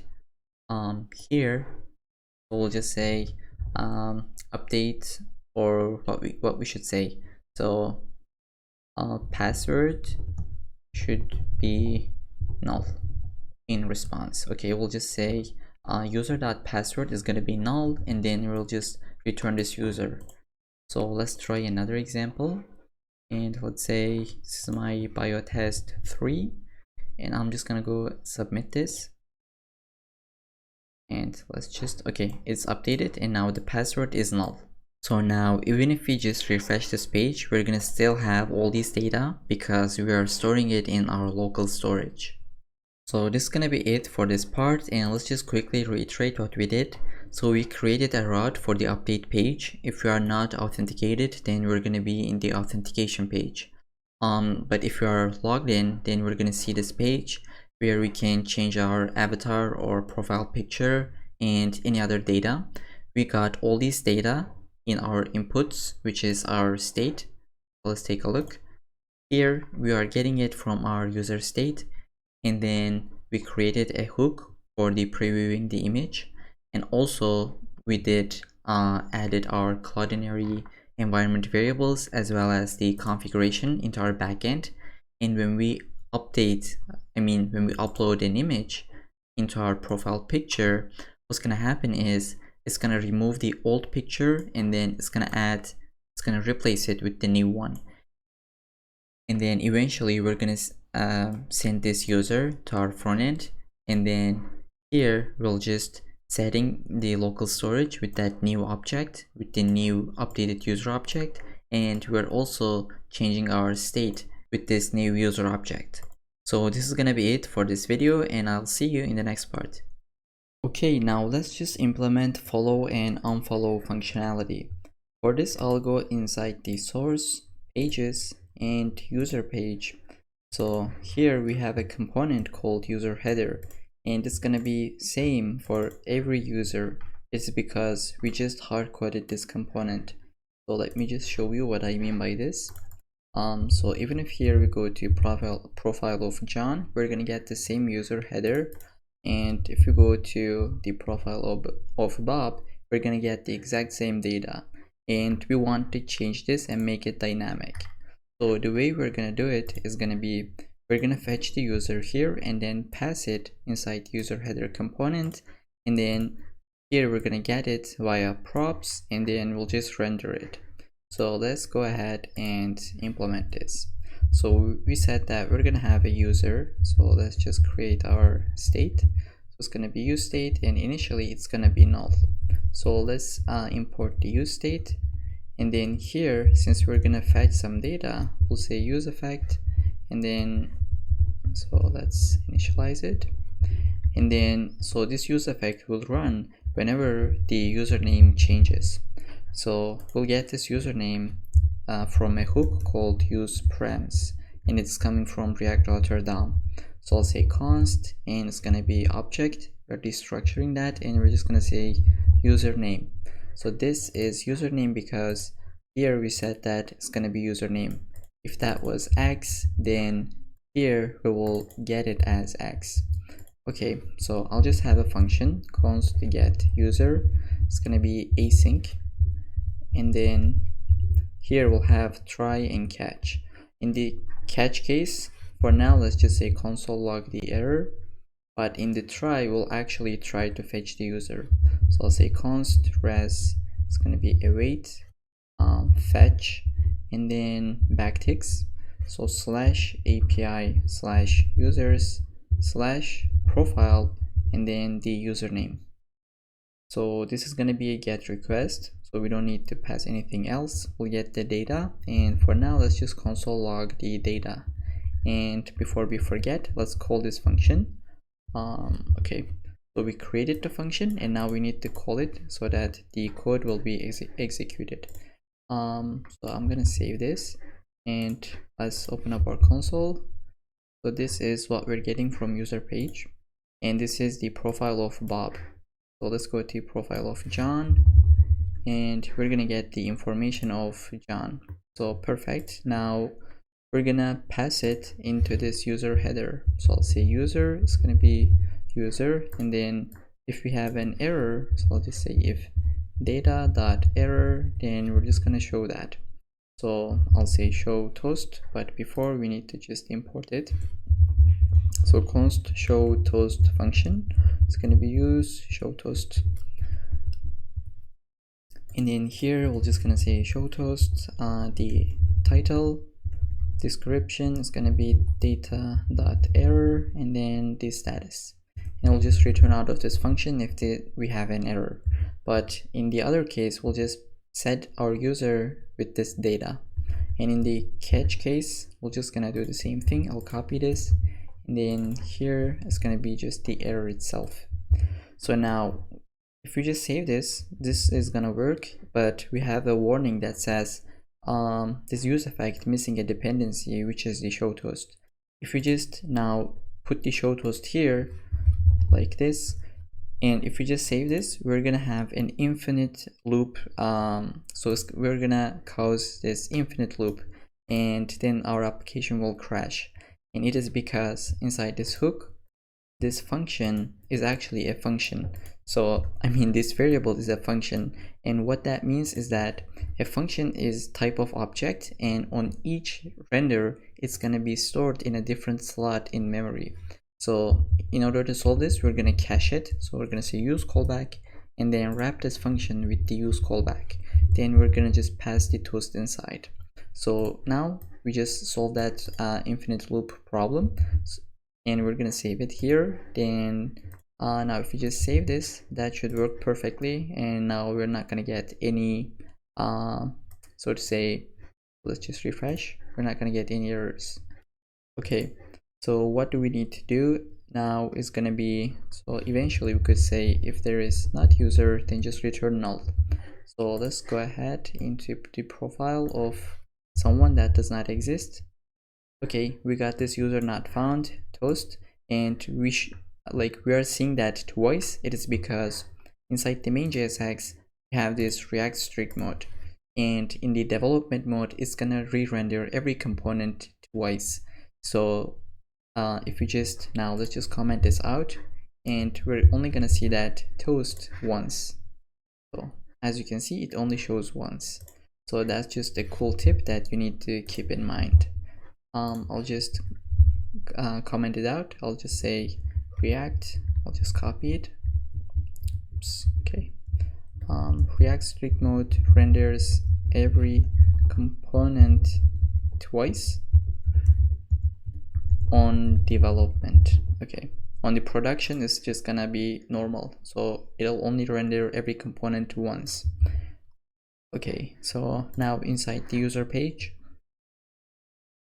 we're gonna go inside the user header. We're gonna now take this user, and then now we'll just with this user data, so here let me just go to the profile of John. So with this data that we get, now we're gonna render all these, so full name, username, bio, and then the profile picture, and also the number of followers. So here we're gonna say this is gonna be user.name, and now I'm just gonna copy this.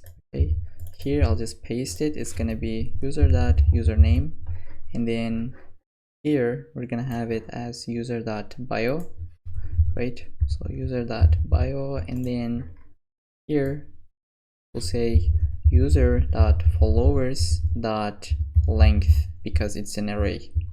And with this we need to also handle the avatar, so I'm just gonna cut it for a second. Now I'll just say if user.profile picture, okay, if user has a profile picture, then we're gonna render this where the name is gonna be user.name, and the avatar, I mean the source, is gonna be user.profile pic. And then below this I'll copy this and paste it again. If user doesn't have a profile picture, then our source is gonna be this hard-coded value, so we can just say https and broken link. Now I'll just save this. In here it should update, but we have an error, so let's see, user.followers, and we had a typo there. Okay, so this is the avatar of John Doe, the username, full name, and bio. So let's take a look at the Bob. As you can see, it just updates depending on the username. So now let's add a button here, which is going to be follow and unfollow button, and we are going to also have the update profile if you are looking to our profile. So for this we need to get a, so the, let me just type, so we'll get the current user, and it's going to be the user that logged in. So recoil value, so user Adam, we're going to pass it. Okay, so this is, I mean like, so this, let me just type, this is the user that logged in, or we could just say, I mean, oops, so this is the logged in user, and this is the user that we are looking to their profile. After this bio, we're gonna say if current user underscore id is equal to user.id, which means that we are looking to our own profile. So we're gonna have a link that is gonna have a button inside, okay, and we're gonna import this, so size will be small, and it's just gonna say update profile, and this link should take us to the to the update page. but this link is coming from Chakra UI, right? So the way to solve this, like if you have it like this, let's just try. Now we are looking to our own profile. When I click to that, it's gonna refresh. Just take a look at here. As you can see, it is not doing the client-side routing. So for this, we are gonna import a link from React Author DOM. So I'll say import link as router link. So you could rename it however you want from React Author DOM. And then we'll just say this link should be as router link, right? And then we'll just say 2, because in the link from React Author DOM you have this 2 property. And now I'll just refresh this page. When I click to that, it's not gonna have that reload effect. It's gonna do client-side routing. Okay, now if we go to the profile of another user, we'll see the so done though. We're gonna see this. So we didn't see, okay, because we didn't add. So I'll just copy here, paste it, and if the current user ID is not equal to the user ID, we're gonna have a button that is gonna say for now follow, okay, only follow. Now we are looking the profile of John and we're seeing follow button, and now let's just check if we are following this user or not. So here we'll just say const following and set following. It's going to be useState, and the initial value is going to be user dot followers includes, okay, the current user, so the ID of the current user. And let's import the useState, and let's console.log following, and then here we're just gonna say, instead of follow text, we'll just say if it is following, then show okay, if following, then we're just gonna say unfollow, and if you are not following, then we're gonna show the follow text. So I can save this and let's take a look. Now we are not following, right? It is false, and we see this button. So now let's add the functionality to be able to follow. Here this button will have on click, where we'll just call the handle follow function. So handle follow and unfollow actually, right? Because when we click to that, it's either gonna follow or unfollow. So here I'll just create my function. It's gonna be async arrow function, and then we're gonna have try catch. So what we can do here, I'll just copy this line and then paste it. Also I'll copy here, then delete this, paste it, and import the use show toast hook. Okay, and inside the try, we're gonna send our fetch request. So const res await fetch backticks /API /users /follow, and then we're gonna pass the user ID, and this is gonna be a post request. So we're gonna have an object method is gonna be post, not put, and then we're gonna have the headers as application JSON. Okay, just like this. And then let's say const data, const data res.json, and then so let's console.log the data, but before that let's check if we have any errors. So if data.error, we'll just say show toast the error and return out of this function. So now let's go here, and if we don't have error, okay, let's first just check what are we gonna get in the console.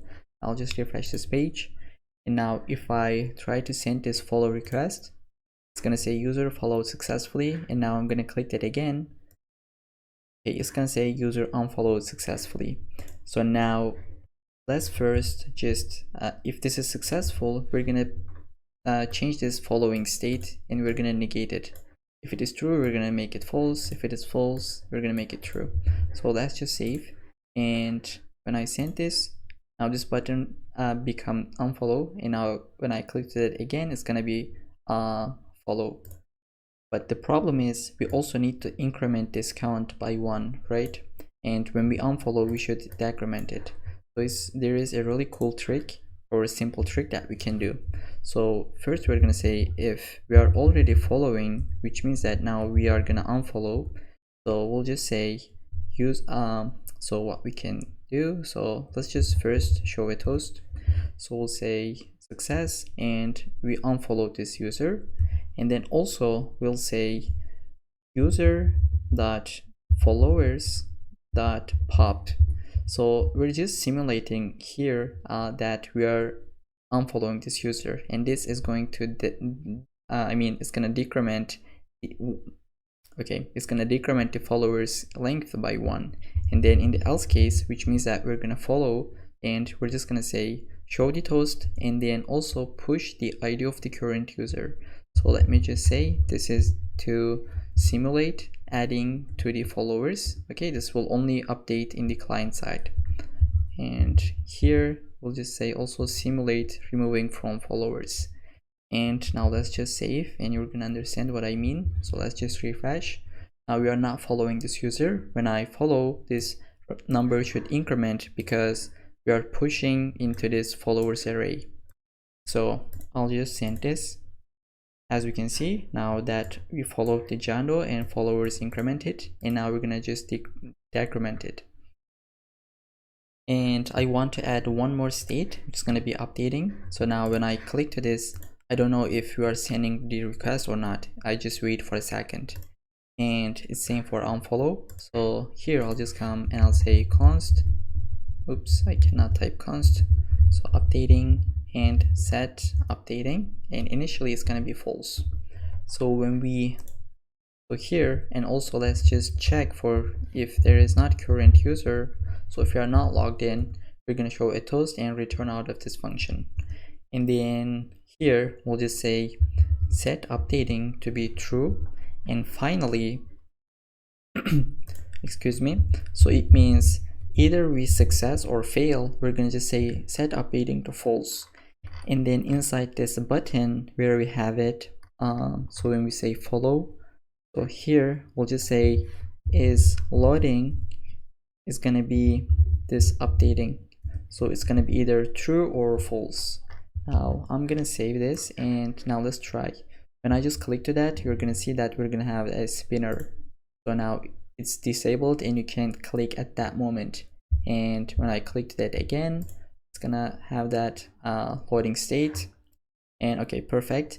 Now let's just add this same functionality in the update page. So I'll go to my own profile, and then here when I go to update profile, so now just check when I do, let's say biotest 4, and when I submit this, we're not gonna have loading state here, and I just want to add this.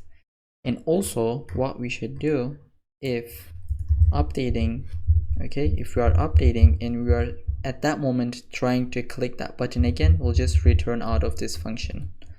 And let's just add this logic into our update profile. So here I'm gonna have a state const updating and set updating.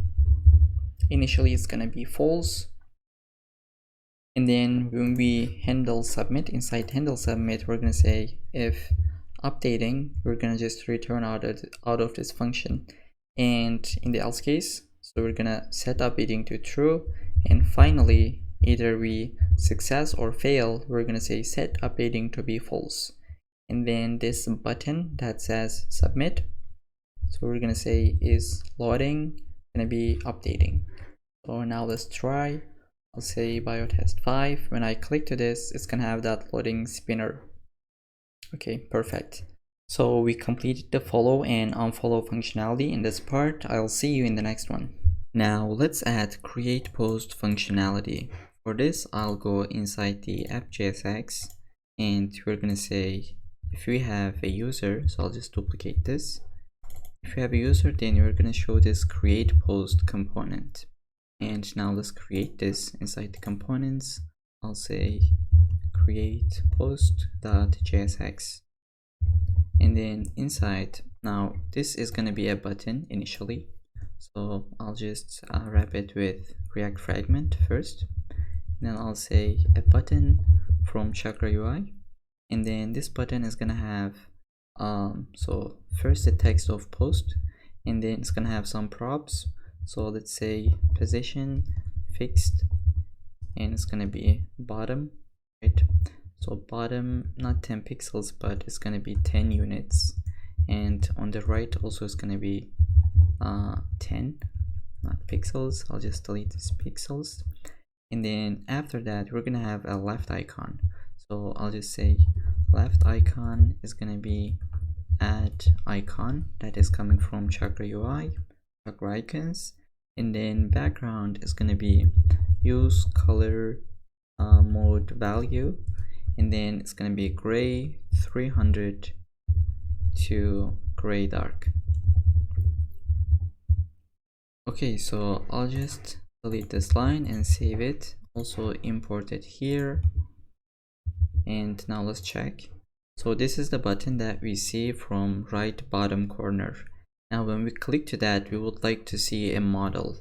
For this, we're gonna go inside the Chakra UI documentation. So I'll just say Chakra UI, and then here we'll say model, and then we're just gonna so we're gonna just copy a random model. So this is what a model is. When you click to that, it's gonna open this kind of model with a background overlay. Here I'll first copy this line, and then here I'm gonna paste it inside the create post. So this is our function to open, close, and check if this model is open or is closed.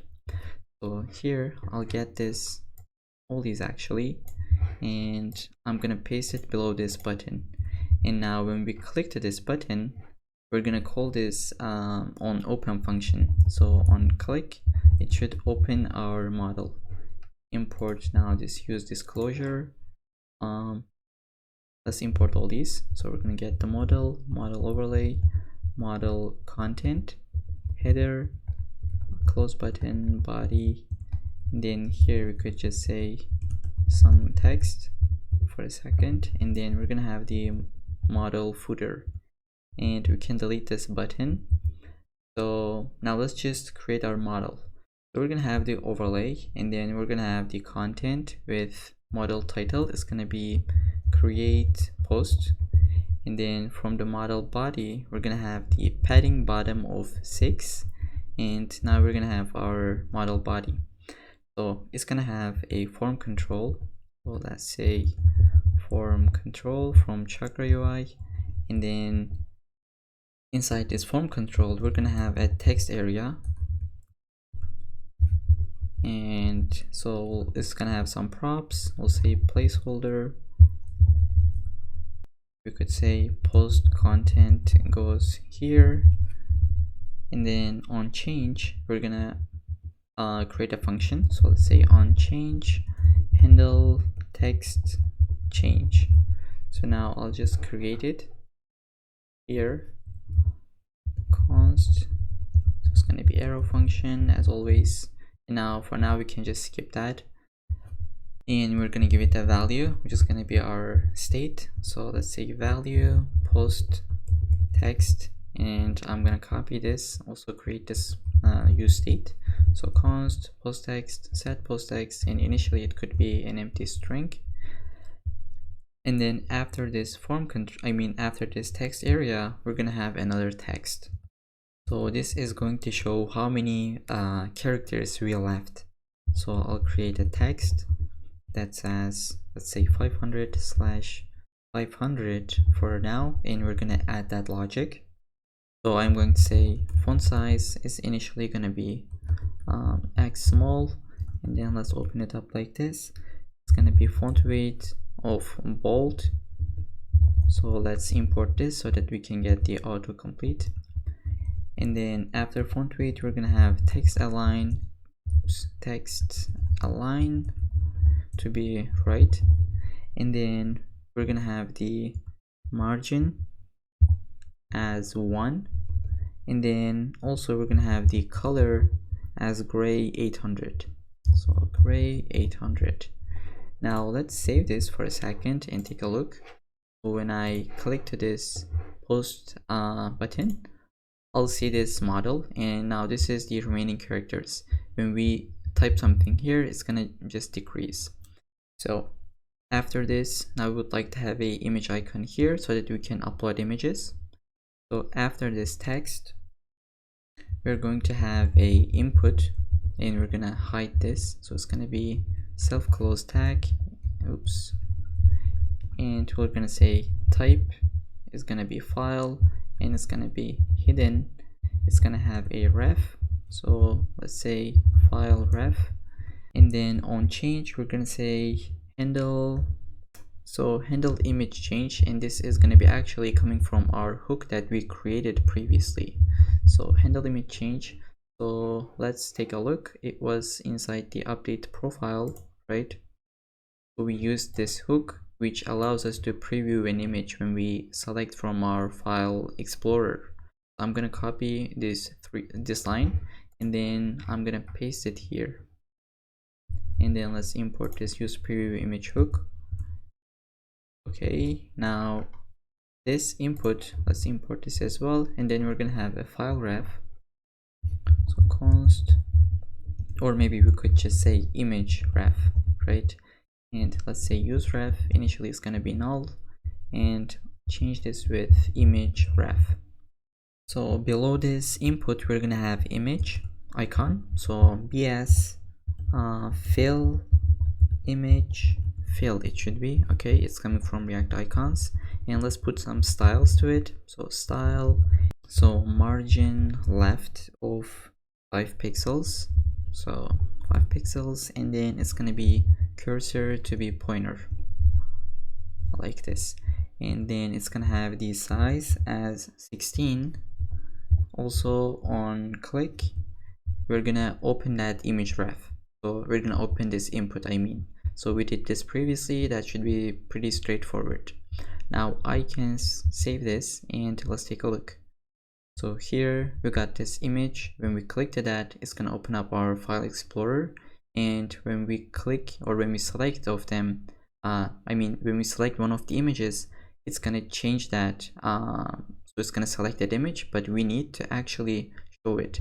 So here we're gonna say, after this form control, here we'll say if we have a image URL, so if any image is selected, right, if there is image URL, then render this portion. So now I'll scroll a little bit, and then we're gonna say one flex, right, and then import this flex, margin top of 5, width is gonna be full, and then position should be relative. So I'll say position relative, and then inside we're gonna have a image, so let's say image, it's gonna be coming from Chakra, and then it's gonna have source as image URL. Also we could give an alt that says selected image, and after this image we're gonna show a close button, so I'll say close button, and it's gonna be self-closed. So here when we click to this, on click, we need to just set image URL to empty string. So for this we need to go inside our hook, and we need to export this set image URL setter function that we have here. So I'll copy that and just export it, and then import it from here. So inside this function we're gonna have an arrow function that is gonna say set image URL to empty string, so just like this. And then this is gonna have the background of gray 800, oops, and then this is gonna have the position of absolute, top 2, right, top 2, and then right 2. So now we can just save this and test it out. So here I'm gonna click to, I'll just select any image, so maybe I could select this thumbnail, and as you can see we have the close button, and then this is the image that we are previewing. And when I click to this close button, it's gonna just remove that image because we are setting the state to empty string right here. And then for this close text we are gonna actually say post, and when we click to this we're gonna call our function to post, we're gonna say handle create post, and this function is going to create the post. So here let's just have the function, so it's going to be async arrow function, but let's just leave it as it is. And now let's first just handle this function, handle text change. So what we're going to do, we're going to take an event from here, and we're going to say const input text, which is going to be event.target.value. So now I'll create a state, const remaining characters, and set remaining characters, and just putting 500 here is just a best practice to have a variable up here. So I'll just say max character and pass it here. Initially we're gonna have 500 remaining characters that we can type in. So inside this function we're gonna say if the input text is greater than the maximum character, then we're not gonna return, but actually we're gonna say const. So what we'll do, if the input text length exceeds the limit, we're gonna truncate it to maximum characters. So I know it sounds mouthful, but let's do. So truncated text, and we'll just take the we'll just take the input text and we're gonna slice it up until that 500 character, and then we're gonna say set post text to the truncated text, and then remaining characters is 0.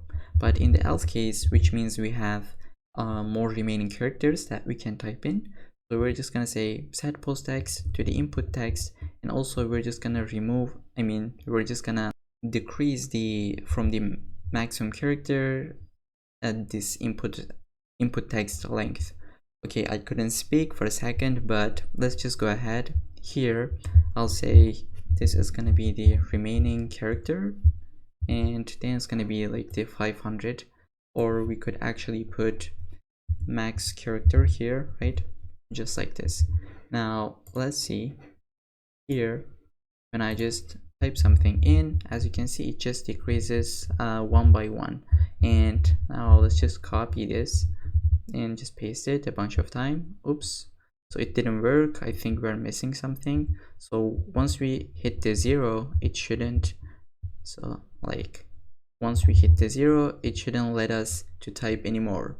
So for this, let's just go and take a look what we did wrong. So we set this text area value on change, okay, and that should be inside this function.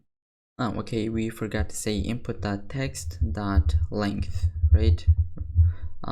Okay, now that should work. So I'm trying to type I'm trying to type more, and it just doesn't allow me, so it just stays at 0. Okay, now with this functionality out of the way, now let's go and create this post method, right? So here this is going to be async, and we're going to say const res await fetch, and our endpoint is going to be API posts / create. And now it's going to be, so let's close it like this, it's going to be a post method, and for the headers it's going to be application JSON.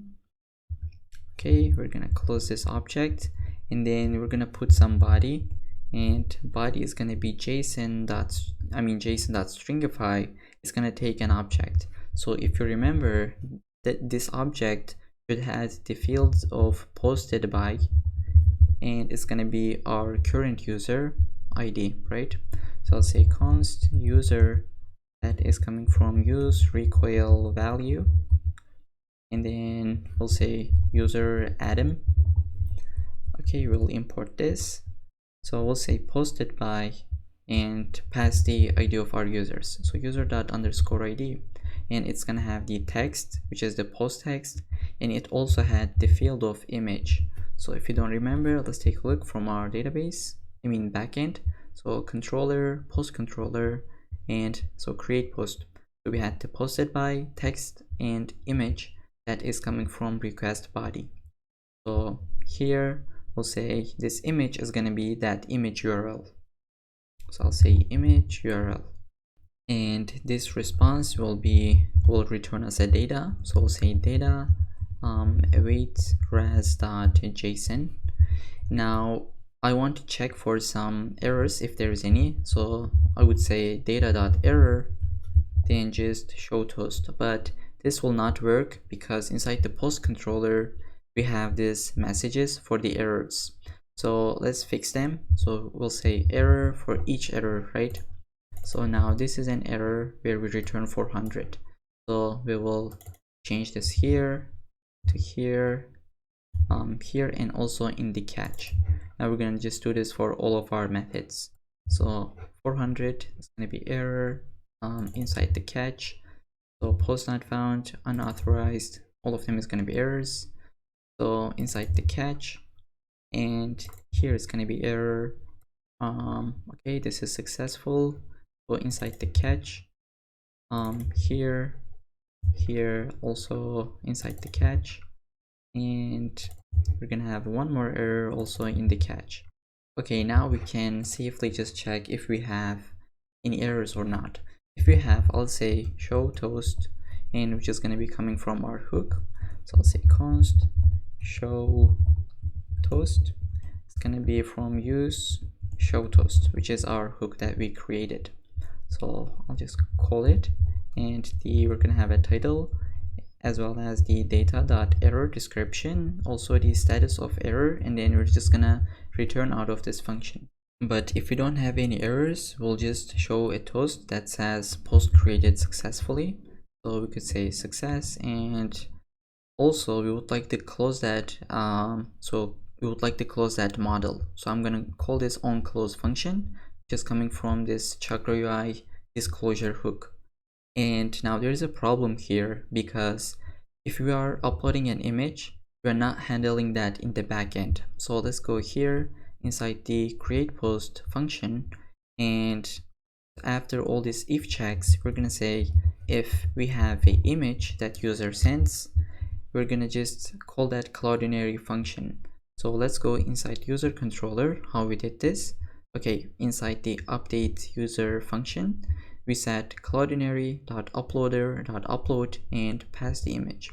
So I'll just copy this line, and then here I'm gonna paste it, but before that let's import Cloudinary. So import v2 as Cloudinary, right, from Cloudinary.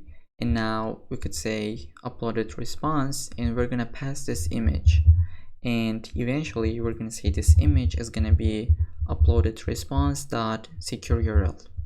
And now we can't really reassign it because it is const, so I'll just delete it from here, and I'll say let image from request body. Okay, now this is going to work, and it's gonna upload it to Cloudinary as well. So I'll save here, and I'm gonna save here, and now let's try. So I'll go here and refresh. So now let's post the image, and let's create a post. So this post is from React client, and let's pass the image. Okay, so I just selected this React icon from my computer. So let's just post, and let's see if we have any errors from the console. Okay, payload too large. So it's nice to see this error. So I think it's because inside the server, when you send a request body, this allows you to get this request body. But here, if the payload is too much, so in our case, I think this image is a little bit too large. In order to solve this, we could say now limit to 50 megabytes. So up until 50 megabytes is gonna allow you to send any data from request body. So you can change this limit depending on like however you want. I will go with 50 megabytes, and I think it should work. So now let's try this again, and let's see. Okay, post created successfully. Now let's take a look inside our database. So this is the posts that I have created before, off camera. So we just created this new one. I'll just refresh to see if that one is created. So it's gonna be bottom. This post is from React client, and then we have this image URL as well. So let's just copy this, and so now we make sure that this is uploaded to Cloudinary as well. Okay, perfect, we got the image as well. So this is gonna be it for the creating post functionality, but before that, let's do some optimizations. So here inside the create post, we could show that loading state. So let's say const a copilot extension. Okay, let's just ignore this for a second. So we'll just say updating or uploading image, and or I'm sorry, let's just go with loading and then set loading, and we'll just say use state. Initially it's gonna be false value, right? So here when we try to do this, and we also forgot to I'm just gonna cut all this, we forgot to do try catch. So here, okay, let me just solve this and then I'll just come back. Okay, sorry about that annoying error. So now let's just paste what we just cut. So inside the catch, I'll copy here, and then I'll just send the error into this toast. And now before we even try to fetch this user, we're just gonna say set loading to be true, and here finally we're gonna say set loading false, and then this button that says post is gonna has this is loading property or props, and it's gonna be this loading state. So now let's save this, and here so let's say this is a new post from React client, and let's say maybe 2, and then here when I post this, it's gonna have this loading state, and once it's created, it's gonna, okay, you understand that the set loading state is gonna be false. And here after we do this, now if we just open it again, we're gonna see this, and we want to just reload it, right? We're just gonna set post text to empty, and also set image URL to empty string. Now if it is for this reason, I'll just refresh. I'm gonna say hey from React and post this. When I open that post again, so that model, so this text area should be empty. So I also want to add a header. I mean, inside the header, let's go header.jsx. So we're gonna add 2 icons. So I'll just say first get the current user. So const current user, or you could just say user, and we'll say use recoil value. Use recoil value. Pass the user Adam inside, and I'll just say user actually. So now here, this is gonna be justify content space between, and then here it will say if we have a user that is logged in, then we would like to render this, oops, here. So we would like to render here, and it's gonna be a link that is coming from Chakra UI, and then it's gonna have an icon that says AI fill home, okay, and then it's gonna have the size of 24. In here, this link is gonna be as router link, and this router link is gonna be coming from React router DOM. So first get the icon, and then link as router link, and it's gonna have a 2 that will take us to the home page. So I think we can just copy this, and after this image we're gonna paste it, but the icon is gonna be RX avatar, and this will take us to our profile page. So it's gonna be curly braces, backticks, and then it's gonna be slash user dot username. Okay, now let's import this icon as well. So it is gonna be not like this actually. So duplicate this, get the icon name, and that should be RX. Okay, so this is going to work. Let's save. Okay, we got our user profile so icon. When I click to that, it's gonna take me to our profile page. When I click to this, it's gonna take us to home page. So do you see, like when we click to that for a second, it's just empty. So what we can do is to create a loading state. So inside the user page, so here I'm gonna say const loading, and initially it's gonna be true, and because it's gonna be true, and immediately this use effect will run. And finally we're gonna say this set loading to be false. So it'll either gonna success to fetch the user, or it's gonna fail. And in either case, it's gonna be this loading, it's gonna set this loading to false. And here we're gonna check, okay, if we have user, if we don't have a user, and if it is loading. So if you are trying to load, here we'll do return, and so we'll just do spinner that is coming from chakra. So size could be x large, and then just close this. But if we don't have a user, and if it is not loading, right, so which means we couldn't find the user, we could just say return h1 user not found. So let's see now. Here I'm gonna refresh it. Do you see for a second we have that spinner? Now I want to take it to like center, so I'm gonna delete this for a second, and I'm gonna say return a flex, okay, just like this, and it's gonna say justify content to the center. Also we're gonna pass that spinner, and okay, now that should work. So it's gonna be in the center. So if we just go here, network, and make this a little bit slow, let's see, where is it? Let's say slow 3G. I'll just refresh, and now we have this loading spinner, and then we get the user data. So if you don't have a profile, like if you have a user that does not exist, then we're going to show this user not found text. So now we could add this optimizations where we did that loading stuff. Oops, so now we don't have anything. So let's see here in the home page. Okay, that loading stuff, now we can add it into here. When I click to that login, it should show me that loading spinner. Right now currently it doesn't. So let's see, when I click to this, it doesn't show me that spinner. So let's do this.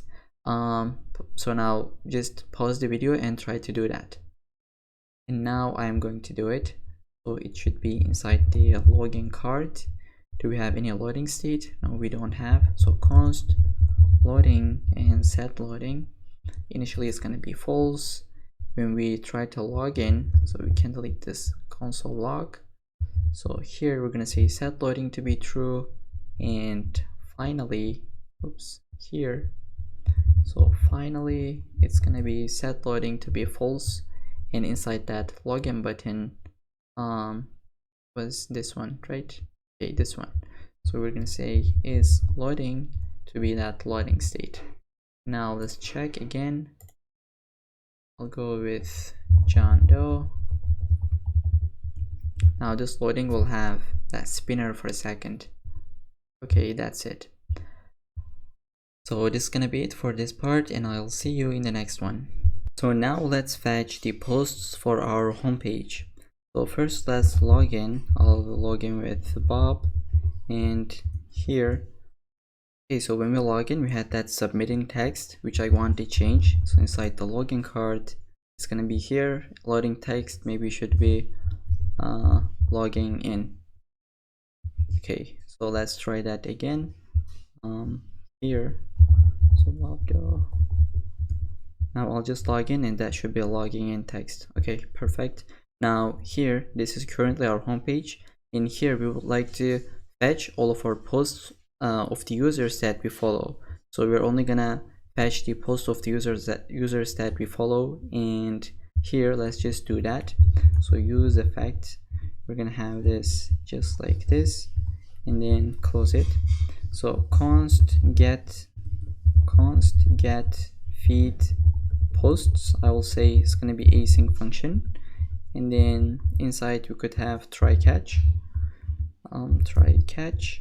and for the errors we'll show some toast. So let's import it, show toast from here, import this one, and then we'll say show toast is gonna be error, and maybe we'd say error.message. It would be better, I think. And then inside the try, we'll try to fetch posts. We'll say const res, it's gonna be await fetch slash API slash post and slash feed. Since this is a get request, we don't need to pass anything else. So const data await res.json, call it, and then let's just console log the data. So here I'll call this function, and then we have a dependency array warning, so we should pass the show toast inside. And then let's create a state to store the post. So I'll say const posts, and then set posts. Initially it's going to be an empty array, and then we could have const loading state, right? And initially it could be false. When we try to fetch it, we'll say set loading to be true, and then finally it's gonna be false. Okay, so here let's take a look at our console. So this is the object that we get as feed posts. It's because, so it's empty, it's because we are not following anyone. So I'll go and follow the Jane. So I'll follow her, and then inside our homepage now we got 2 posts, and it is coming from Jane, right? So posted by this ID, which is the Jane ID, and then we have another post, it's also from Jane. But the problem here, in the backend we're sending this as feed posts, so let's just remove it. So inside the backend controllers, post controllers, and that should be, let's see, get feed function. Okay, here instead of returning an object, I'll just return the feed immediately. So now it's gonna be an array itself, right? So I'll refresh again. Okay, so we got array of objects, and then here inside homepage we're gonna say if we got the data, then set posts as this data. Okay guys, this is me from the future. We forgot to add the error handling here, so we'll just say if there is any data.error, then we'll just show a toast and then return out of this function. And then we can just delete all these. So we're gonna have a fragment, empty fragment.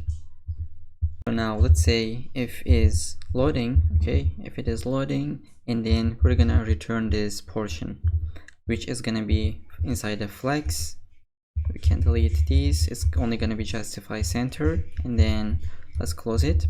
We're gonna have a spinner, so spinner with the size of x large, we could say size x large, and then close it. And now if it is not loading and the posts dot length is equal to 0, which means we are not following anyone, so we'll just return maybe an h1.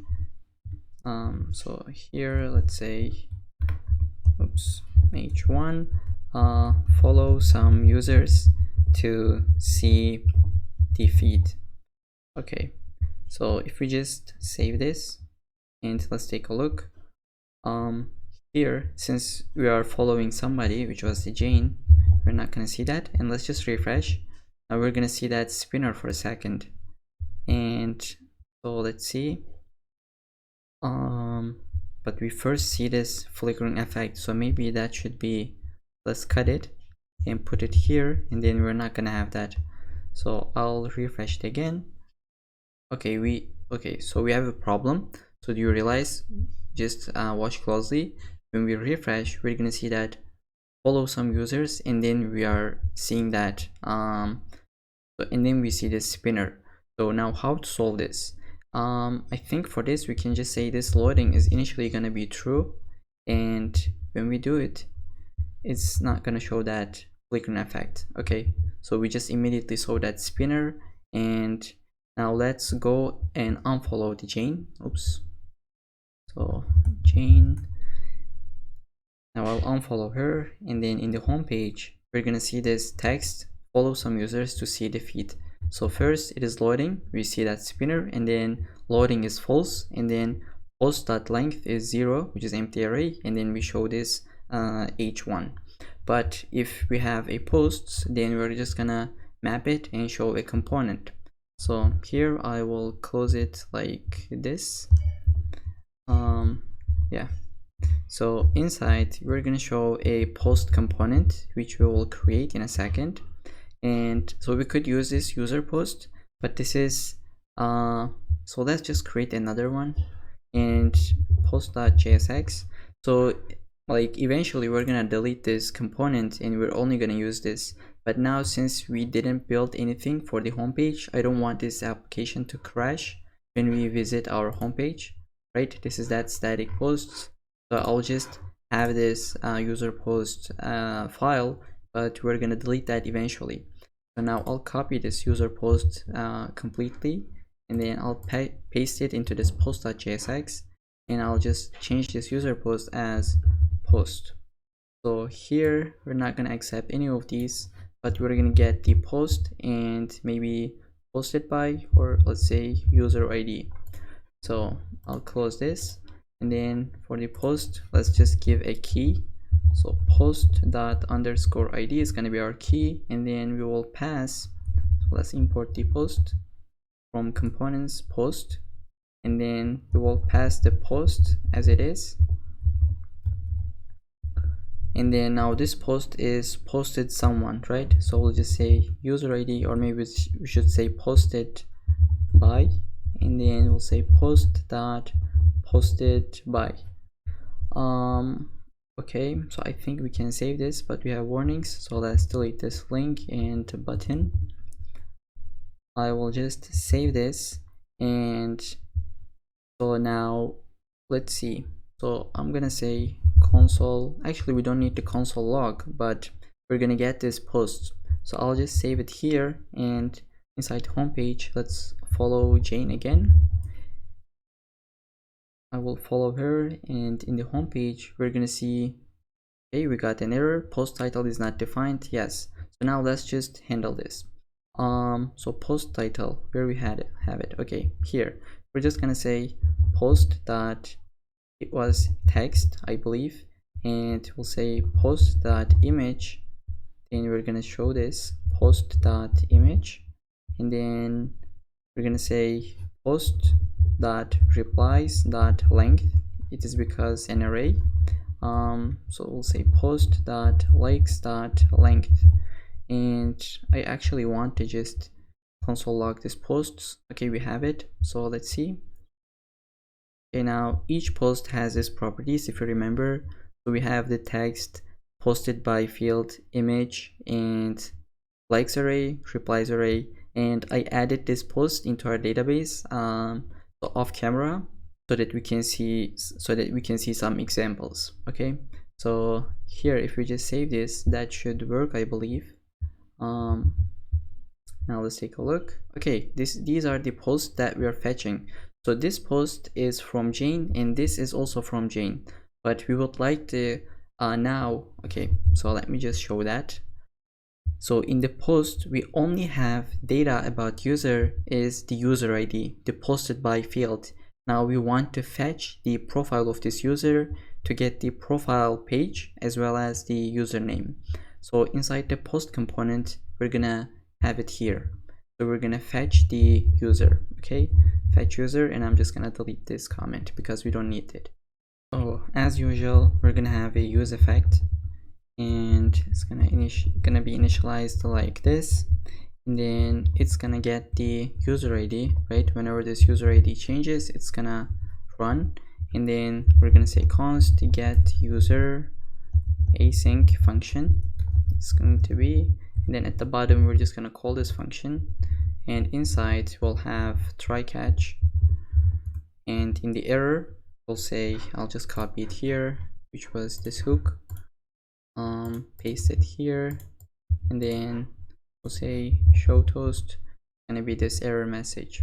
And in the try catch, in the try, we'll say const res await fetch, and we're gonna go /API, oops, we should open that strings, and then /API / it was users / profile, and then after that we need to pass the user ID, username, right? So let's take a look here inside our routes. So here after the profile we should pass the username, but here we don't have the username, we have the user ID. So I'll just pass this posted by ID, which should be here. I forgot to change this, so it's going to be posted by, because here we pass it as posted by. And now we need to handle this backend, right? So this user controller, which is the get user profile function. So now we will, let me just comment it out. So we will fetch user profile either with username or user ID. Okay, so instead of getting it as username, here I'll just say query, which is gonna be here. So maybe we could put another comment, would say query is either gonna be username or user ID, right? And here we'll change this logic. So now I'll just delete this line for a second, or maybe I should just Control X, I'll just cut it, and then here we'll say let user, and now we'll first check if the username is a valid object ID. I mean, if this query is an object, if query is user ID, then we're gonna say if mongoose, this is how we check it, mongoose.types.object ID is valid, and we're gonna pass this query, so it's gonna check if this is a valid ID or not. And if so, we're gonna say this user is gonna be await user model dot find one, where we're gonna say this ID is equal to query, and we could say select, don't select the password and don't select the updated at field. So updated at, and then in the else case, which means that query is username, and we're just gonna paste this line where we did previously, right? We're gonna get the user depending on the username, but this is not going to work, right? So query will say username is going to be this query field. Okay, I hope this makes sense. Let me just quickly reiterate. Now, before we were having this function and we are only getting the user depending on their username, but now we changed it because here in this post we need to fetch this user depending on their ID. So here we need to fetch the user depending on their ID, right? So here we said that if this query is an user ID, then we're gonna call this function or this method, and then here if this is a username, this is how we're gonna call this, how we're gonna find this user. And eventually if this user is not found, we'll return an error, but otherwise we'll just return the user itself. So this function should be completed now. I'm gonna save it, and then here now we can use this, and I'll say const data is gonna be await res JSON. So let's just console log it, and let's say if there is any data.error, we'll show some toast, show toast, and put the data error and just return out of this function. So let's see, so we have posted by should be here, and also the show toast. Okay, so let's give it a try. Okay, so I'll just refresh it again. Now we got this user profile for Jane, and it's gonna run for each post. Now one for this post and then one for this post, and again we are seeing this 4 times. It's because that React.strict mode, it renders every component twice. Okay, this is the profile of Jane. So let me just go another profile, which is gonna be W Claudia. So this is the user that I have created off camera, so I'll just follow her, then I'm gonna see the post of her as well. And now we're fetching the profile of Claudia as well, because this use effect will run inside the post. Okay, so I'll just say here const user, so that we can store this user data, and initially it's gonna be null, and after this we don't have any errors, we'll say set user to this data, And what we can do, okay, actually that's gonna be it. But if we have any errors, we'll say set user to be null, and then we're gonna now change this username, etc. So instead of having this mark, we'll say user. If we have a user, then we'll just say user.name, but that should be actually username because full name is above, I think. So let's see. Okay, we're only going to show the username. I'm sorry. So after the username, we're also going to show the avatar, and it should be here. I'll just delete the source. It's going to be user.profile pic, and if you have this user, right? And then for the name, we could again put this user.name. So now let's see in our home page. Okay, we have an error, so it cannot read name. Maybe we could put question mark because its initially user is null. And in order to solve this, if you don't want to put this question marks, so you could say if there is not user, then just return null. Now we can delete this and it's gonna work fine. Okay, so we got the profile picture of Claudia and the post itself. So the username as well as the username. So same for all of the posts. Now let's handle this replies count and likes count. I mean, we handled that already. So we're gonna just show this images who replied.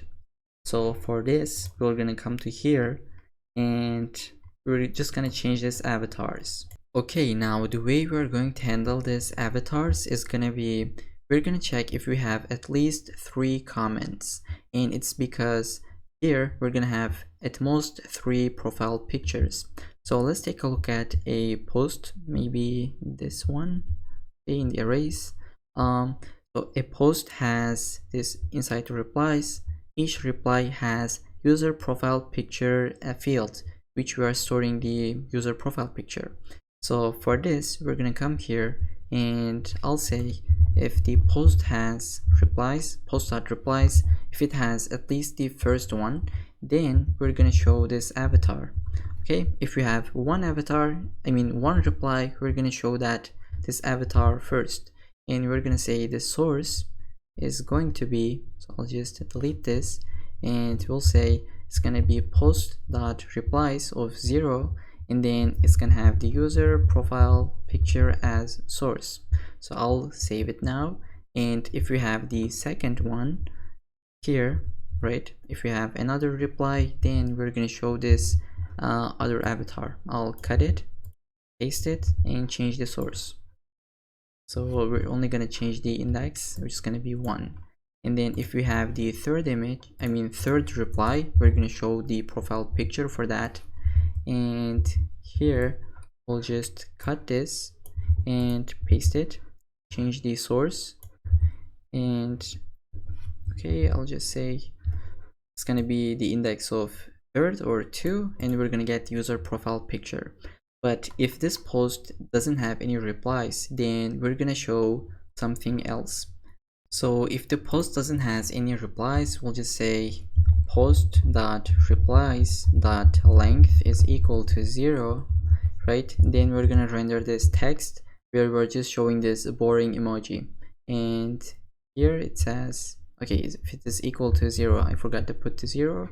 Now let's just save this, and then here, so all these posts have replies, so I'll just log out and I'll just log in as Jane Doe. So, and I'll create a post.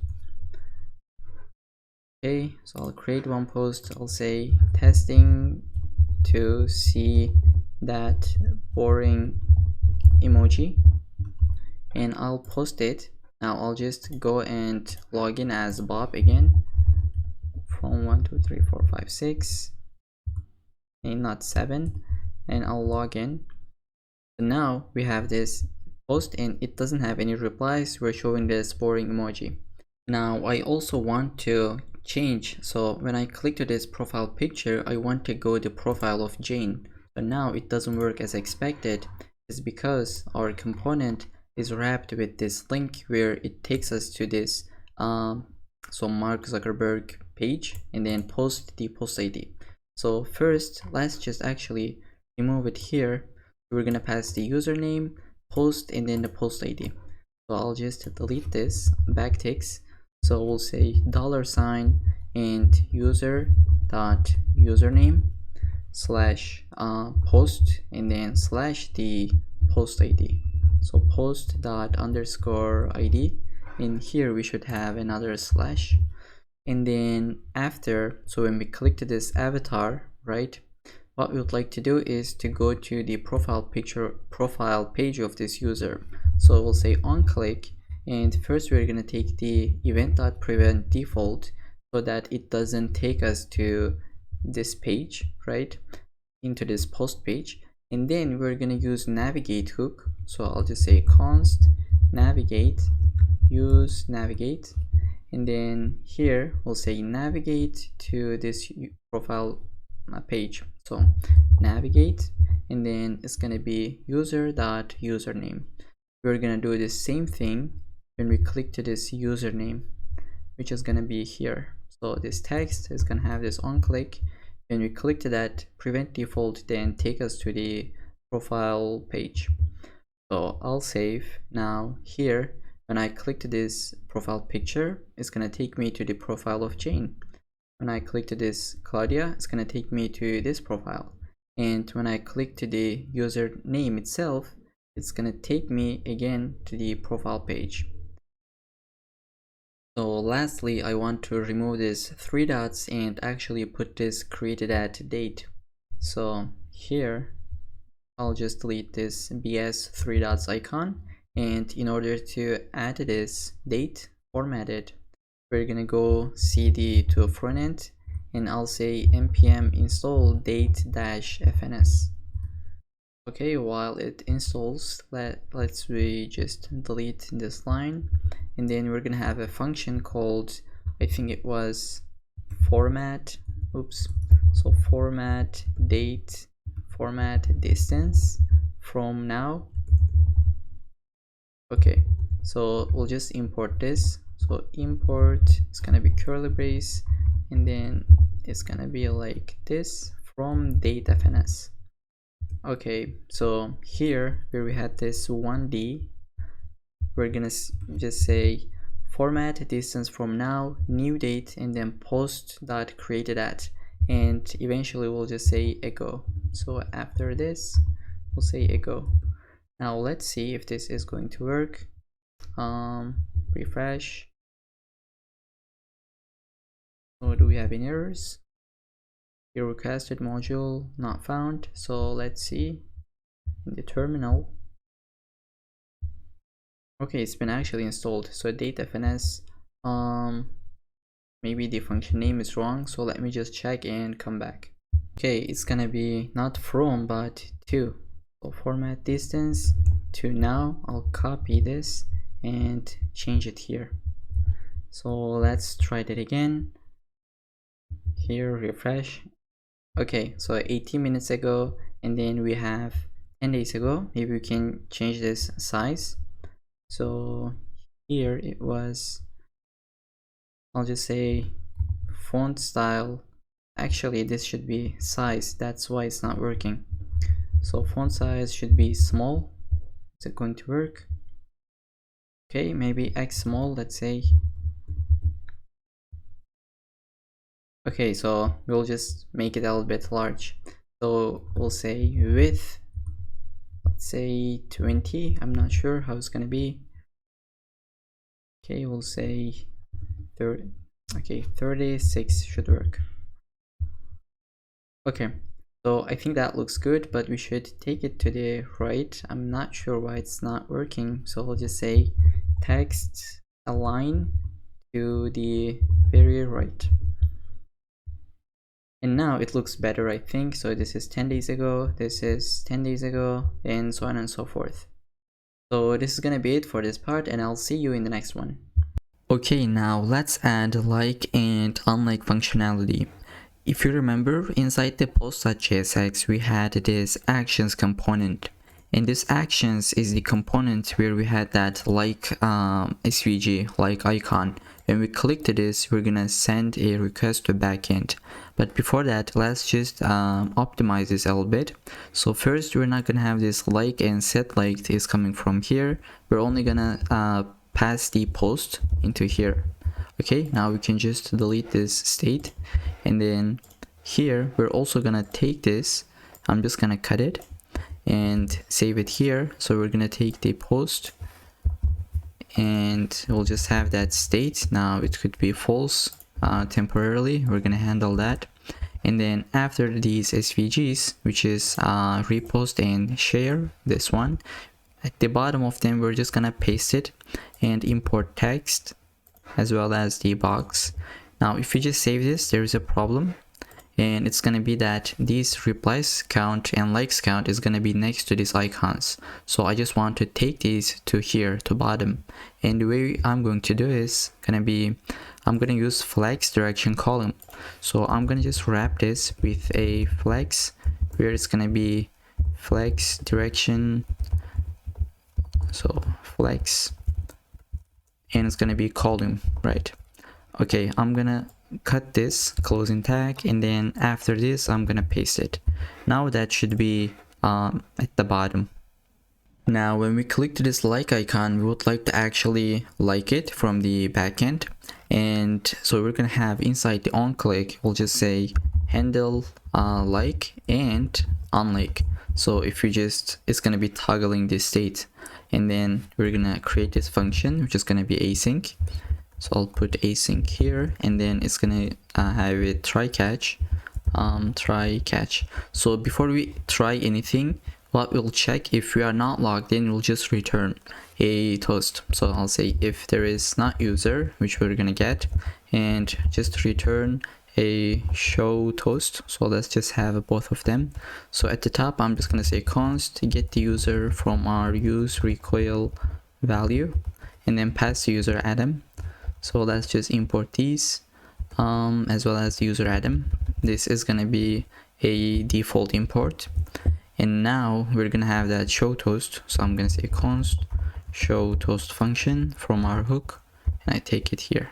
So if you don't have a user, then we'll just say show toast, you must be logged in to like a post. But if you have the user, now let's just try. So const res, and let's just do the catch also. So show toast and just put the error message. Okay, so const res is gonna be await fetch, I think it's gonna be slash API posts like, and then slash the post ID, right? And then we're gonna have an object that says method is gonna be, so in our case I think it was post, but maybe we can make it so inside the routes, post routes. Okay, so like and reply is post, but I just want to change them to put, and it's because it's just preference, but the reason that I'm doing is that we're just updating a field inside the like and when we do the reply. So we're just changing that likes array and then replies array. So since it's a update operation, I'll just have it, my method, as put. But as I said, it's just preference, you can have it as post as well. So here we'll just say method is gonna be put, and then headers application JSON. And okay, I'm gonna delete here, that should be fine. Then we'll say const data, and it's gonna be await res.json, and if we have any data.error, just show this toast. But if we don't have any errors, just first console log the data. Okay, now I think we can just save this, and then let's take a look inside the console. So we can delete these console logs from the post.jsx. It's gonna be here, this line, right? Okay, now let's just try this. I'm gonna click to like. Okay, post like successfully, and when we click that again, it's gonna say post unlike successfully. And now the problem here is that we need to update this likes count as well as this color of this icon. And so let's come here. So there are two if statements, right? Either we are liking or we're unliking. So here we're gonna say if this post is not liked, if this liked is false, which means that we're gonna like it. And what we're gonna do here is that we're gonna add the ID of the current user into the likes array. So we need to set this post, but we don't have that setter function. So I'm gonna say const post and set post to get this setter method, and then we're gonna say use state. Now I'm just gonna rename it this as post underscore, and then this is gonna be post underscore. So we're getting this prop, right, and we're just having it as a initial state for this new state that we created, so that we can use this set post method. And now here I'll say add the ID of the current user to likes array, right? So post.likes array. I'm gonna say now set post, and we're gonna spread all the properties inside the likes array. We're gonna have all other likes that we had previously, and we're gonna add the ID of the current user. And if you are unliking, in the else case, we're just gonna filter that. So that's what we have. And now after this, we're gonna say set liked, and we're just gonna negate it. If it is true, it's gonna be false, and vice versa. And I think that should be it. Now let's try, but we forgot. So here the initial state of liked is gonna be if this post underscore dot likes array includes the ID of the current user. So with this, I'll just save it, and now let's test it out. So here when I click to this, okay, now as you can see it's been liked. Let's refresh if we have that state. As you can see, it is now in the database, and when I clicked it again, it's gonna unlike, and the count is decremented. Now if you refresh, it's gonna be in the unliked situation. So now I can like all of them, and if I just refresh, so these two are in the likes mode and these are not. Now let's just a little bit of optimization here. So when we click to that like icon, so there is 1 second that we are sending this fetch, right? This is gonna take some time, maybe half second, 1 second. At that time, if we click to that like button again, we don't want to run this function again, right? We just want to wait until this fetch request is done. So this is an optimization that we can make, and the way I'm gonna do it is gonna be is liking, and set is liking state, which is gonna be initially false. We're gonna say if it is liking, just return out of this function, and then if it is not liking, we're just gonna set it to true, and finally either we fail or success, we'll just make that to false. Okay, so this is the optimization that I just talked about. Okay, now we're ready to work on our next feature, which is going to be reply to a post. Now we are going to add the functionality to reply to a post, but before that, this file now looks a little bit messy, where we have this SVGs, each is about 20 lines of code. So first I'll just cut this repost SVG from here, and then I'll just create a component for it. So I'll say const, it was repost SVG, right? Repost SVG, and then it's gonna be functional component. We'll just return what we just cut, and I'm gonna paste it. Then we're gonna have another one. It's gonna be const share SVG, and it's gonna be functional component. Return this SVG that is going to be this one, right? This is the share SVG. So I'm just gonna shrink this and cut it. I'll paste it here inside the return, and then now we're gonna use them. So instead of having that 20 lines of code in our logic, in our return statement, we'll just have this repost SVG in one line, and then we'll just have the share SVG. So let's close this, and then here we'll just say share SVG, and then close this one again. Okay, so that was the first optimization. And then here, when we click to this comment, we're gonna open up a model. So when we click to this, as I said, we're gonna have a model, and in order to add this, let's go to Chakra UI documentation, and then here we'll select the model, and then this focus on specific element. So when we open that, as you can see, like there is 2 input fields. In our case, we'll just need only 1. So I'll just copy all this model, and then we will just so we'll just change it. And then now we can just really put this model anywhere. I'll just put this at the, so maybe at the bottom of our component after these likes and replies count. And here I'll just paste it. Now let's import the model, and we can delete initial ref. Final ref will have this is on open and on close. So first let's import overlay, content, header, and then close button, model body. We're gonna have a one form control, and then we're not gonna have label. We'll have input. We can delete this ref, we don't need this, and we don't need this form control. I'll just delete that, and then we'll get the footer as well as a button, and this is going to say reply, and we don't need this second button. And then now let's get these functions. So it's going to be at the top. So here I'll just copy that and then paste it. So we used this before. You should know what these functions are doing, and import this use disclosure hook. And then now let's see. So here, instead of creating your account, we'll just say reply, or maybe we don't actually need this model header. I'll just comment this out for a second, and or just delete completely. And then input placeholder could say reply goes here. And then now let's see, in order to make this work, when we click this SVG, comment SVG, we're gonna call this onOpen function. Now here we have a warning, so I'm delete this header.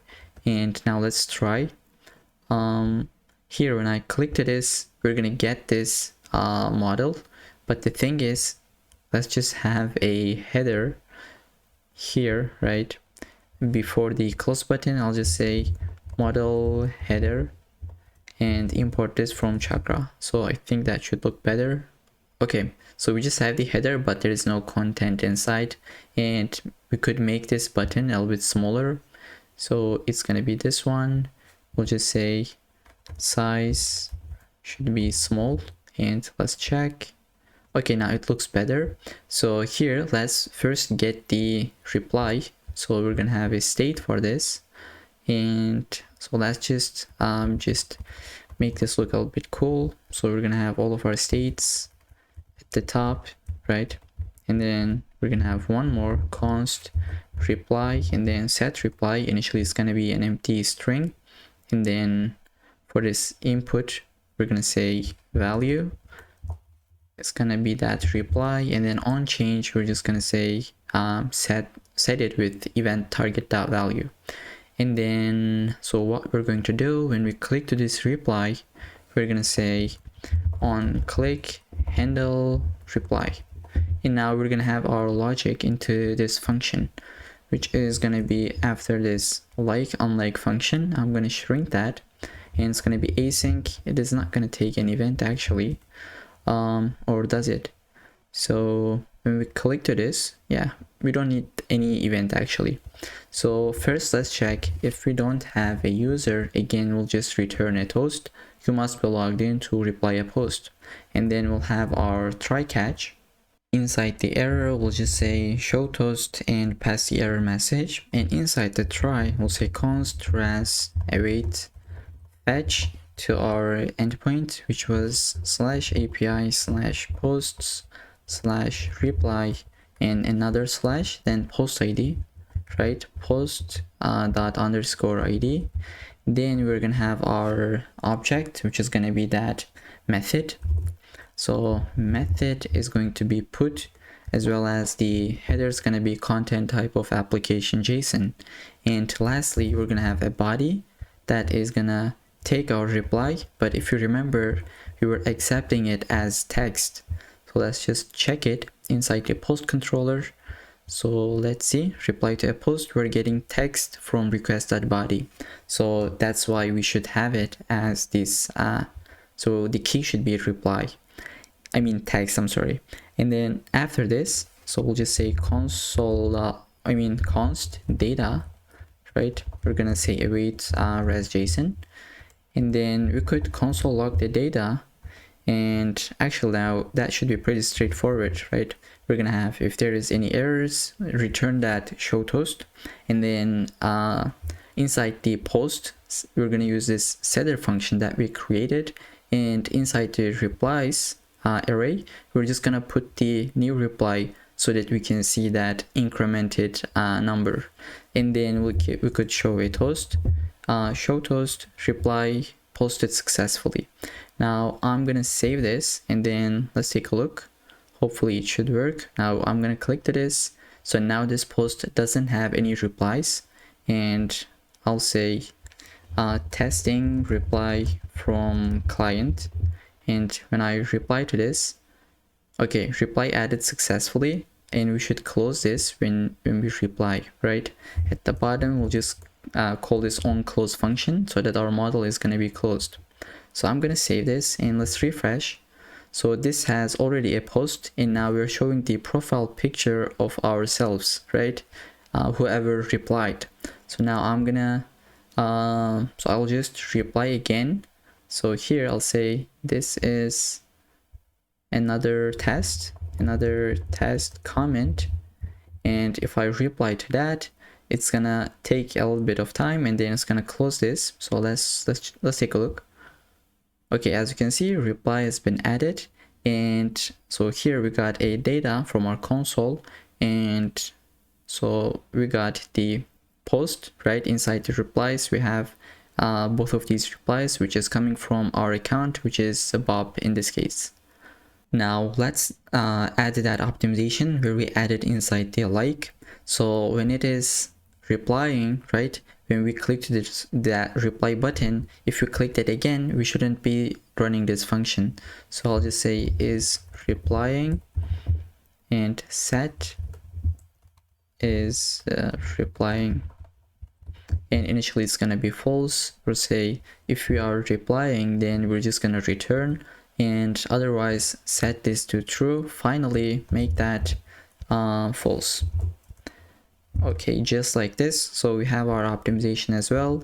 And lastly, if this is loading, right, if reply is if you are replying, then maybe we could say that is loading is gonna be this, so that we can get that loading spinner in this button.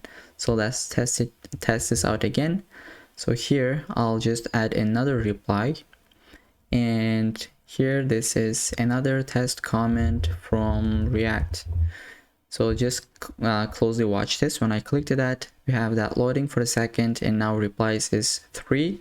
And then okay, when we click to this comment again, we're gonna have this old reply, so we forgot to remove that again. So here after we close, we'll just say set reply to a empty string. Okay, we're updating our state as well, so everything should be fine for this function. Now let's make this user page component work. So when we click to this, when we visit this user page, we're gonna get an error, and it says that it cannot read this properties of undefined, which is lakes. So let's take a look at it. So if you remember, inside the user page, we're using this user post component. And if you remember, I said that we're gonna delete this eventually, and we're only gonna be using this post.jsx component. And the problem here is that inside this user post component, we have this actions, and it was accepting a post as a prop, right? And then it was reading this likes count and replies count, etc. And since we are not passing any posts, it gives us this error which says that cannot read properties of undefined. So now to fix this, inside the user page, we will just delete all these user post components. We're not going to use them. In here, we will once we fetched our posts, we're gonna map it, and we're gonna use this post component for each of them. And now in order to get the posts, we're gonna have a function inside use effect. We'll just say get posts, and it's gonna be async arrow function. Now the thing is, we don't have a endpoint to get posts of a user. Inside the backend, where we have routes, inside the post routes, we're gonna add another endpoint. So it's gonna be, I'll just duplicate this one, and it's going to be slash user and slash the username. So depending on the username, we're going to get the posts. So I'll just say get user posts, and I'm going to copy this function name inside our controllers. So I'm just going to click any of them, and at the bottom we can add that function. So it's going to be const get user post async, and then try catch if we have any errors. So we'll just say res.status of 500 sent the error with the message, and before try we'll just say get the username from the request.params, and then we'll just say const user, and we'll try to find this user with this username. So we'll just say await user.find one with this username field. If there is not user, we'll just say user not found. But if you have a user, then we'll just say get the posts, right? We're gonna call so we'll say await post dot find, right? We're gonna find all of them depending on where the posted by field is equal to ID of this user, and then we're just gonna sort it in depending on this created at field and -1, which means that in descending order. So the last posted is going to be the first object in this array. So here we'll just say res.status of 200 sent this posts. Okay, now we'll just export this function, and I'm gonna save this file inside the routes. We're gonna import this, and that should be good to go. Okay, we're gonna save this here, and now let's have this function. So it's gonna have a try catch as always. If we have, so inside the catch we'll just show the toast with the error.message maybe, and I'm gonna copy this. Maybe just better if we just pass this the message, and inside the try we will say const res await, and they will just send a fetch request. So it was fetch API posts slash user slash username, right? Because we added inside the post routes, and then here I'll say const data await res.json, and let's just console log it for a second, and maybe after that we could just say set posts to be this data. Okay. And then now we could have a loading state for this. Okay, we didn't even add this set posts state, so let's just have it. So const posts and set posts, initially it's going to be an empty array, and then we could have a loading state for this, const fetching posts, and then initially it's going to be, let's say, true, because we're just going to fetch it as soon as this component mounts. And then in the finally case, we'll just say that set fetching posts to be false, and then inside the catch we'll say set posts to be an empty array, and maybe when we just call this function we could just say set fetching posts to be true, and then here we're just gonna call this function it was get posts, right? So now let's take a look at our console. Hopefully it's gonna work. We have some warnings here. Maybe we could just delete this one, and we're gonna use these two fields. And now inside the console, as you can see, we got two posts for the Bob, and here it is like the first post, and then this is the second one. So let's go to profile of another user, and now we got 3 posts of this user. So perfect, now this is working.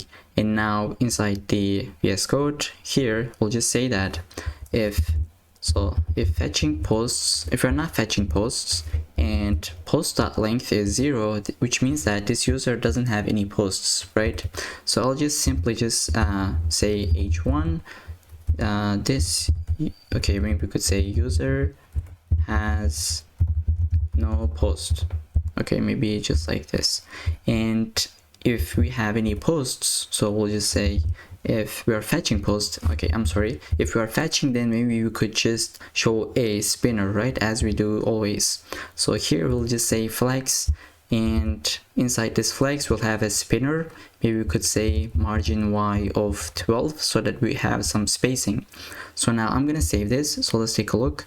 So just closely watch this. We're gonna get a spinner here for a second. Okay, since my internet is so fast, you just can't see that for a long time, but it's just, it just show that for a second. And then if we're not fetching post, which means that we already fetched it, we're just gonna say map this posts, and then here for each post, we're going to show this post component, and it's going to have a key initially. So key is going to be post dot underscore ID, and then that was accepting the post itself and also the posted by field. So posted by is going to be post dot posted by field. Now if we just do this, everything is just going to work now. So let's refresh. Okay, we have some error. So let's see, cannot call a class as a function. Maybe we did something wrong. So let's just take a look. Post.map, we got the post component, right? And then key posted underscore ID, post, and posted by, right? So let's see, I'll just refresh again. It just sometimes does that. Okay, this error is coming from so cannot call a class as a function, but we are not calling a class actually, right? So post.map, so what are we doing wrong here? So maybe this post is imported, right? Okay, we are importing post from the models, and this is not correct. That should be coming from the front end inside the components folder. So let's just let's just import it ourselves. So we'll just say post from components. Now that should work. Okay, now we got all of the posts of this user, and now this page working correctly. So if we go to the page of Bob, which is going to be our page, and we're going to see update profile button here, and then the posts itself. So there we go. And now we could add some optimizations, because if we just log out, this component will not work. And the reason is, inside the user header, we're using this current user, right? And if this current user is empty, then so if this is undefined, we cannot do dot in some property. That will give us an error. So let's just first try this out. When I log out, we're gonna get error, and it's gonna say it cannot read the underscore ID. So here we should add question marks into this current user fields. So I'll just press Ctrl D to see all of that. And here we have another one. I'll just put a question mark here, and let's see. So here we have another one and another one. Okay, now if we just save this, that should work now, hopefully. As you can see, let's just log out, and now it is working. Even though we're logged out, we don't get any errors. Okay, so now let's just log in, and we're gonna add another thing. So here, let's just go to authentication page. I'll log in as Bob. So here I'm gonna log in, and now the thing is, we want to see a delete icon if we are looking to our posts. So here inside, it's gonna be inside the post component, where inside this date. Okay, here we're just gonna have a delete icon. So I'll just say delete icon, maybe size could be, let's say 20, and then let's import this delete icon. So import delete icon from Chakra UI icons. So I think we just can save this now. Now we're gonna see this for all of the users. Now I'm looking to my own posts. So let's take a look another user page. And now if I'm taking a look another user's page, I shouldn't see this delete icon, right? Because I wouldn't be able to delete their posts. So here we'll just say that if I'm gonna just cut this for a second, and I'm just gonna say if the current user, which we need to get, so this current user is gonna be user that logged in. So const current user, we'll just say use recoil value, and then pass the user Adam in it. Okay, if this current user dot underscore ID is equal to the user dot underscore ID, then we're just gonna show this so delete icon, right? Hey guys, this is me from the future again. If you want to not have any problems here when you log out, so we should just put a question mark before this ._id. And it's because the same reason that I explained just a second ago. Here when we log out, this is going to be undefined and we cannot get a property or a field of undefined, right? So you should just put this question mark before this dot and that should be good. So now let's just continue with the video.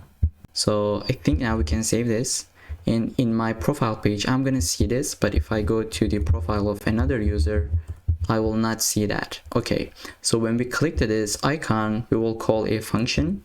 So on click we'll just say handle delete post. Now we have another problem with this delete post method in the backend. So let's take a look. Inside the post controllers, when we delete a post, we're just deleting that from the backend, which is okay, but we're using Cloudinary as well. So if a post has the image, we should be able to delete that image from the Cloudinary as well. So I'll just say if post.image exists, right, we will get the ID of the image. So I'll just say image ID, and how we were getting this post image inside user controller, let's take a look. It's gonna be here, right? After the image URL, we're using this split pub split, and then we're getting the first item. So if you don't understand what that is, just check when I describe this part. Okay, I'm gonna copy this, and basically this just gets the ID of this image from a URL. So post.image, and I'm gonna paste it. It's gonna get us image ID, and then we'll just say await Cloudinary uploader and destroy this image ID. Okay, now when we send a request to this delete post, we're just gonna delete the post from Cloudinary as well as from the database. So inside the post, we're gonna have this method handle delete post. So here I'll just say const handle delete post async function, and we're gonna have our try catch, and in the error we'll just say show toast with the error message, and in the try we will say that first of all just prevent default, and it is because this is a link. When you click to this delete icon, this shouldn't take us to the post page. Okay, so we're gonna get a error from this function, and then event.prevent default. And now we could first just check if user really wants to delete this. So we'll say if not, window.confirm, okay, will show a message. So are you sure you want to delete this post? If they say no, I don't want to delete it, so we'll just say return out of this function. But otherwise, if they click to yes, then we're just gonna delete this post, right? So we'll say const res, and it's gonna be await. Our endpoint is gonna be so fetch API posts, and then we're just gonna pass the post ID, and method is gonna be delete. So I'll just accept this, and then const data, we'll say res.json, and then maybe we could just say if there's any data that error show toast, but otherwise we would say show toast success post deleted, and then okay, so now let's just save this, and here I'm gonna click to this, and it's gonna show us this confirm message. If I click to cancel, it is not gonna delete this because it's just gonna return out of this function. Now if I just click to this, it is going to delete. Okay, post deleted successfully. I'm gonna refresh this page, and as you can see, that post has been deleted. Now let's add another post with the image. So I'm just gonna create another post from here. Okay, so I have just selected an image with the post text. Okay, I'm gonna just post it. Okay, post created successfully. I'll refresh it here, and there we go, we got the image. And if we take a look at our Cloudinary, I'm gonna refresh here, we're gonna get that MongoDB icon inside here, right? Okay, there we go. Now if I just click to this, and if we just delete that, we're gonna first delete it from the DB, and as well as from here we're gonna delete that image as well. Now inside the front end, we don't have that post anymore, and here we don't have that image as well because we took the ID, right? So let's just take a look. We took the ID of that post image, and then from the Cloudinary we just destroyed that. So now everything works fine. The only problem we have when we delete a post or when we create a post, okay, so it's actually been deleted but the UI doesn't update, so you just need to refresh it to see that change. So this is kind of a problem which could be optimized, and we're gonna we're gonna solve this problem at the end of this tutorial. So for now, let's just leave it this as it is, and we're gonna handle that later. So with this, I'll see you in the next part. Now the last page that we need to add is going to be this post page. So when I click to any post, we will get to this post page as we can see, but we have an error, and it's going to be the same reason that we had inside the user page, which is going to be this actions component. So this was accepting a post, and we need to fetch this post first.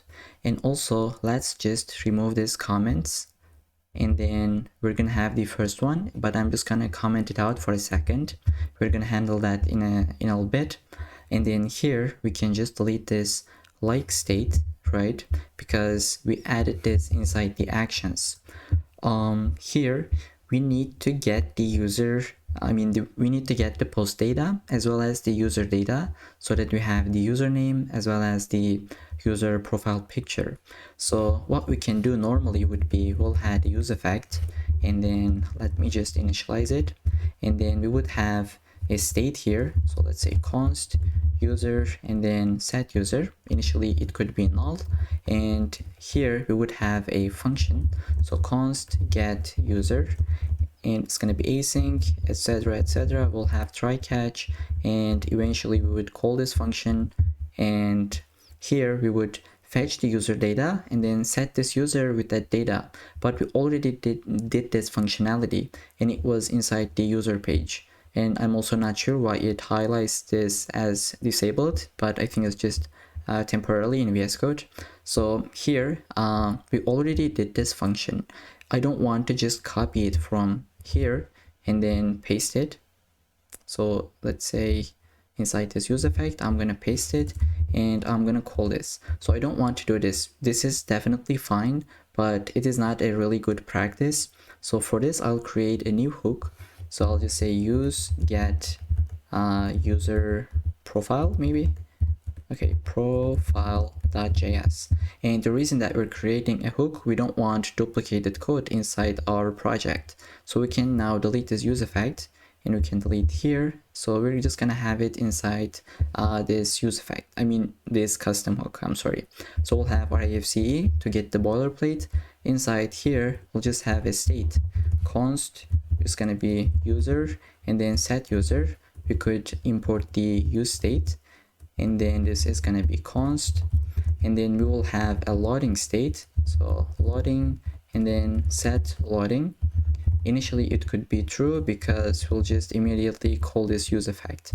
So use effect and import it. It's going to be, so here whenever the username changes, so we're going to get that from the params. So username is going to be use params, and import this. So we're gonna pass this username into the dependency array, and we can get our show toast. So const show toast from our use show toast hook.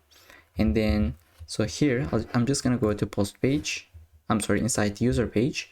I will copy this function and then paste it inside this use effect. And then we're just gonna call this get user function. And what we're doing here is that we're fetching the user profile with this username, and then if there's any error, just show the toast, and then pass the user if we fetch it.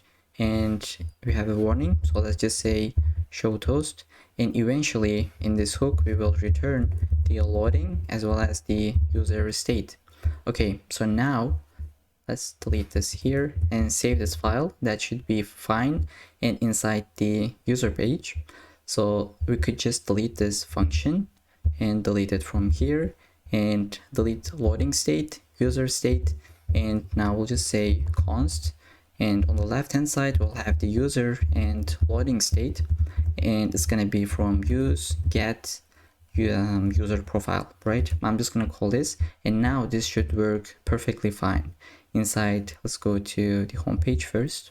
Now if I go to user page, we're gonna get the user profile, right? We don't have any errors because we're just calling this hook and we're getting the user data.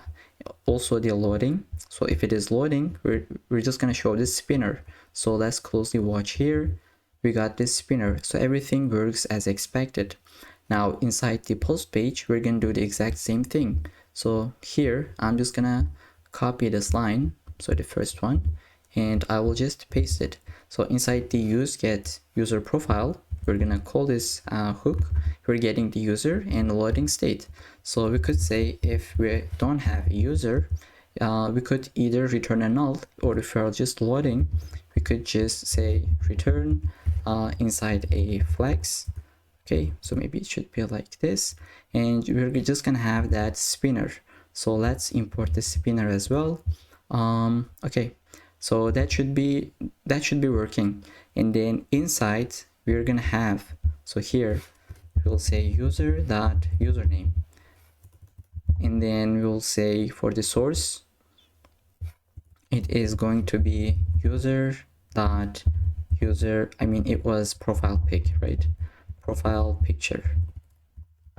And then now we need to get the post data. So it's going to be the post text, and we're going to send the post, and also we're going to get the replies. So here let's have a use effect. So use effect, and we'll just have it like this. So we'll say const get post. It's going to be async. Now let's have a state. So const post, initially it could be null, and then here after this we're gonna call this function. Now let's create our function. It's gonna have a try catch. So for the errors, let's get show toast. So const show toast, import this hook. Inside the catch, if we have any errors, just show the toast with the error message. But here we'll just say res await fetch in our endpoint. Now we need to get the post ID. And if you remember, inside the app.jsx, we had this PID from the params, right? So we're gonna get it like this, const PID from use params, and we did the same thing here when we want to get the username. And let's import the use params. Now we're just gonna inside the fetch, we'll say /API/posts, and then the post ID const data res await JSON, await res JSON. So if we have any error, data.error, so we'll say show toast with the error message, and then we'll just return out of this function. But if you don't have any error, let's first just console.log this data, and then maybe we could say set post to this data. Here we need to pass the show toast as well as the PID. So now let's test this out. Here I'll go to home page first, and then open up my console. I'll go to this post. Okay, so now if you just see, like, we have the post, but it is coming as an object, and then we have this post. Now if I want to use this post data, so here let's say I want to get the post text, what I need to do is going to be first post.text. Now I don't want to have this, so I don't want to get this inside a object as post, and it's because it's inside the backend. So here when we call this get post, we're returning as an object. So I'm just gonna delete this object and just return the post. Now we're gonna see that once we save this, and then here let's just delete it for a second. Now let's take a look. I'll just refresh, and as you can see, we're immediately getting this as an object, so it is not inside the post. Okay, now we can just do post.text, and then so we have an error still. It says okay, we have this, we're using the actions, I think. So let's take a look here inside the actions. So we could say if we don't have a post, just return null. So it's because now when the post is null, it still tries to send this post as a prop and it cannot read this. Okay, so here inside the actions, so since this post is null, initially it cannot read this likes and it just throws an error. So we just check this. If the post is null, just return out of this component. So now if we just save this, and there we go, we got the post text. And now let's get the post image if there is any. So here we will just where is it? Okay, here I'm just gonna cut this for a second, and then we'll say if post has image, then just return this box, and for the source it is going to be post.image. And now we can save this, and then let's see for the replies, we'll say post.replies.length, and then same for the likes, post.likes.length, since it is an array. And then here, let's see, we need to add when this post has been created, and instead of having these 3 dots, we're gonna have a delete icon where we did this inside the post. So I am just going to go and copy that. So it was this flags, I'll just copy this entire flags, and then here I'm gonna replace it with this one. So now let's import this function to format our date, and let's get the current user, which is gonna be the user that is logged in.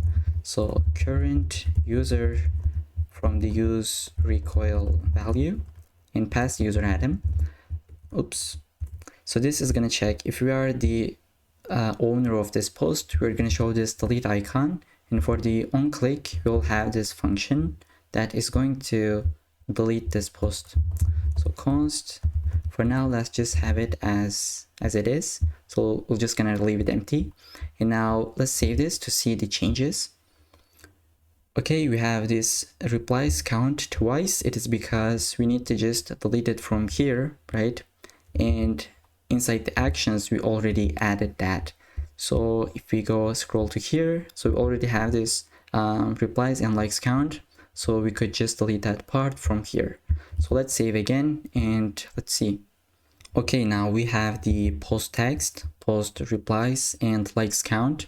So we see the user profile picture, username, and we can just like from here or unlike, and we can reply inside this post page. Now, since we are not the creator of this post, we cannot see this delete icon. So let's just create one to see if that works. So I'll just say test post to see delete icon. I'm just gonna post it.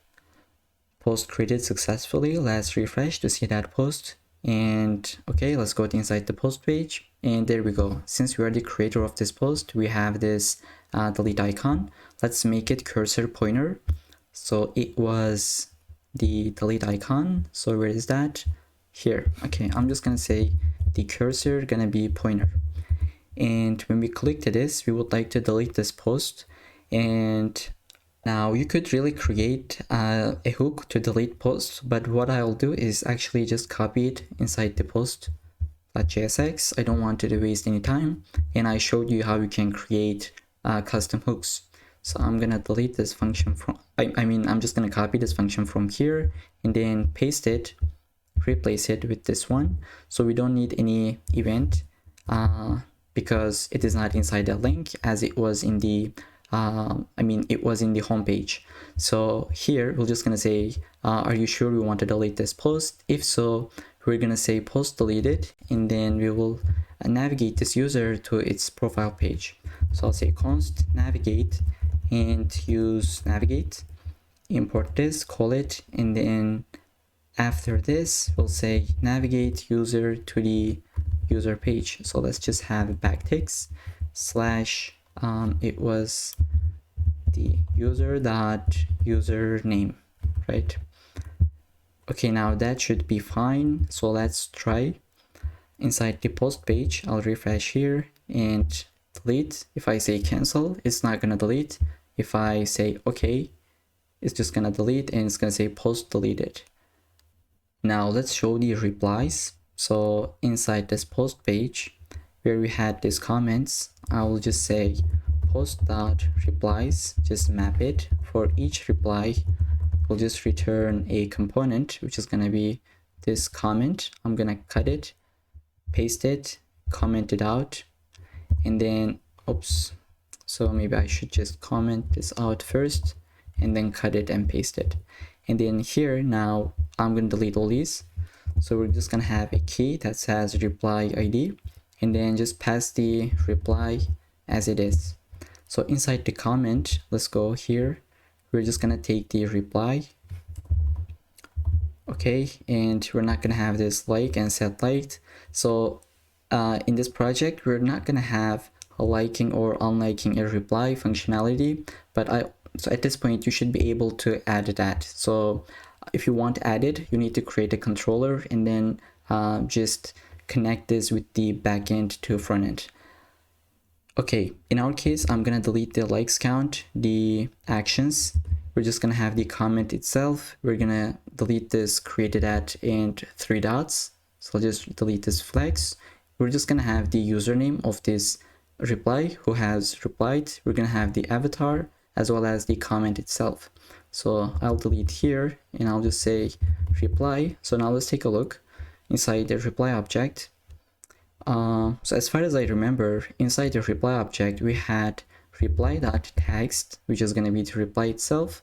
So reply.username, who replied to this, the username of them, and then we had reply.user profile picture. Now we could just delete them and let's take a look if it's gonna work. If not, we'll just modify it. Now save this here and then here. So this, let's go to homepage, into this post, and now we're gonna see all these replies. And let's take a look at post. Inside the replies, we had each reply is an object. We have the username, user profile picture, user ID, as well as the text itself. So here after each post we are showing a divider, but in the last one I don't want to show, and in order to fix this, here we could pass another prop. So I'll just say if this is a last reply or not.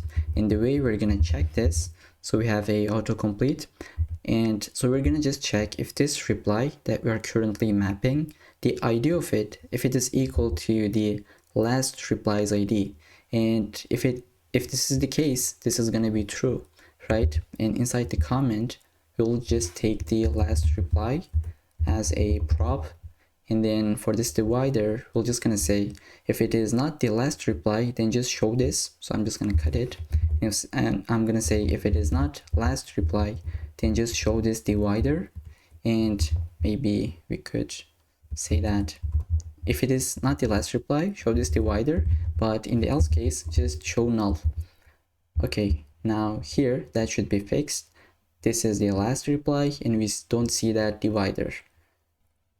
Now, from this page, as I said before, we can like or we can unlike, and we can reply. So now there's one problem here. Now reply, we could say test reply, and when we reply to this, the reply is being added actually, but we don't see that here. We need to refresh to see that reply. And this is the same thing when in the home page, when we create a post, we don't see that immediately. We need to just refresh our page to see that change. And this is gonna be the optimizations that we're gonna do next. So now let's first start to fix this when we delete. Okay, I'm gonna delete this post. It says it's deleted, but we need to refresh to see that it's been deleted. Now the problem here that when we delete the post, we immediately want to just remove it from UI. And the way we're going to do is gonna be, we will just update that state and remove that post from the state. So what I mean by that, let me just create a post. So let's say test 1. And okay, post created successfully. And when we create, actually, we will also want to add this post into state. So now let's just refresh and try to fix this. So let's first handle when we delete the post, which is gonna be inside the post component, right? So here we have that handle delete function.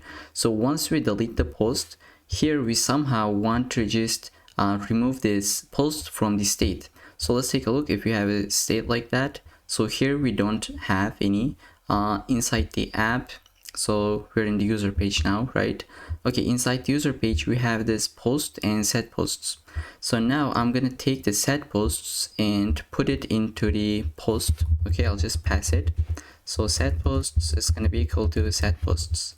So by the way, this is a solution that is not really scalable. So I'm just doing this to show you how we can solve this in brute force way, and then we're going to solve in the best way that we can. So now I'm going to save this from here, and I'm going to copy inside the post. We'll get the set post method, and then once we delete this here, we would like to just filter that post, and we're going to say set post, take all the previous posts that has inside this post state and filter, find the post that we are deleting, and then just remove it. So now if we save this, and hopefully it's gonna work. Now I'm gonna refresh this page. Now when I delete this, it's gonna remove it from here. As you can see, post deleted, and we don't need to refresh to see that change. But there is one problem with this. Now here, when we have a post, so let me just create another one. So task 2. Okay, I'll refresh. Now when we like or when we reply, we also want to increment this replies count, likes count, and also when we're in the post page. So here, let's say I add a reply. I'll just say reply 1. Once I reply, I want to see that reply immediately here. I don't want to just reload this page. And the way we're going to do this is going to be, we would use this actions. So inside the actions component, right, we have the post and we are using the set post. But now we need to somehow just take the set posts and just, drilling. So how do we say? Props drilling. We need to take the set posts and also pass it into here. Now that should be set posts. So now do you see the problem with this? Now just imagine, so from here now we only take the set post and we pass it into post. So this is one, that was one pass, and then from here we take that and also pass it into here. Now just imagine inside the actions we need to have, so if we have to just pass it into another component, so this is not really reliable or scalable solution. Instead, we're just gonna have a global state, and by global state what I mean, we're gonna have a atom, post atom, and then we'll be able to just set this post whenever we want. Okay, now let's just visualize what I just described. So here, let's say in this component we had that post state and set post method. Now let's say I want to update it inside this child component. I need to pass that set method into this child first, and then from here to this one, and then from here I need to pass it into here. So this is already a problem. Do you see, like, our code is getting complicated because we are just taking from the props, so one prop into another component, and then from there to another, and finally we just get it. And then, so now these components doesn't actually need to use it, but just because this is going to use that set post method, this component will re-render, and then this component will re-render as well, which doesn't need, and this component will re-render again, and this doesn't also need that, and it's also re-render this component, and probably this one also doesn't need it. And now this is already a problem. We are just doing unnecessary re-renders. So the optimal solution for this would be, we will have a global state. In our case, we'll use recoil. So we're going to have posts atom, and let's say we want to use that posts inside this component. And if we want to set that, if we update that state, we are not going to re-render any other of these components. It will only render this one. So this is kind of like context API solution or Redux. So this is an alternative, and we're using the recoil to achieve this. So with this solution in mind, let's get into coding and create our posts atom. So here, first of all, I'll just clean this up. I'll remove that from actions. And did we accept it here? Okay, we didn't. And inside the user page, I will remove the set posts. We are not gonna pass any props. We're gonna have our, so to say, so we're gonna have that global state. And now I'm gonna remove it from here, and also inside this handle delete function. Okay, now we're gonna create that atom so we can save this file as well. Inside the atoms, we're gonna have posts atom.js. And then I will say export, maybe that should be const posts atom. It's gonna be this atom function with an object. We're gonna give a key, and the default is gonna be an empty array, right? Because our posts will be inside an array. And let's import this function and then export this post atom. Okay, now I'll save this file, and now let's go inside the user page. Now when we get these posts, what we'll do, instead of using this state, we'll say that use recoil state, which will give us this state as well as the setter function. And this so the atom that we would like to use is going to be the post atom. And now initially this is an empty array, right? It's the default that we specified. Once we fetch the data, we are just putting that into this set posts. Now let's get rid of this warning. I'll just put the set posts into here, and here let's just console.log so posts is here, and it is recoil state, let's say, and then pass the posts. Now inside user page, let's take a look. I'm gonna go to user page and open up the console. So as you can see, now this is just exactly what we had before, but now this state is global. Now we're gonna delete this post, right? So here we're gonna say const posts and set posts. We'll say use recoil state and then pass the posts atom into it. Now I'll just get here. Once we delete this, we're gonna say set posts, and we're just gonna filter that as we did previously. Now I'm gonna save this, and now this is just gonna work exactly as before. When I delete this, it's gonna say let's click OK, and it's been removed from both database as well as the state. Now recoil state is empty, and this is basically the idea. So the other problem was when we create a post, it doesn't show us immediately inside the UI, right? Now the test post has been created, but we don't see it. Now let's just fix this. The first thing that I want to change is gonna be, if I am in the home page, I don't really want to see this create post button. I only want to see that when I am in the user page. So I'll go for this inside the app.jsx, and I'm gonna remove this create post from here and inside the user page. Now I'm just gonna cut this for a second, and I'll say if we have a user, then return this, and if we don't have a user, then return this. So now if we have a user that is logged in, we'll just show the user page as well as the create post button. But if we don't have a user that has been logged in, we'll only show the user page. And now with this, we can save this file, and we have an error, so that should be wrapped inside a fragment.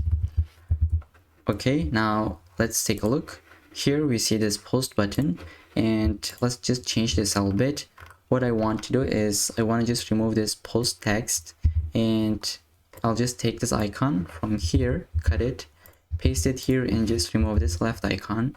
In this right, I'll make it 5, as well as maybe we could say size could be small.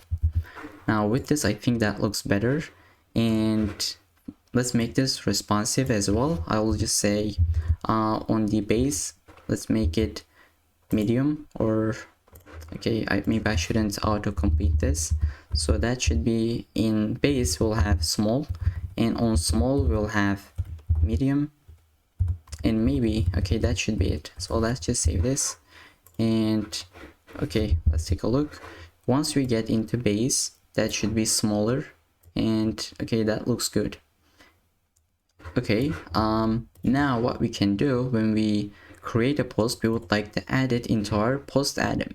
So it is gonna be here when we create this post. Let's get our method, let's get our atom.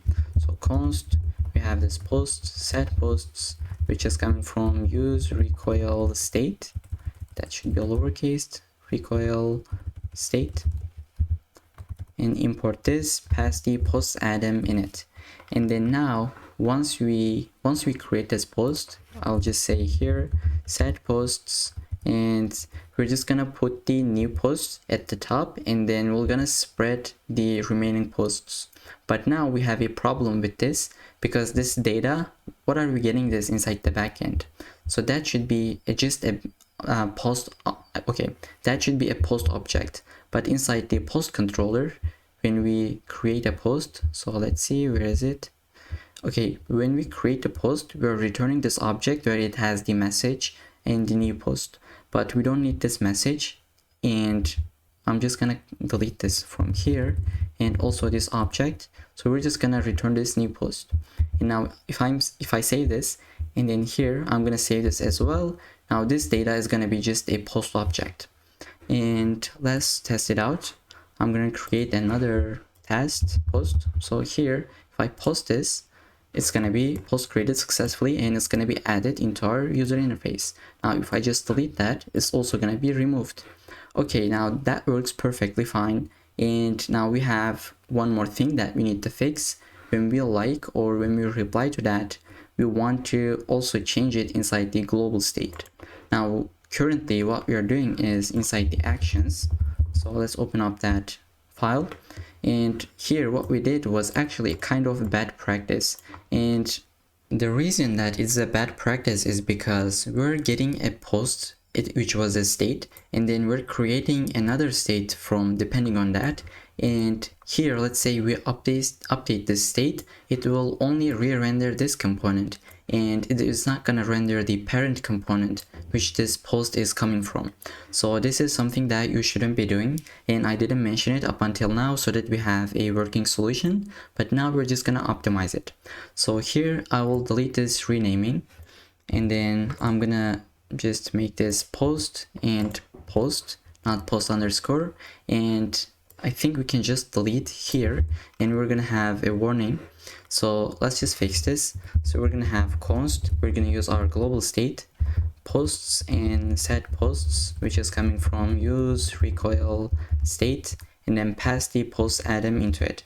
Now whenever we like a post, we're gonna take the ID of the current user, and then we're just gonna add it into this likes array. So here I'm gonna delete this line, and I'm gonna say const updated posts, and we're gonna map the posts, and for each post we will find the, okay, inside this posts array we're gonna find the post that we're liking, and we're gonna add the ID of the current user. So it's gonna be like this: if post underscore ID is equal to current post ID, then add the ID of the current user into this likes array, and otherwise just return the post as it is. And then here we'll say set post to be updated posts, and then here we're just gonna filter this. So I'm just accepting this from GitHub Copilot, but this is just what it is. So the basic stuff that you should understand at this point.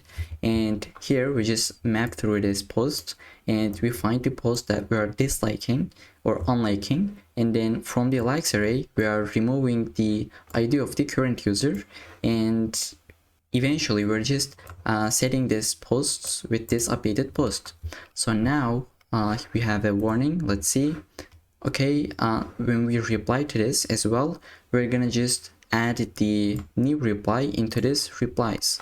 But what are we getting from the data? So let's take a look inside when we have reply to post. So where is that function? Okay, when we reply to post, let's just only return the reply itself, because we're just gonna put that reply into our state, right? So I'm gonna say reply, and which was this new reply that we are returning, and then I'm gonna save it here, and inside we'll just say, okay, let's delete this line.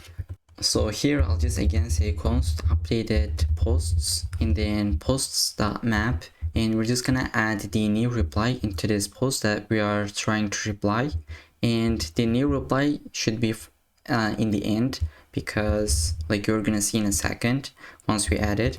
And then here I will just say set posts to be this new updated posts. Okay, let's try to do this. I'm gonna save it. In here, let's go inside the post page.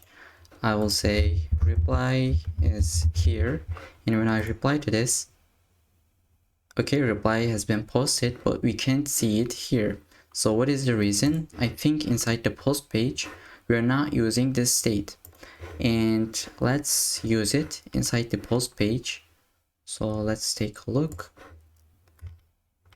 Okay, now let's get the posts. I'm gonna say const posts and set posts. Use recoil state, use recoil, and then we're gonna pass the post item as always. So the reason it didn't work, when we actually add this reply, it's actually been added into that global state, but we're not using it inside this post page.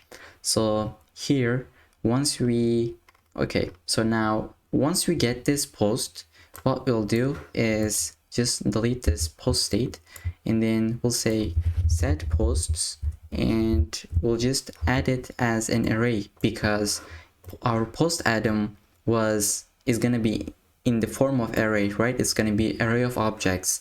In this case, we have only one object, right? We're getting a single post, but still that needs to be an array because inside the actions, when we like or unlike a post, we are thinking as it was an array. So that's why here we're just getting this data as an array. So I hope it makes sense. It's kind of complicated, but this is the solution that we are going with. And then here we'll just say set posts, and then so here now, since this post is an array, what we can do is we can say const current post is gonna be the posts array of 0. Now we got the current post, and I'm just gonna change this post with current post, and I'm gonna copy this and use it everywhere. If we don't have the current post, so post that created text image as well as the post itself, and let's see here as well. And okay, now let me just quickly reiterate what we did. So here we are accepting the post item as an array of objects. So inside the actions, we write our code depending on as if this posts. So here, if this posts from post item as if it was an array. So we use the map on it, and we always think as if it was an array. So since we're using these actions into this post page as well, we have to think of these posts as an array. So that's why even though we're getting only one post, we're just putting that inside an array so that we don't have any problems inside the actions. So here, I think we are now using this correctly. So I'm gonna save this, but we have a warning. I'm gonna remove this use state.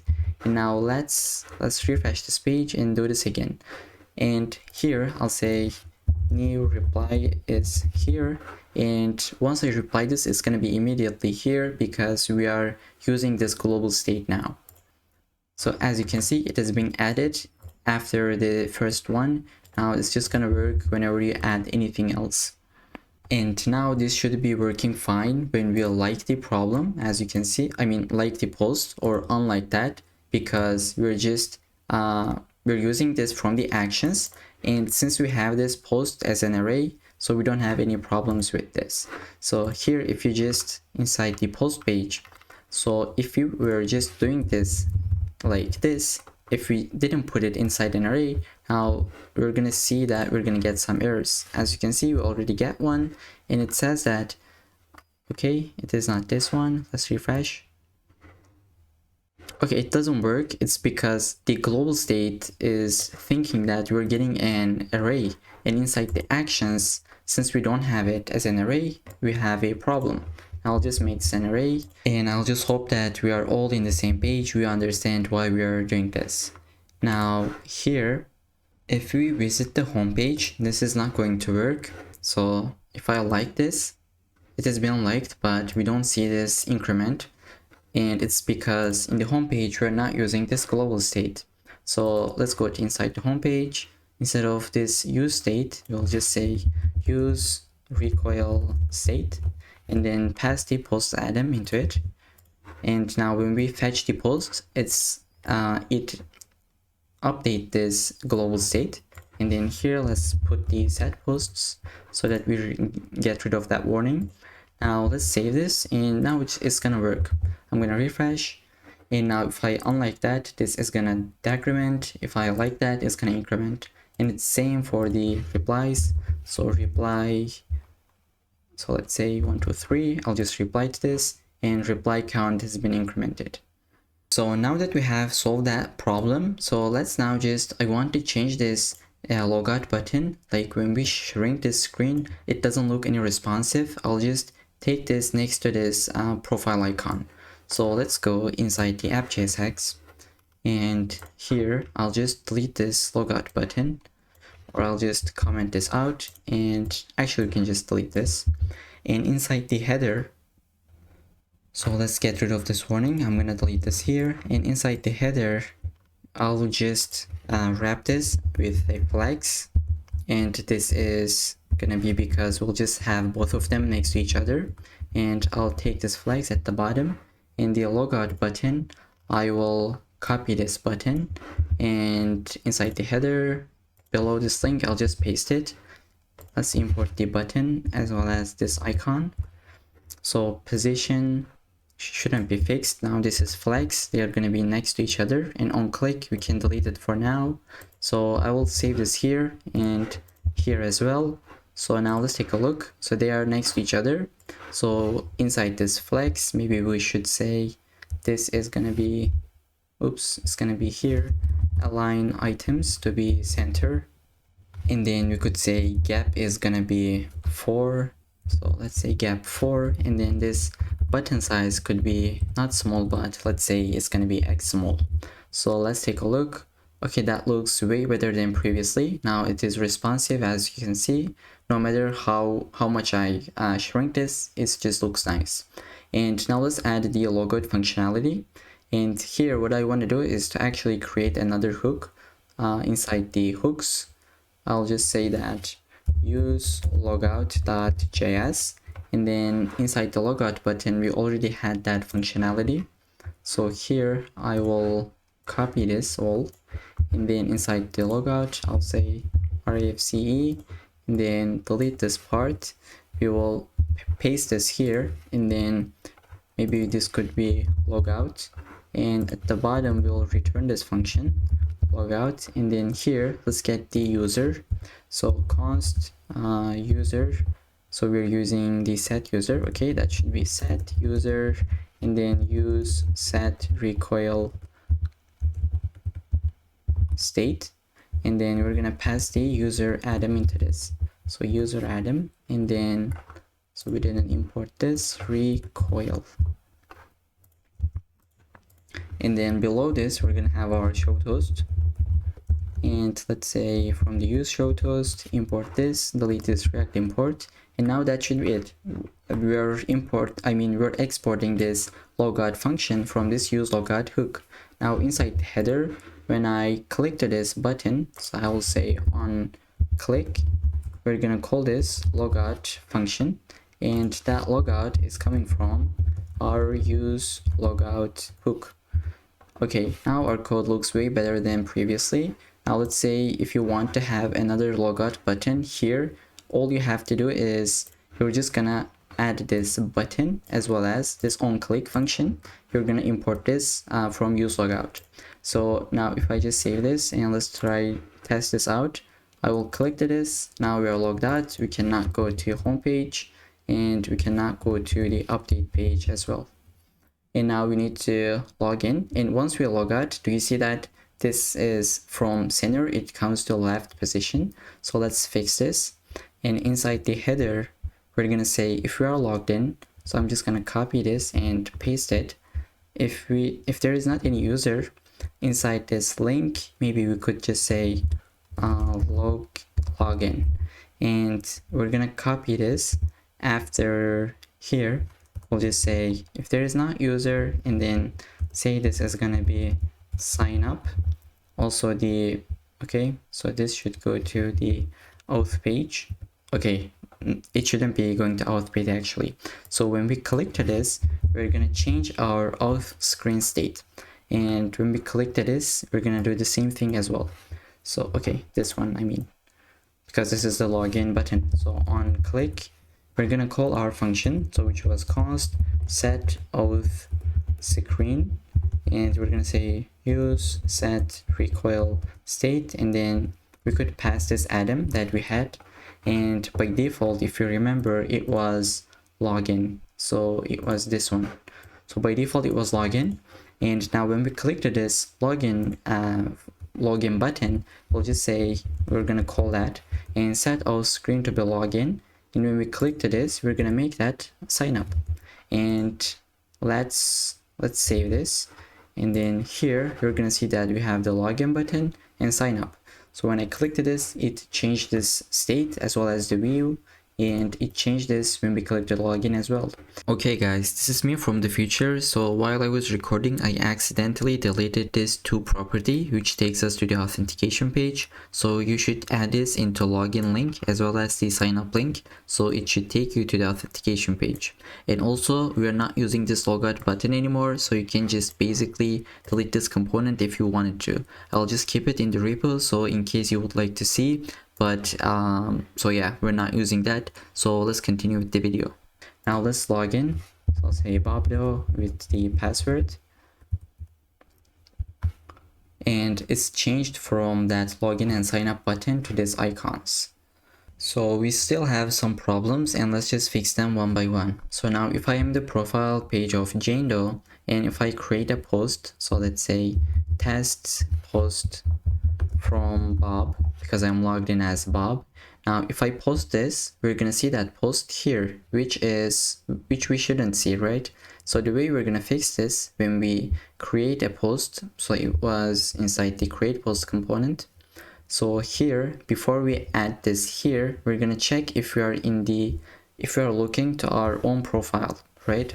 So I'll say if username, which we'll get from the use params, and if it is equal to user.username, which is the logged in user, then we're going to add this data. So let's get this username here. I'll say const username from use params. Okay, so we're just gonna check if we are in our profile page, then we're gonna add this post into our state. So now I'll save this, and then let's take a look, and I'll just refresh, so that should be fixed. And here I'll create a post, so post from Bob, and if I post this, it is not gonna be added into here. And if you go to home page, now we're gonna see this, and let's add this again, so another post, and now it's gonna add it into as you can see, it's been just updated. So another problem that we have now from this page, if we go to the home page, we're first gonna see our posts, and then we're gonna see the home page. So we have this flickering effect, and in order to solve this inside the home page, before we try to fetch anything, we'll just say set posts to be an empty array, and then we're gonna try to get this posts. So here, if I go to profile page and into home page, we're not gonna see our posts, we're just gonna see the users that we follow. Okay guys, so this is me from the future for the last time. So inside the post page, before we try to send this fetch request, just add this line where we set our post states to the default value, so that we don't have that flickering effect in our post page as well. So if you just add this will prevent any kind of bug that we can have. So I just suggest you to add this before this try and catch. So with this, now let's continue with the video. And another problem that we have here is that so let's take a look. So Bob has comments, right? And the username is Bobdo. So if I go here and update my profile to Bobdo123, and if I submit this, our profile has been updated. So let's take a look. But inside the comments, we don't actually see that this has been updated. And it's going to be the same for the profile picture. If we update it, it's going to be still in the old one. And it is because inside the replies, let's take a look. So inside each reply, we are storing this user data, which is username and user profile picture. So to solve this problem, the first solution would be we wouldn't store the username and user profile picture into this reply, and so for each reply we would, from this username, we would fetch the user data. Okay, so for this reply, we'll get the user ID and get the user profile with a fetch request. And for this reply, we would do the same thing.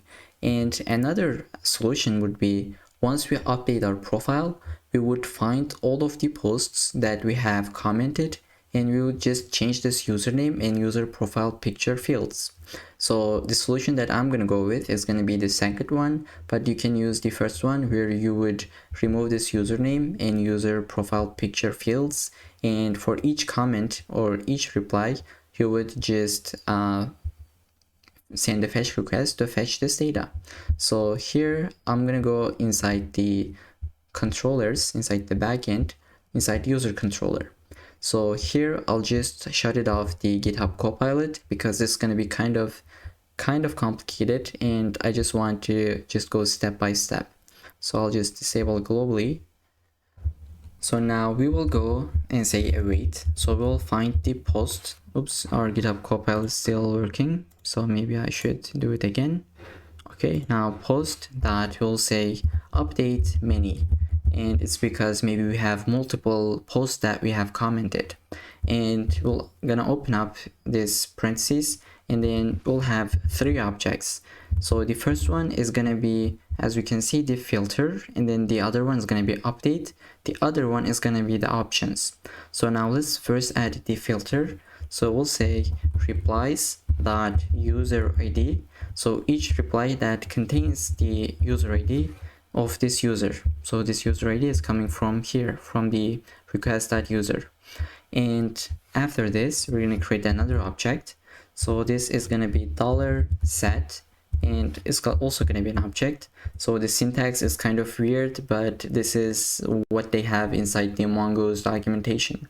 So here we'll update that fields, which is the username and user profile picture.